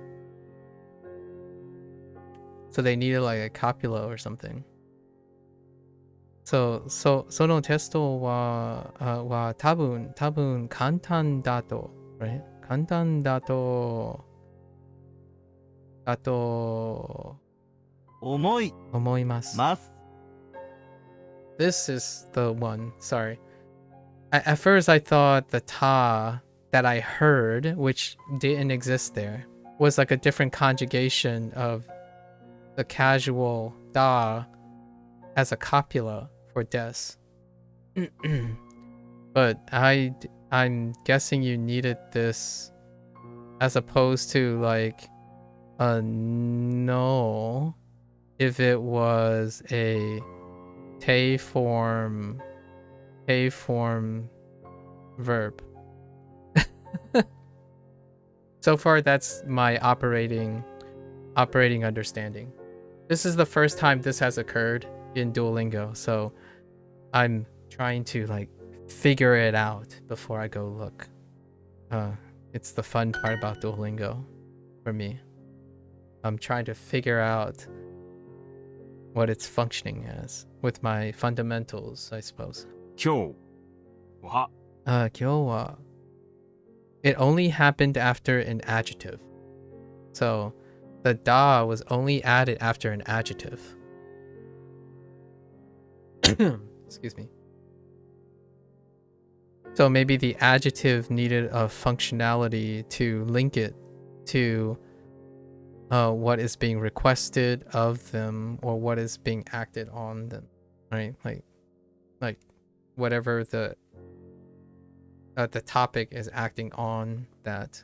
So da, and or des maybe, unless da is a separate thing, and it's not a copula. Copula. I keep saying copula. Copula.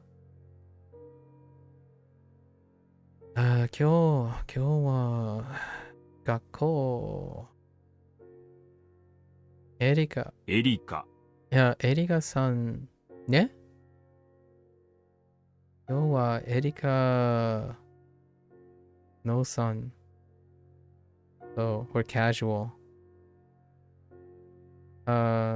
エリカ。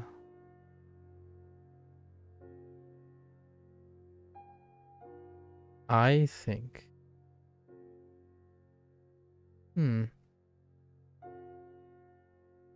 来る。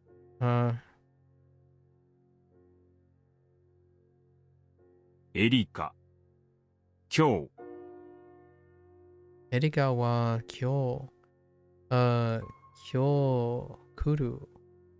let's see. 学校に来る。来ると思います。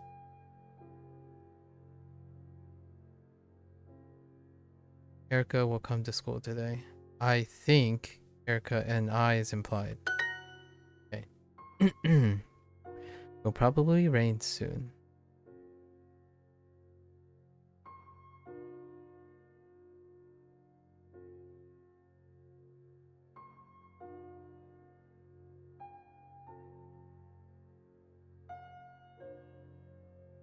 Okay. 多分雨が降ります。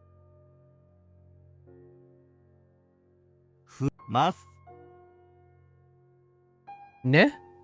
Oh. もうすぐ。多分もうすぐ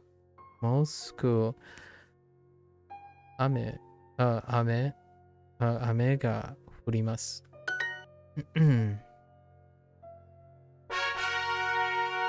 Alright. 妹は友達とサッカーをするのが一番好きです。Such a loaded comment. 妹は友達と姉妹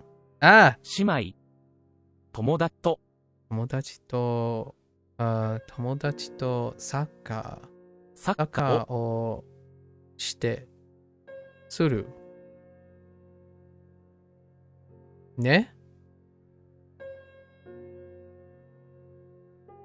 Oh. する。 Wow. I don't see する very often, huh?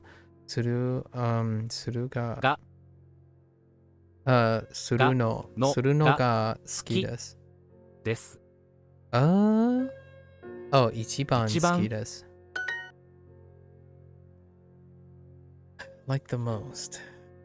Did I screw this up? Oh, I skipped school. No, don't. Oh no, I just realized how that sounded. Nah, I don't skip school. You know, stay in school, kids. 今日は学校。I skip school. 今日は学校。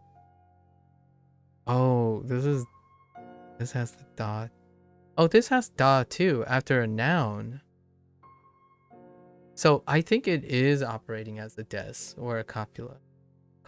That's what I'm thinking. So 今日は学校が休みだ。Right? 休みだと思います。Or, yeah, 思います。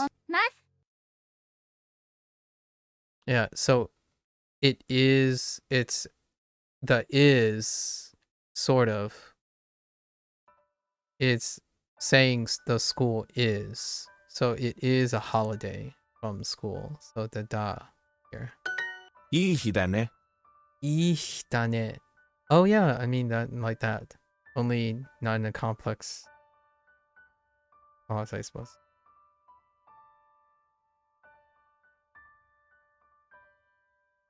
It is a nice day, isn't it? いい日だね. 田中さんは多分学校に来ると思います。Which, by the way, I don't know, Cozy, are you still here? Is your toothache? Listen, Cozy, listen. Have you addressed your toothache? Actually, is Sub-Zero here? Listen, the toothache duo. Have you guys addressed your toothache? I totally forgot to ask. 田中さんは多分学校に来ると思います。田中さん。田中さんは多分学校に来ると思います。多分学校にね? You took a painkiller? Oh, well, I'm glad you found a painkiller. That's you. Are you? Do you think it's gonna heal on its own, or are you still waiting on that checkup? Just get an appointment. 田中さんは多分学校に来ると思います。学校にwait. I think it's probably gonna come. 来る。と。Now, why isn't there a no there? 思います。Oh, wait. は。田中さんは多分学校に来ると思います。Huh. So, kuru doesn't use a no. Oh, wait. No. This is to. No, wait. You only need a no when you're... Huh. Interesting. このバスはとてもゆっくりだ。You don't know they're open tomorrow, but they do call. If not, they'll call Monday. Oh, that's a long time. Well, hopefully you manage your pain well.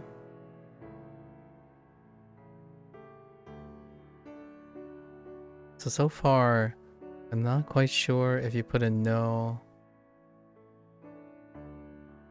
So you don't need to place a no after some phrase. このバスはとてもゆっくりだ。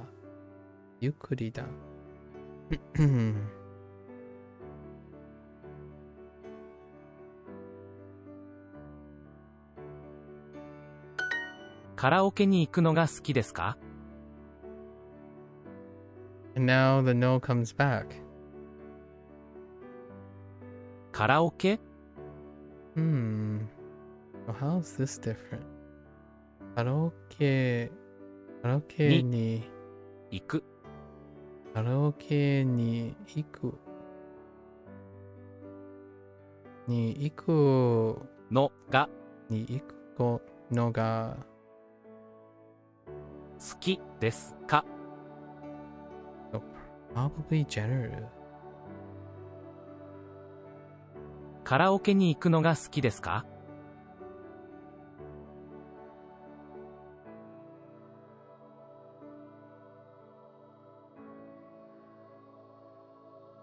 「これは先生の字です」。これは先生の字です。No, that doesn't help. That's not related.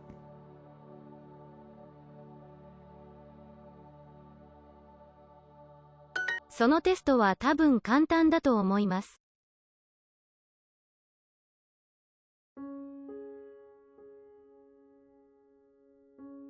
そのテストは多分簡単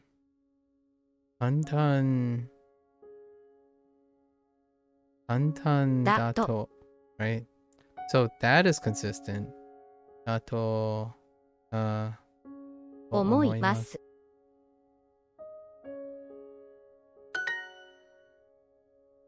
I think that justice, yeah.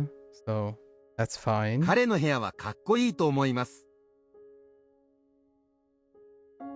And then now it's gone.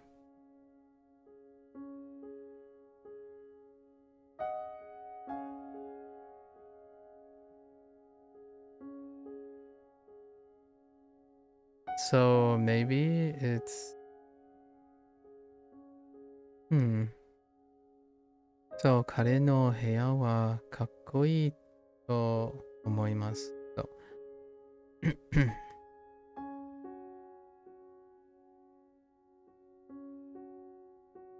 So now there isn't a no. I should have been paying attention. Time to go. Okay. 行く行く時間だ。行く時間だ。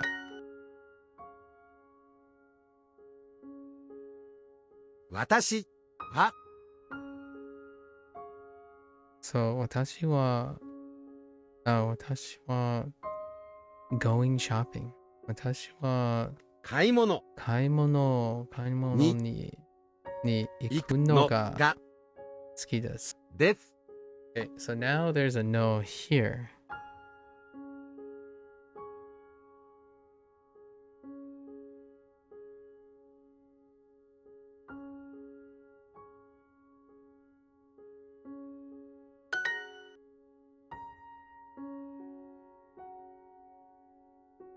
So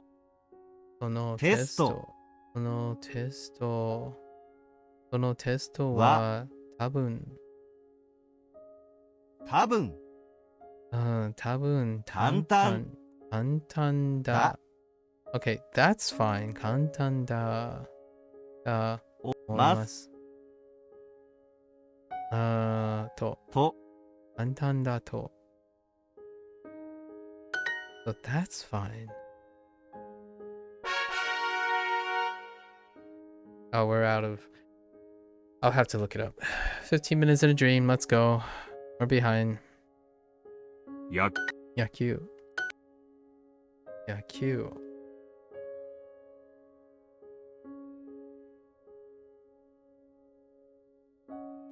野球。野球。野球。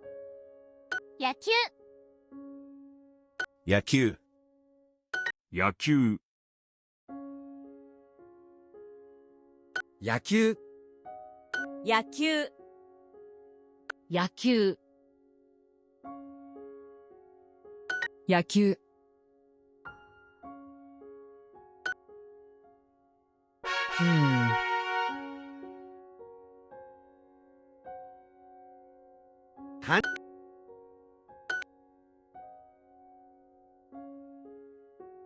So right now, 漢字。 the thing that is not really 漢字。 jiving with me right now, like I don't know when, 漢字。 is whenever 漢字。 you're trying to say 漢字。漢字。 a phrase 漢字。 that you're asking about, requesting 漢 about, 字。 or thinking, right? What you're thinking, asking, or liking something. Why, when you do, oh no. Yeah, sometimes there are no's after an adjective, and sometimes there aren't. Before the particle ga or wa, prior to asking, thinking, or... And I don't know if there's a 走る。 reason for that yet.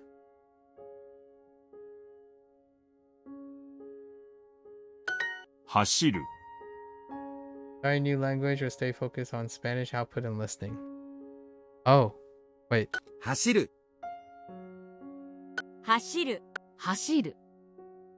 Are you saying like 走る start a 走る new language 走る or走る a language that you're already 走る doing but new for today?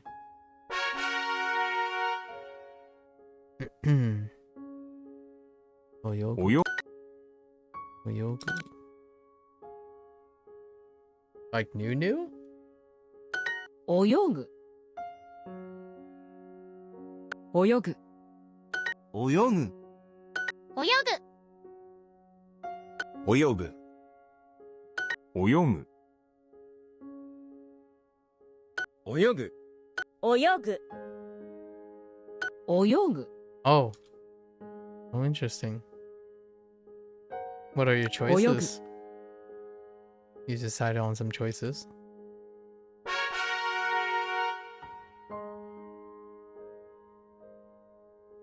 Yeah, cute.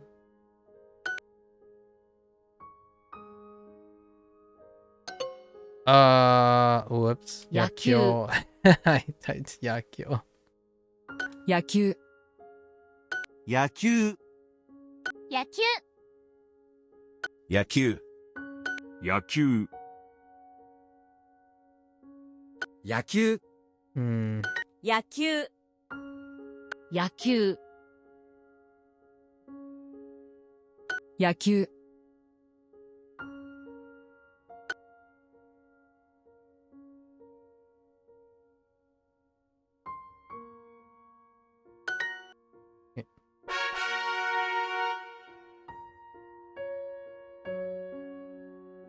番 Bango.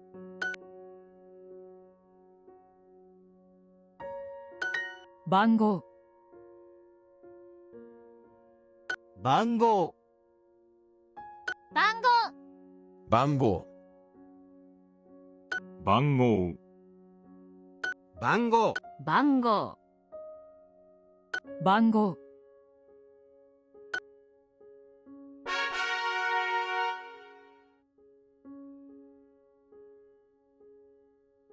Hmm. Ka- How will one decide? 漢字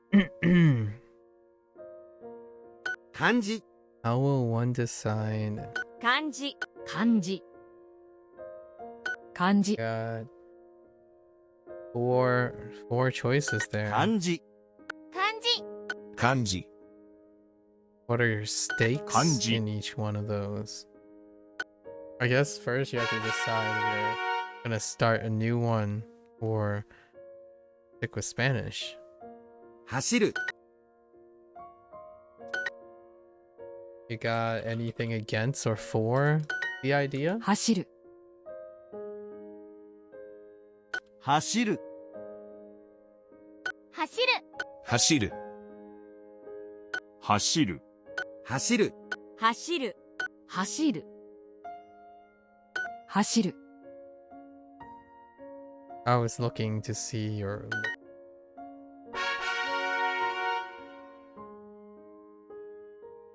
from Spanish. 泳ぐ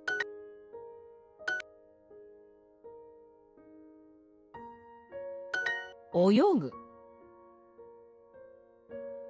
泳ぐ泳ぐ泳ぐ泳ぐ泳ぐ泳ぐ泳ぐ泳ぐ泳ぐ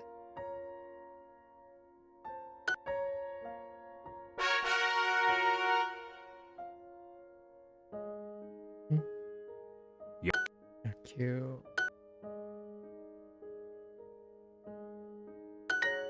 野球 Japan, you love to learn. German is interesting. Swedish, I want to learn for friend. Ooh. 野球野球野球野球野球 And this friend. Oh, 野球 it's kind of hard to come. 野球 Friend is a 野球 very, very strong one. 野球 Unless maybe it's acquaintance. And of course you're sticking with Spanish. Yes. Understood.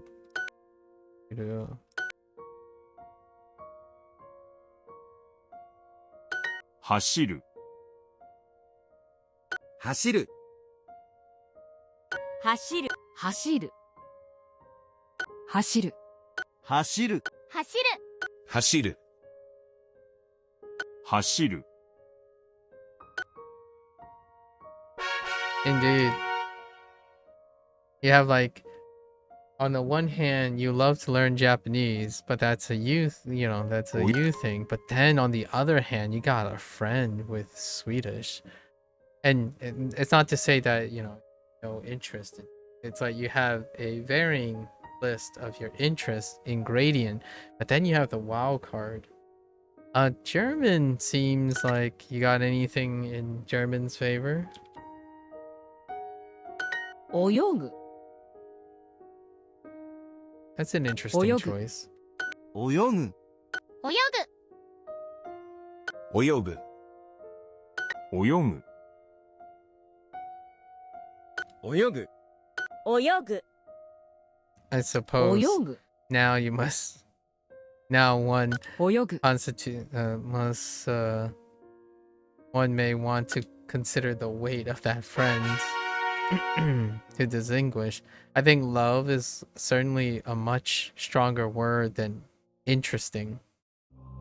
野球、 And then I feel like friend, going over that thing, friend is friend is a high 野 high 球。 thing too, 野球。 in combination with your own 野 interests. 球、野球、野球、野球、 That's a lot of motivational power. 野球、 Yeah, I was gonna say, if I had to make a 野球、 outsider argument for Yaku. German, would be that it's Germanic, so there's always Yaku. that nice thing about the differentiation from English and German makes for a very interesting place to get some extra interest. Which oh, we're looking for Ame. 雨、 バン、 Ban. Just ban. 誰。 Oops. バン。 Ame. 晩、 Ban. 卵、 千、 Sen. 七、 Nana. 雨、 Ame. 晩。雨、 Ame. 晩、晩、 Ban. 雨、 Ame. 四、 Don. 塩、万、 Ban. 雨、 Ame.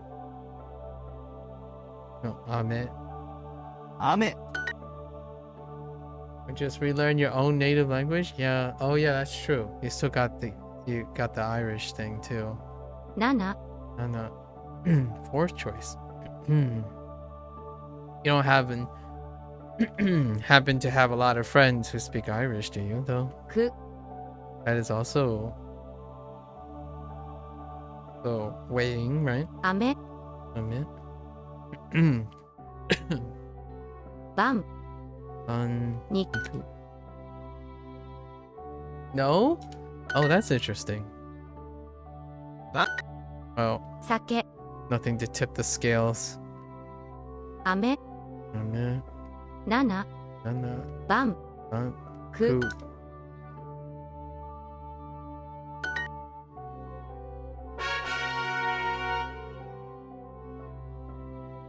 Okay, Hashiru. Hashiru. 走る。走る、走る、走る、走る、走る、走る。走る。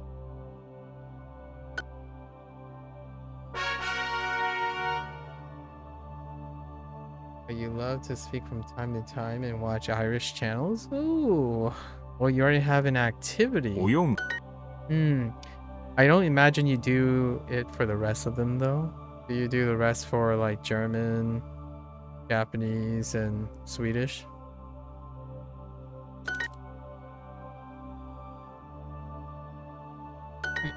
Oyogu. Oyogu. 泳ぐ Obviously, you can 泳ぐ watch those things without 泳ぐ necessarily needing to know the 泳ぐ language. 泳ぐ泳ぐ。泳ぐ。泳ぐ。 Yeah, like it's very difficult for me to operate through a day without hearing Japanese. So that would be like a very strong selection factor. Anban. Safe. 制服 Sam- Anban. Safe. 辞書3番何番8番制服3番 German vids maybe. And then you have, yeah, Swedish for friends. 3番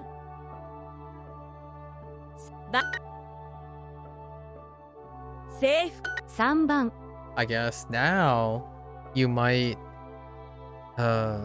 see how much of your time it takes up, right?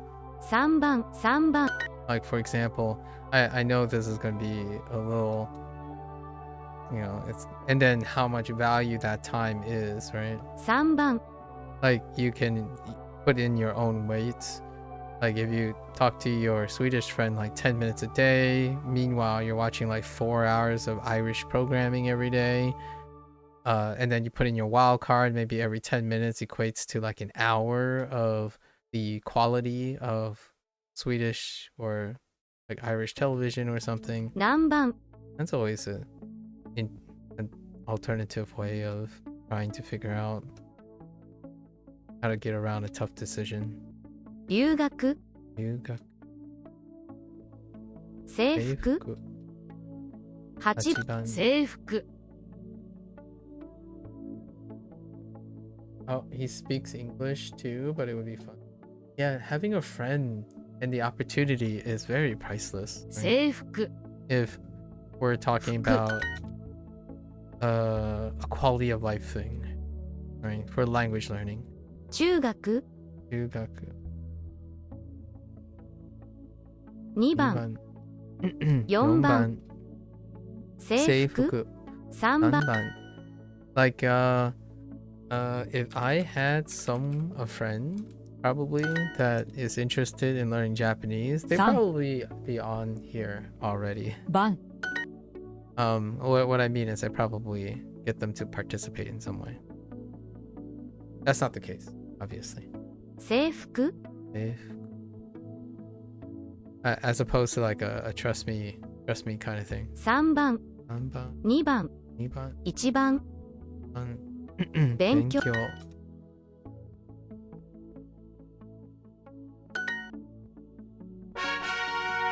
Or hearing German in public and knowing what they are saying. Oh, that's an interesting motivation. I had some of that when I was deciding on Spanish. Yeah, cute. It's interesting. 下手 So what do you think of which one is better logically? I mean, based on what you're saying, like all the stuff that you shared, it comes down to a bit of what I mentioned before. What proportion of your day? Now we're picking proportions of the day, right? Like you've listed all the potential sentimental and relevant activities with the language. Now what proportion of the day consistently does it compose? Like I chose Japanese first because even though my parents speak Chinese all the time and then there's Mandarin programming going around, it's difficult to say that a substantial proportion of my day is still Japanese. Whether I have a friend or motivated, that exposure is also incredibly organic or natural, right? So having your day separated, if you're already doing something, that would be the logical choice. The thing that consumes most of your sentimentalism, your value, and your time. The reason why I say that is largely it's logical to do that only in the sense that if you feel like your life, like your time is already limited to begin with, right? You're trying to squeeze in something. Overlapping as many things is great. 野球 It's creating overlap. 野球 Gives you a lot of space to up your game whenever you want, while minimizing needing to separate your life, make like a separate part of your life to accommodate a new skill development, like a new semantic. 野球 Yeah, cute. Like I didn't change very much. Like it might look like I changed a lot for Duolingo, but I didn't really change too much. That isn't because of learning language. Now the rest that happened changed a lot due to starting the thing and being consistent. 旅行 I think when it makes decisions to start something new, how much it overlaps as a starting point definitely goes a long way to making you consistent in the beginning. Establishing a habit, in my opinion, is most successful when it is closer to all the sources that is important to you and have already been established.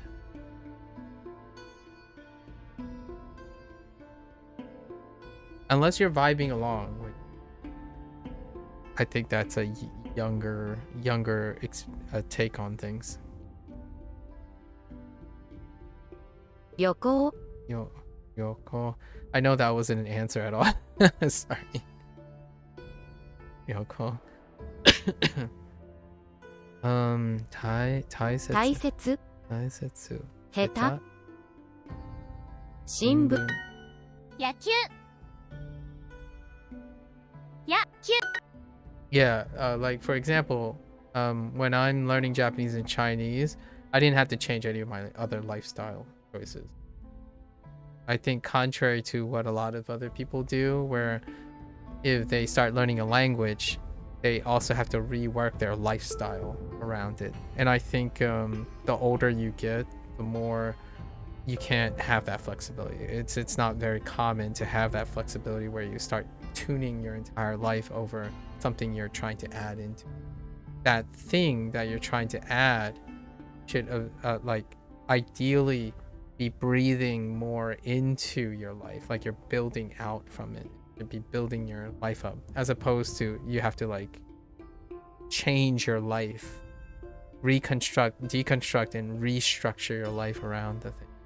So often I ask myself, what are my habits? How long am I doing them?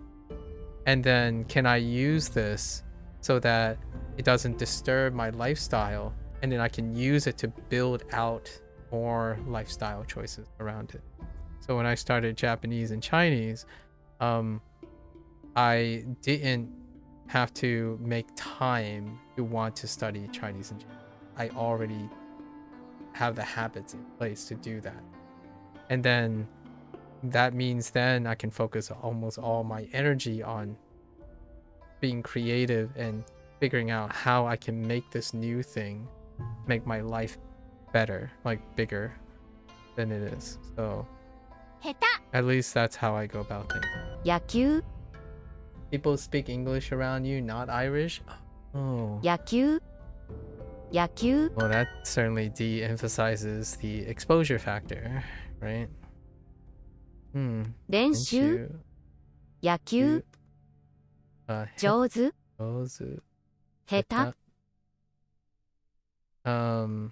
Ne? Oh, sampo. 散歩 I should write sampo instead of haruku. 下手 Heta. 下手 Heta. 簡単 Should write kantan as well. Well, I got some extra things I can add. 練習 Denshu. 野球下手 旅行 Yoko. No, not really. Oh, it could be linked with Iku. Iku. Oh, but Iku already has that too. Oh, that might be over redundant. No need to think about the daily connection. Yeah, I think obviously that's where I would go if you're talking about logic. It's nice to talk to someone. It's nice. I think one of the silver linings about having being open-minded is that you'll probably have a lot of connections. So reminding yourself that any choice is a good choice. You know, any of the choices. So that it's like icing, right? You're adding something extra to you. As opposed to thinking about what am I sacrificing to add this new thing. If you're asking yourself, what am I trading off, and focusing on, like, whenever I ask you, oh, what are your motivations for this? And then you're thinking every time there's a big but, like with 3 T's with a negative sign, right? And saying, oh, but then I would give up this, or I would give up this, then I would probably say maybe it's not the greatest of times to add a new. That could be a different way to look at it. Which one has the least number of buts? That sounds like a weird way of looking. Any of them the worst sacrifice? Yeah. So like you can rule out something based on the feeling of minimal sacrifice is another way to like tune your decision making, right? You can say, oh, which one are you would require the most change? No? Which means that you don't pick that one, if you know what I mean. Like you're avoiding that. It's like the opposite kind of thing, because these are extra, at least in my opinion.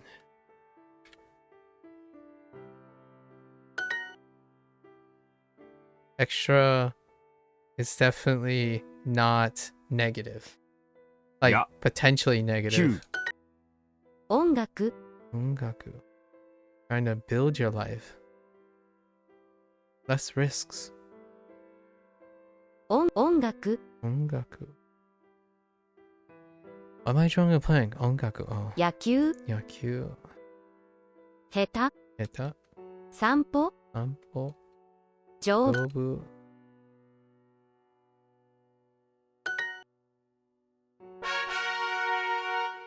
I'm very fascinated. I should have asked you about how you would make the like how you go about making. Think that would have been a little bit more of a informed decision from me of how I would express these ideas. Now I feel like more of an influencer, Cozy. You gotta have to pardon my influence. I know you asked. That's fair. Usually I don't provide influence until I know enough about the person's already existing way of decision making.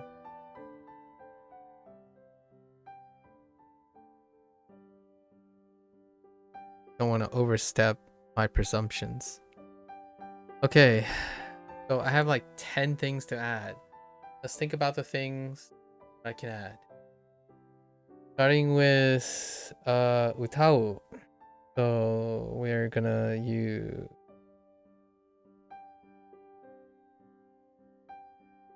koe, right? Koe and utao.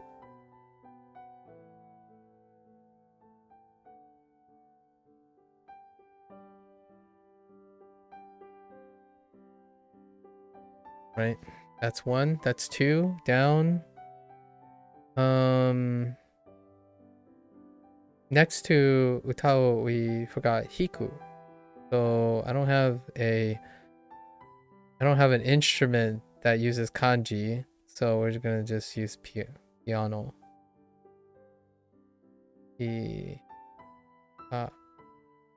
No. Piano and hiku. Hiku is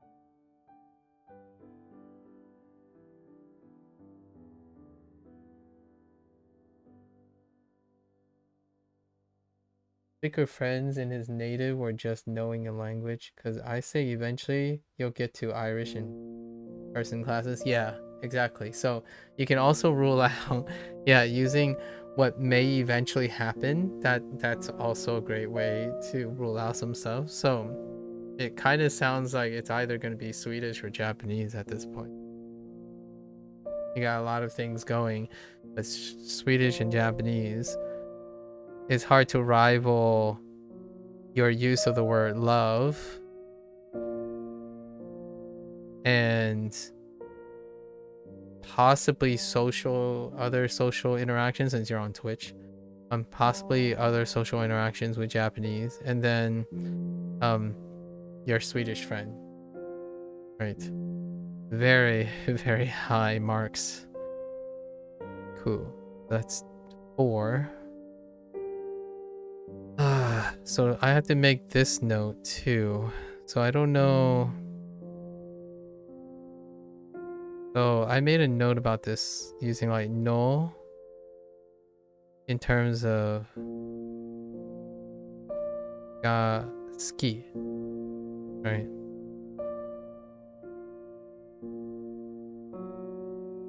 Ski.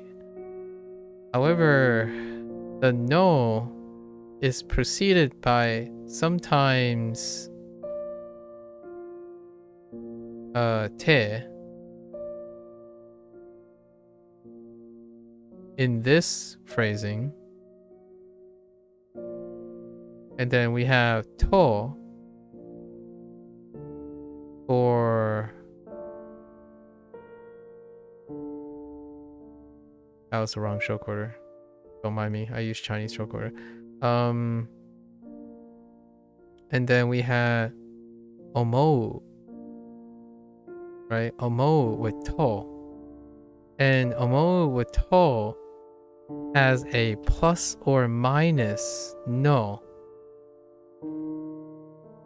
And the plus or minus no is combined with a te form verb. And then there's da.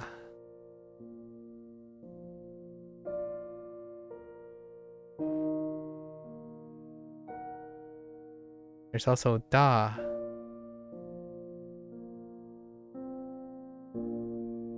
Pivot with da with an adjective. So with an e adjective. Actually, I don't think I had a na adjective. Unless there's no need for e or na. Or the na. Did I have kantan? I don't know if kantan is a na adjective. You can look.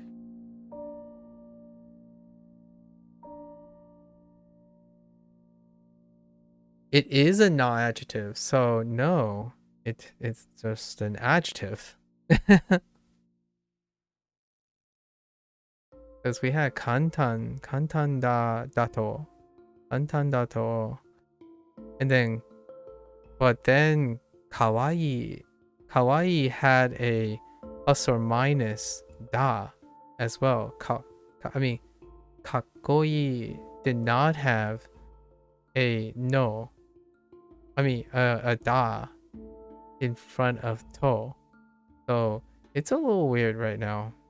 So we have plus or minus no and plus or minus da after a te form verb and after any adjective. And or noun as well.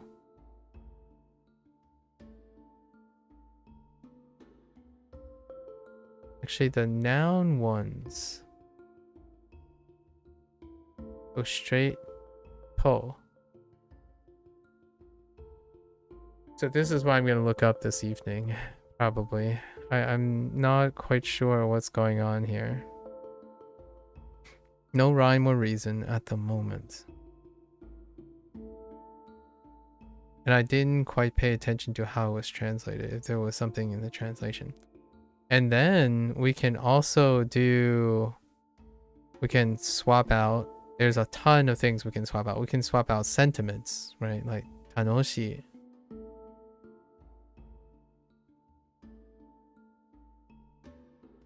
楽しい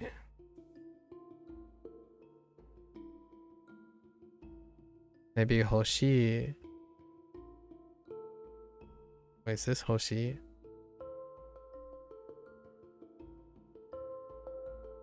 I feel this is 欲しい Oh no. No, not water. I'm thinking of a different character there.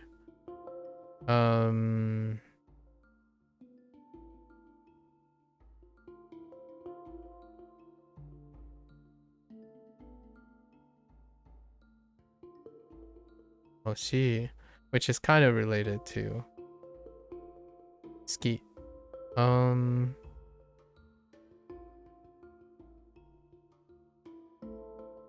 And you can place heta and jozu in a similar situation, which were already included in our things.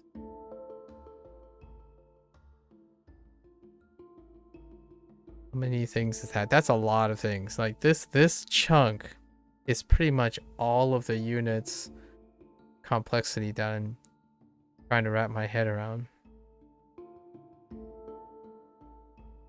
Like I get the particle ga and to. I am still the jury's out still on da, plus or minus da and plus or minus no in front of ga and to. And that's characterizing nouns, adjectives, and the te form, and or not even, and verb, right? In the plain form, they're using verbs in a plain form as well. So everything in front of this phrasing, it's a verb plain, non-conjugated, and then there's te or ing. So te creates a gerund. Te creates a gerund. So that's what's separating the plain form. However, it can still be interpreted as gerunding in English, whether it's in the plain form or in the te form. So there's that too.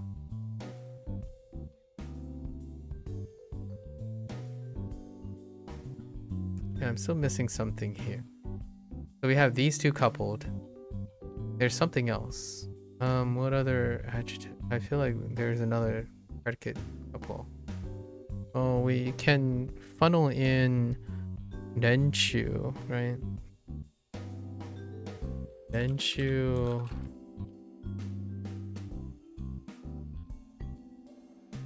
Renshu.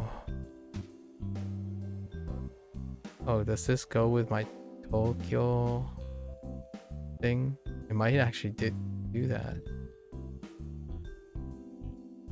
Yeah, it does. We have a reinforcement there, and then two of these, and then a dot.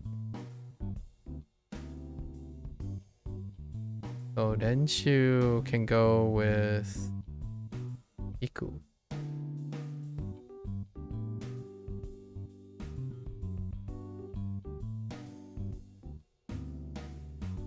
Or maybe even Suru. We have Suru.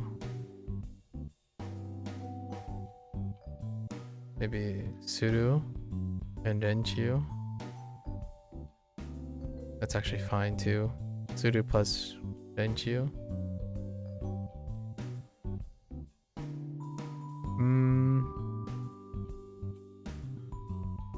And then we had Kekkon. Now we're fine with Kekkon. Marriage, it's fine.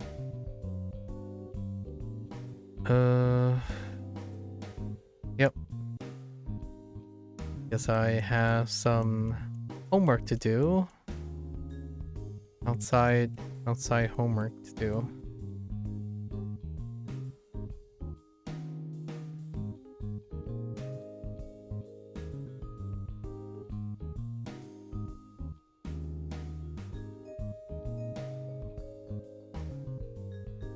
Need a bigger sample. I hope they continue to do this like structure, and I can pick up something else from it. Okay,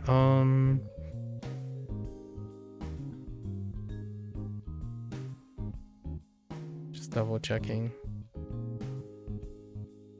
And bango. What do I do with bango? Probably asking. And I wasn't paying too much attention if I can separate this into. There was one example with soji, right? 私の部屋に私の部屋だ私は母に掃除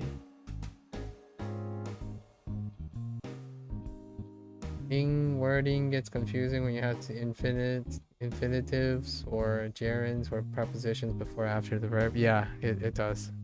Actually in Japanese, it's interpretive too.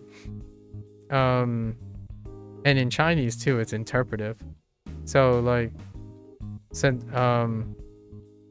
I think Spanish has a bit more clarity. My personal experience. The ing here is that it is ing by context. It's only ing by context.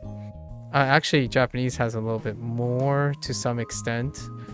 But how Duo translates things is that if you're saying, like, I do something, it can still be interpreted as I'm doing something if it's something attached to it. So like, I like kick. I like to kick, but I like kicking a ball. For example, they can be interpreted from the same prompt. Right? So that's kind of the thing in terms of Duolingo. So like if you wrote I like to kick and then you say I like to kick a ball, it can come off as I liked kicking a ball. So like these things can end up being equivalent. I like kicking a ball versus I like to kick a ball. And when you translate these, it can end up being one thing or one of two things. However, either thing will express the like to kick a ball or the like to be kicking a ball. At least that's how loosely they are being. I don't one is to kick, the activity of to kicking, but one is to kick a ball and then one is to kicking a ball, but they haven't this. How about prepositions like in front or after? That's kind of hard because prepositions I don't in the very thing that I'm thinking about right now, there are no interactions with a preposition yet. Yeah, I don't think there are any interactions with a preposition yet.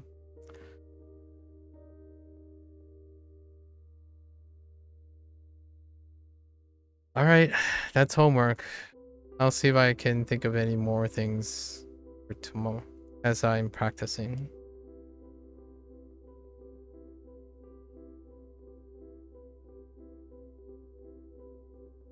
And then I forgot a few things from today. So bango is one of them. These two are one of them. And then G. I need a working G somehow.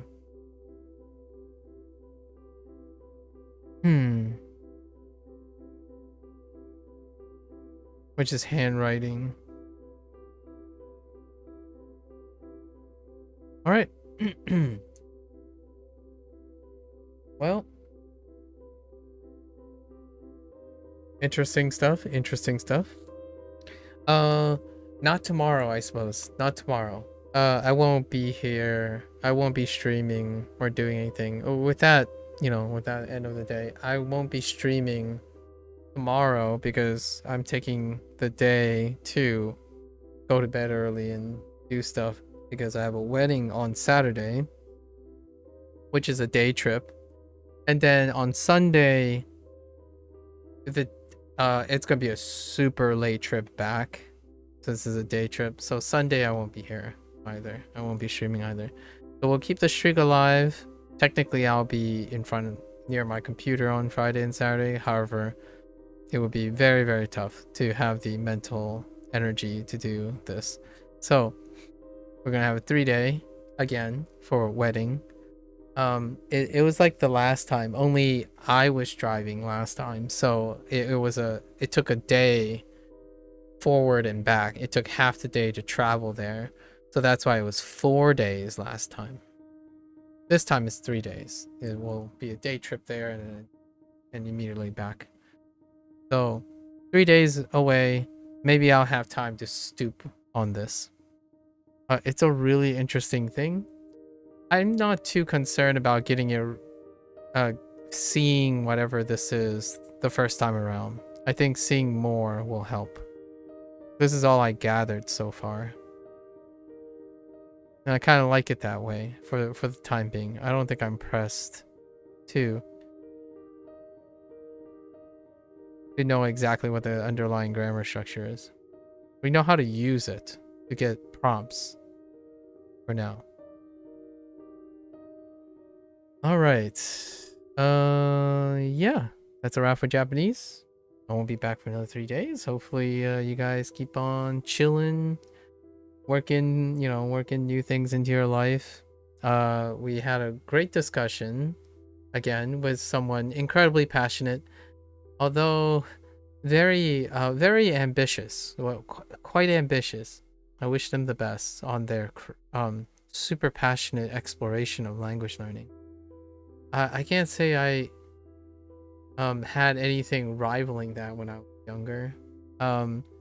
So the sky's the limit. I don't think I had a passion that was that wide reaching when I was younger. Like my passion was pretty narrow. Actually, I feel like my interest has expanded far more when the older I'm getting. It's kind of like anti-aging, right? I'm more enthusiastic about other things than I've ever been. My younger self was incredibly hyper-focused, like almost narrowly so hyper-focused. So meeting what I conceive as a more common outcome nowadays is the incredible passion of, yeah, just do whatever strike when the iron's hot on anything, and then hopefully it settles into in my opinion, it leads to some discoveries on how to maintain the things that are important to you and have some stability. I feel like having no stability, this is an extreme case, right? No stability strikes me as a behavior in which your interest ebbs and flows consistently, and when you express that, it's very obvious, at least to me, when you talk about things. There's a lot of listing, right? There's a lot of things you're interested in. However, there's less and less clarity as to what the vision is on keeping these up, making it part of your life, kind of thing. I can tell you how I'm going to do it here with Japanese learning and Chinese learning. I think a little semblance of vision enables one to be a little bit more consistent and sustainable in the future. Ebb and flowing is fantastic for discovery, right? The discovery process. And I feel it's heartwarming. It's rarer than a lot of people think, in my opinion, that young people who are passionate are also incredibly exploratory, right? They like lots of things. They're vibing around. for something. However, if it's like a lot older-ish adult, it's difficult to have a trade, right? A skill, a marketable skill or something to build upon a foundation if one does not end up deciding on any, like, a form of commitment. I think even the most exceptional jack of all trades, right? The most exceptional jack of all trades have 1 to 2 specialists.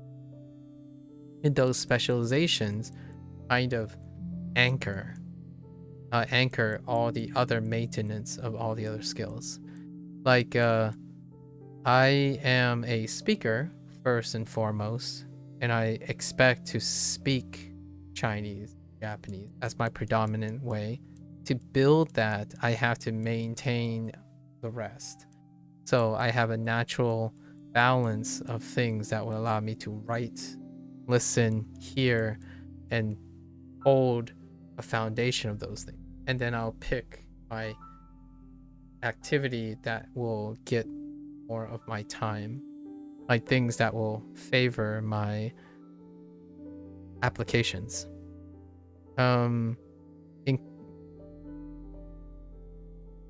It is a thing, and hopefully we get to hear about it sometime, like, down the road, 2 years, 3 years from now.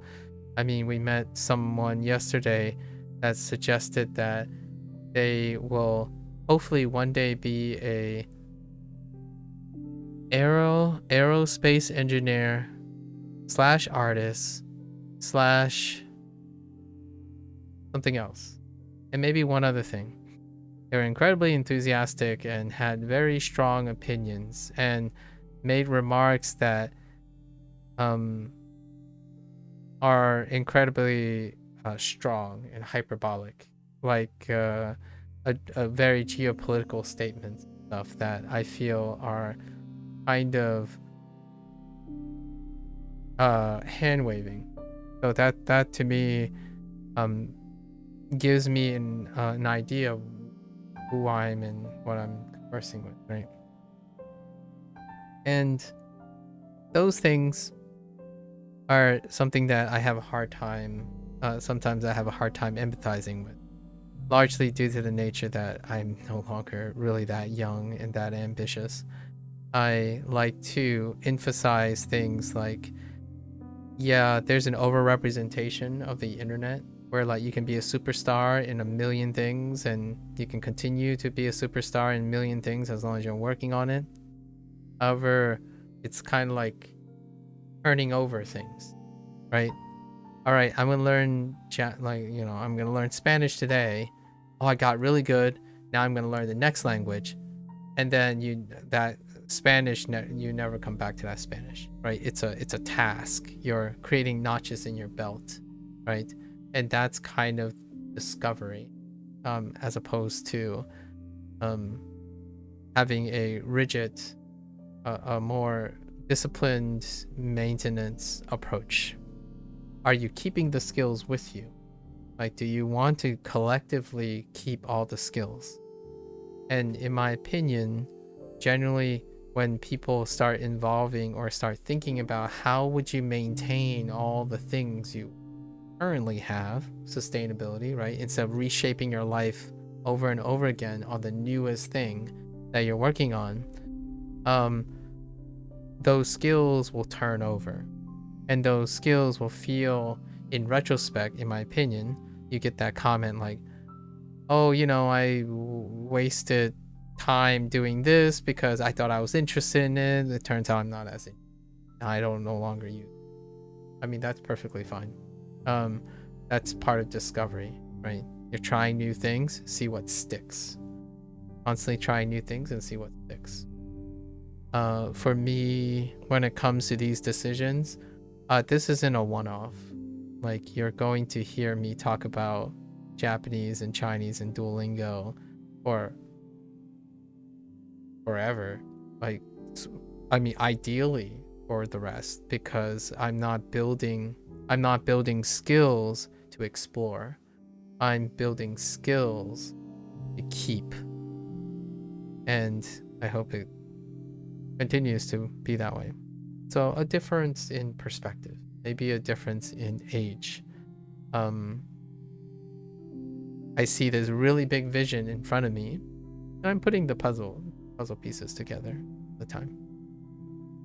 That's a bit of a closing statement about what I was trying to express. However, I didn't quite get a clear picture. So what it does scream to me is someone who is exploring. They are looking to see what will capture their hearts. And that puts a smile on my face, because I'm happy to hear I'm happy to hear that there are still people out there who, I don't know if I might be presuming a little bit too much, but have the opportunity to be so excited and wanting to constantly try things, even within like selective area. I think lots of times the more common interaction I have nowadays is that people express things predeterministically, as in their inherence and their prioritization limits their ability to even consider other opportunities, right? Someone comes up to you and say, oh yeah, so I'm going to, this was me, by the way, I'm talking about myself now. So I'm going to go to high school. We finally transferred to a good middle school. I'm going to go to high school. I'm going to ace high school. I'm going to do 4 years of college in science. And then I'm going to apply to med school. And at med school, I'm going to spend the next 3 to 4 years passing the board exams, and then going to 3 and 4 years into residency. And then hopefully by then I'll get married, start a family, and continue a private practice, and then die happy with a lot of children or something like that. And all of this is like a heckin' 18-year-old considering these things, right? That kind of thing. I want to say that's an exaggeration, but I think that's actually a paraphrasing. There were even more thoughts than that. Like how I'm going to get those grades, where am I going to go, how much money I'm going to need to do all those things. All those things were like predetermined. Like they were ballpark ranged. That's kind of the tough part, right? And so I still say with a smile, even though I was aggressively a little bit concerned, it's refreshing when you hear someone so passionately exploratory. With that said, moderation. Hopefully you have some commitments, some obligations to anchor yourself down while also exploring. Swedish is what you'll be speaking, and Japanese is only for reading, so I might do Swedish first. That sounds great, Josie. That sounds great. I think your friend, interacting with your friend and making it a part of your life since you're already a friend, like, that's great. I think in the long run, right, I think the one thing I would say is you're not going wrong with either choice. Hopefully that feels right to say, because oftentimes people need to hear that, like, opportunities are positive, right? Seeing them as opportunities, seeing them as, oh, but I want both if I could, it's like that. Yeah, true. However, having one is still bonus, not having none, right? That kind of thing. Yeah, it sounds like a solid choice. Even though you want to learn Japanese and use it with me and stuff, yeah, that's understandable. I can understand that. There's plenty of time with that. You know, I'm not going anywhere. At least I don't think. I'll try to stay alive and present until that time comes. No hurry. A true test of enthusiasm, long-lasting enthusiasm. All right, for all those Japanese enthusiasts out there, you're always welcome to follow along, share your experiences. I mean, you can talk about your event, your thoughts about my conundrum here. That's always fun, hearing people's commentary. But I think I'll figure this. I'll figure this out. I think putting my head together and encouraging myself to figure this out will go a long way to learning this.